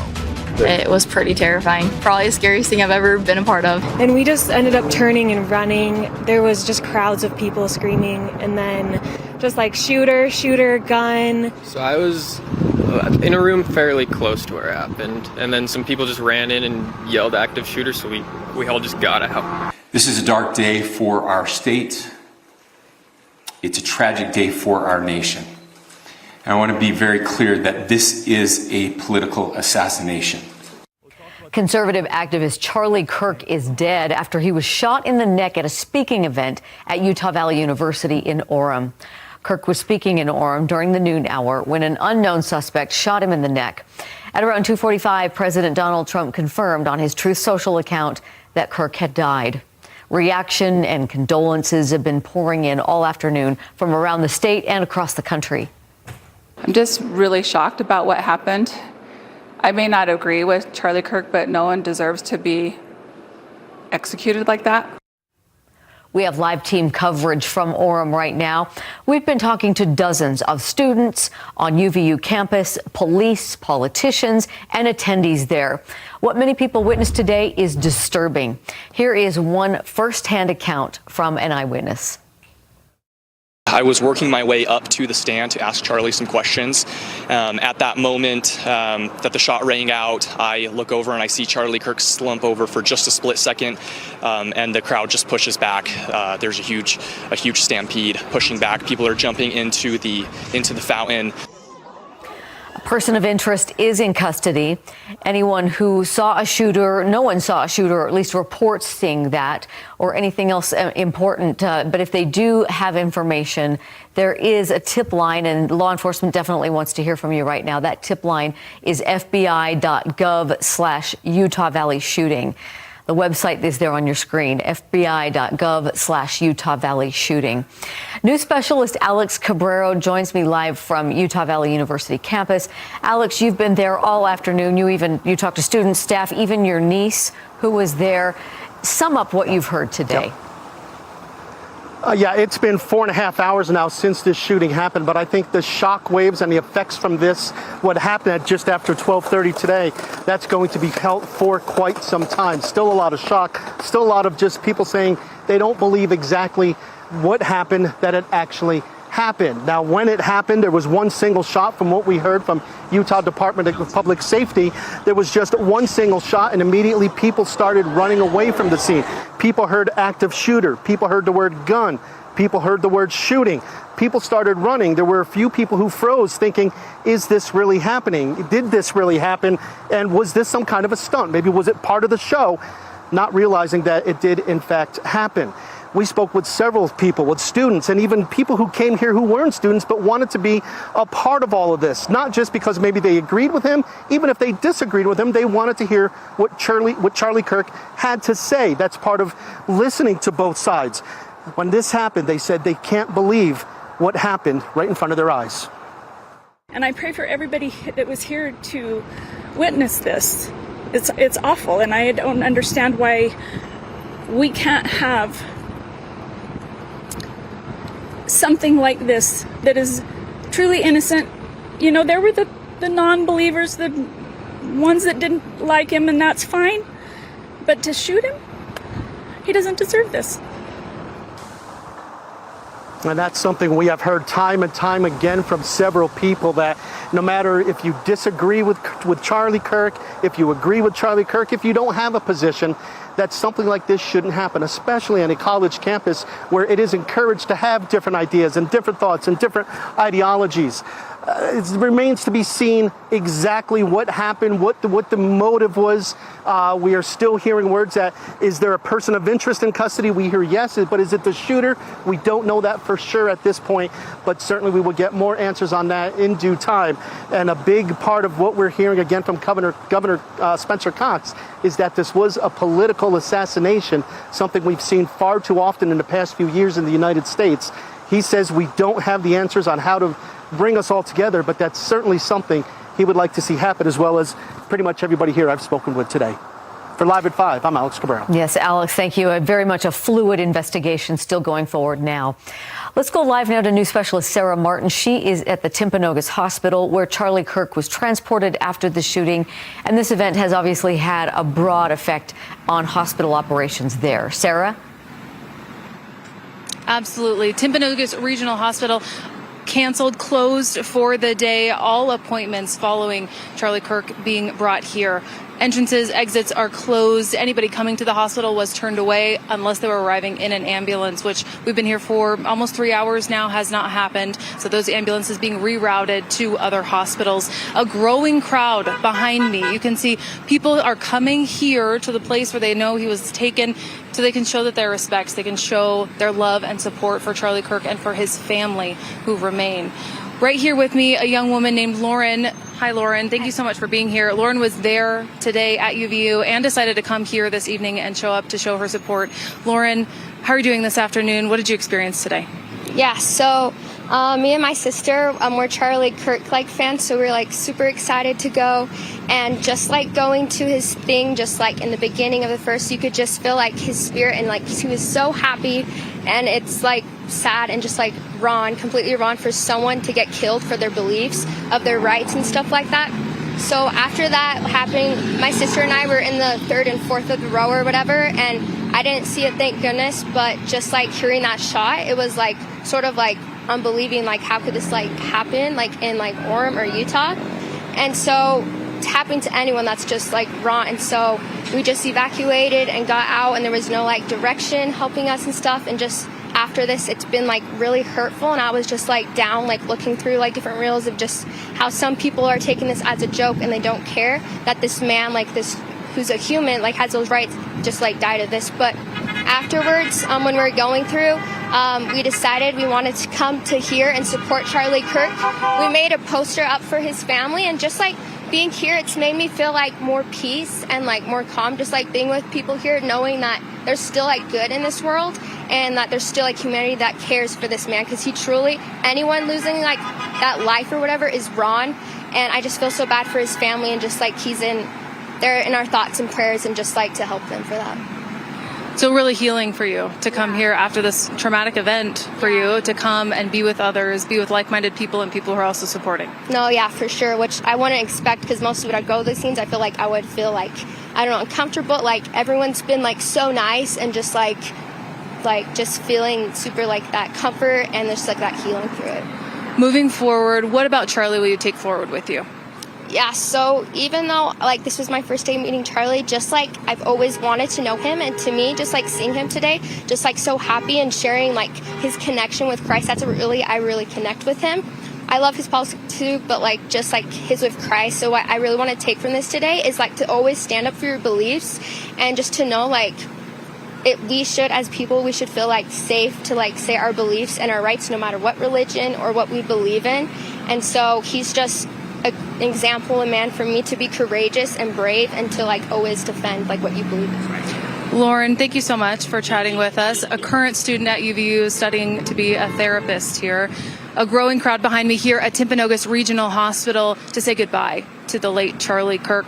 We'll be here all evening speaking with more people coming to pay their respects. Reporting live, I'm Sarah Martin, KSL 5 News. All right, Sarah, we appreciate you out there. Thank you. Let's continue our team coverage now with news specialist Andrew Adams. Andrew, I know you are from Utah County. This hits close to home. And all afternoon, we have been hearing from witnesses talking about some things no one should have to see. It's been hard. It has been hard and really inconceivable in a place like this. Not just the fact that Orem and Provo, very safe area, but on top of that, just how politically conservative Utah County tends to be. And then this happens here. I think that multiple people today have taken note of that. And certainly, as we've been standing out here, we've been tracking the movements of law enforcement, and we've seen law enforcement from all kinds of different agencies, people in SWAT gear, sometimes moving quickly, sometimes moving slowly, but continuing their investigation through the area. Actually, while we were standing here, we saw police HSI, which is Homeland Security Investigation. So we know there's now federal involvement here with the FBI, also Homeland Security agents in the area. And so they are doing, it's a full court press in terms of an investigation out here, in terms of what we're seeing from federal law enforcement and from local law enforcement.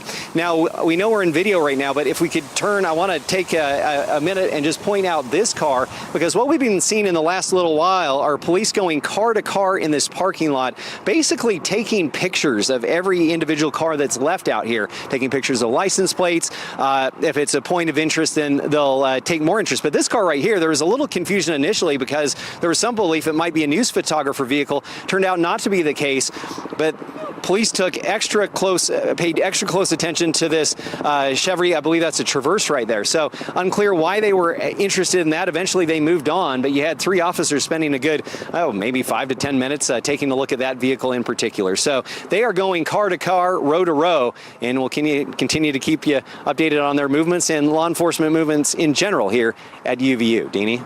All right, Andrew, thank you. Nice job out there. Now let's continue our coverage with Daniel Woodruff, who is live outside the campus of Utah Valley University. Daniel, I know you too are also very, very familiar with this area of our state, and I think it's safe to say that no one would anticipate this kind of violence on UVU's campus. Yeah, Deanie, they call this Happy Valley for a reason. I grew up in Provo, just a few miles to the east from here at Utah Valley University, and this is just a shocking day, as people have told us over and over and over. Now, some significant news coming out in just the last little bit. As a result of the shooting, Utah Valley University here will be closed until Monday. All classes, all administrative operations, all events are canceled until Monday. I wanted to read a short bit of what Utah Valley University put out. They said, "Our hearts go out to his family, Charlie Kirk, as we grieve with our students, faculty, and staff who bore witness to this unspeakable tragedy. UVU campuses will be closed from September 11th through the 14th. And that's really one of the major effects of today's shooting, not only for Charlie Kirk and his family, but there were thousands, we've been told, of people that were in this area who watched the shooting happen, some of them describing the chaotic aftermath to us earlier today. I was in a room fairly close to where it happened, and then some people just ran in and yelled active shooter, so we all just got out. I just started booking it. My friend threw her drink, and we just got out of there like as fast as we could. It was terrifying. None of us knew what was going on. And that was really the sentiment. Nobody knew what was happening at first. One witness described it as like a firecracker, and then about 3 seconds of confusion, and then noticing what had happened, and then just running. In fact, I interviewed 3 people who told me that they left the place where Charlie Kirk was speaking, ran through the UVU fountain on the west side of campus, literally running for their lives. They didn't know if it was an active shooting situation where others would get shot. In this case, of course, only Charlie Kirk was shot, as the news conference that just wrapped up a little bit ago revealed that this was apparently a political assassination with one target, and that was Charlie Kirk, and 1 shot was fired. Certainly a lot of emotions here on UVU campus today, a lot of tears we saw, a lot of sadness, and a very somber feeling, an eerie feeling right now. It's a quiet campus that is going to be closed until Monday. Daniel Woodruff, live at 5. Yeah, Daniel, those emotions you describe are so understandable and so obvious in the video as you watch those poor students. Thank you for that report. The governor, along with local, state, and federal police, just wrapped up a news conference on this shooting. News specialist Dan Rascone attended that conference and joins me now. Dan, they were able to shed some light on several key parts of this investigation. Yeah, that's correct, Deanie. We did hear some key parts there of the investigation, as you mentioned, as far as what the governor had to say, and also with the Department of Public Safety and also the FBI, all inside this auditorium just about an hour ago or so. But again, still a lot of unanswered questions out there. But we do know this in regards to what has happened here. The governor kind of summed it up really well when he said this is a very dark day in Utah, a very dark day in the nation here as to what happened here. We heard this a little bit.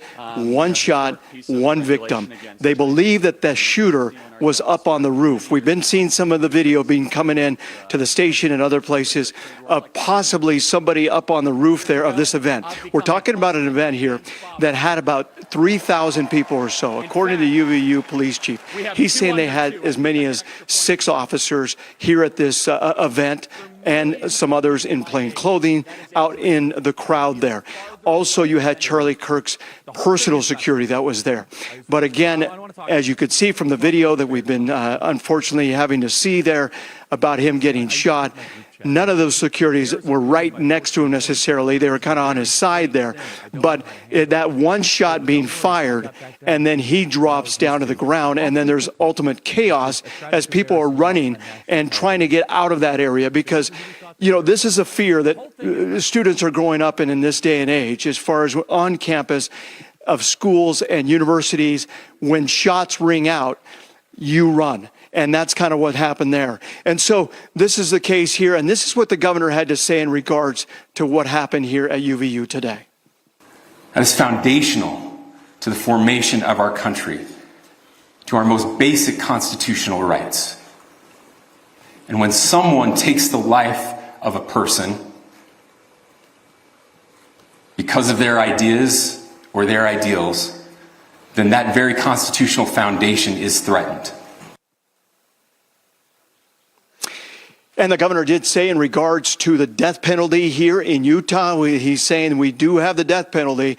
And so that is something they will be looking at. But again, as far as having the actual shooter in custody right now, that's the question that we posed to them, trying to clarify all of that. They said they do have a person of interest in custody right now, and they are still out there canvassing the area. They're still going to each of the buildings, making sure every inch of this campus is looked at to make sure there's not somebody else out there that's involved. But again, one shooter, unfortunately one victim here, and that victim has passed away. I'm Dan Rascone, live at 5. Back to you guys in the studio. All right, Dan, thank you for the summary. And yes, this is still an active investigation, and they do have a tip line for people who may have information. Let's go now live to Jody Reynosa. Jody, you've been on the ground there all afternoon talking to people, and we could hear the shock and the disbelief by what they've seen today.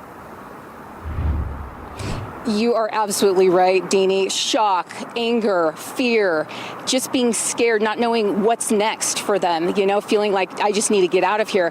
However, we have seen stragglers here, and we've seen law enforcement direct them, very strongly, you need to leave. This is an active investigation. Now, just to let you know where I'm at, I am just in front of the Fulton Library. And beyond that is the Liberal Arts Building. And then that's where the venue is, behind the Liberal Arts Building. Now, along with all of those feelings that the students are feeling, that, Utah County, Utah, the nation is feeling right now, there's some irony in this as well. I mean, if you take a look right back here behind me, you see Utah County official ballot box. The fact that this is one of the areas that people can submit, their vote for people, no matter what aisle, no matter what side of the aisle politically they are on, they can come here. And, I wasn't in the actual press conference, but I was listening to it through my earpiece. And UVU officials said, we want to make sure people know this is a place to share ideas. So this has been an awful day for them. It's being coined a dark and tragic day for the entire nation. The other aspect of irony is September is Constitutional Month. And I actually spoke with the Alpine Director of Communications, the Alpine School District, and they were celebrating a 9/11 project in Spanish Fork in Utah County, and, trying to just understand the depth of the civic history that we have, not only in Utah, but across the nation. And he said, when we heard this, we were absolutely shocked as well. Now, I asked him, are you going to have school tomorrow? Are you shutting it down because, the shooters at large? He said it's going to be business as usual. There's going to be school at Alpine School District. However, if we get any directives from law enforcement and things change, then we will move quickly as well. I'll send it back to you. All right, Jody, thank you. Yeah, this has been a long day and a hard day for many people who were there on campus. The University of Utah Valley University campus is on lockdown, and the school's police say they have issued that stay in shelter warning that has not been lifted. So anyone who's still trapped in the school's building or still inside, they are asking you to get a police escort before you come out. There is a number to call for that help, 801-863-8130. That's 801-863-8130. And I pray for him and his family. And I pray for everybody that was here to witness this. It's awful, and I don't understand why we can't have something like this that is truly innocent. More eyewitnesses to today's shooting at Utah Valley University. Let's take a little moment now and go to Mike Hedrick, who is on Utah Valley University's campus. Mike, I know that you have been talking to people at NBC and reporting there for them. This, of course, has taken a national and an international interest in terms of a news story. It's consumed the country is what it's done, Deanie, and everyone is trying to figure out why in the world something like this happened, especially in Utah County, right? A lot of people here especially thinking this happened somewhere else, right? We've heard that from people. It happens somewhere else, not here. It can happen anywhere, and I think today is proof of that. And as I spoke with a number of people today, really the common thread between all of them was this is a tragic situation, and the whole thing was surreal. And a lot of people are still trying to wrap their heads around that. I'm on the campus right now where you still see a heavy police presence. Not too many people here. Officers have died down as far as the number of them that we see coming in and out of this area, but know this, the presence is still heavy here on UVU's campus. All right, let's talk a little bit about Charlie Kirk. Some people don't know his background and maybe have never heard of him. He actually was the founder of Turning Point USA. That was back in 2012 when he was just 18 years old. He was a prominent supporter of President Donald Trump and attracted young voters using his network of nonprofits to register voters on campuses and churches for Trump in 2024. Kirk frequently traveled to college campuses, speaking and taking questions from audience members in arguments that often led to viral videos. Kirk's appearance at Utah Valley University was the first of a 14-city fall American comeback tour. Kirk traveled with a private security contingency. He most recently appeared in the Oval Office back in May, attending the swearing-in ceremony of Judge Jeanine Pirro.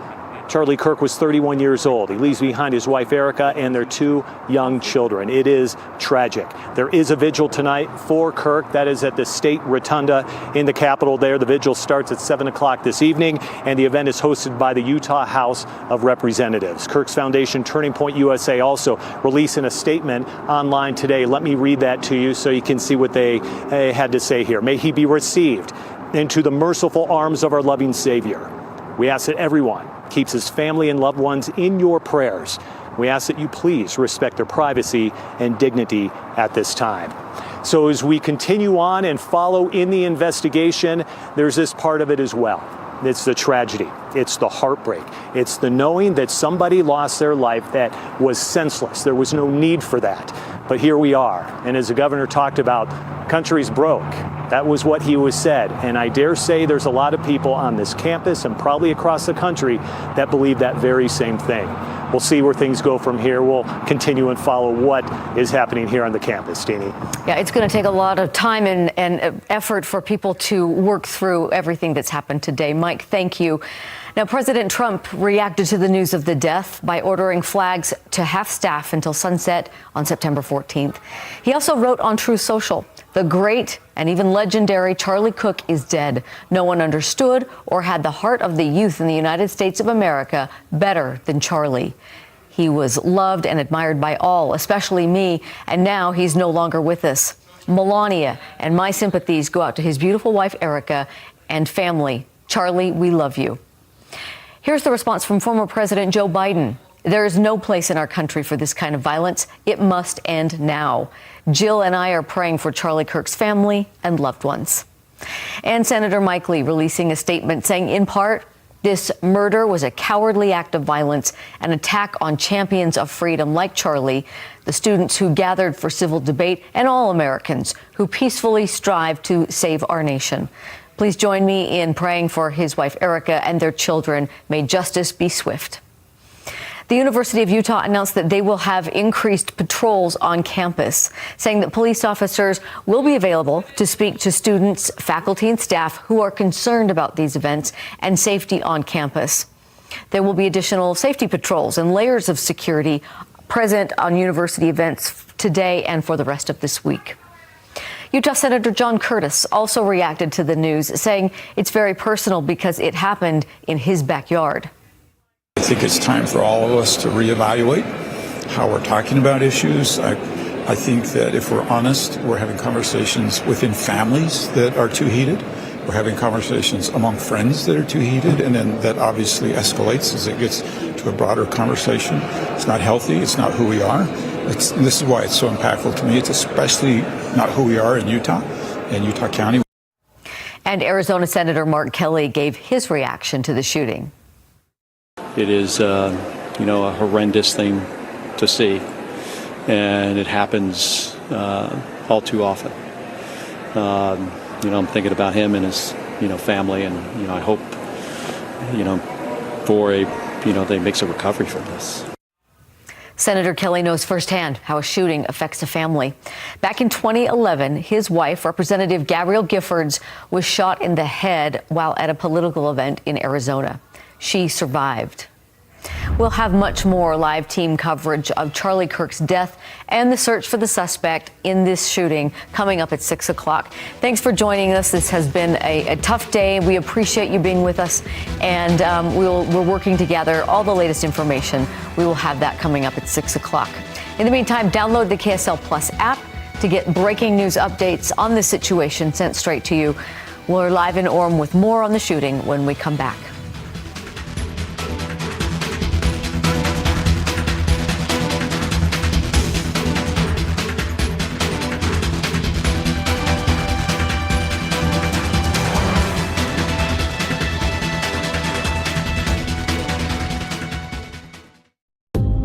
We grew up an NBC family. At the age of 15, I started working in newsrooms. I always raised my hand when news was breaking. We're live tonight inside the disaster zone. To connect with people. For NBC News, I'm Tom Yams. And that's what we do every night. At Smith's, you never compromise. You get up high quality that's guaranteed fresh and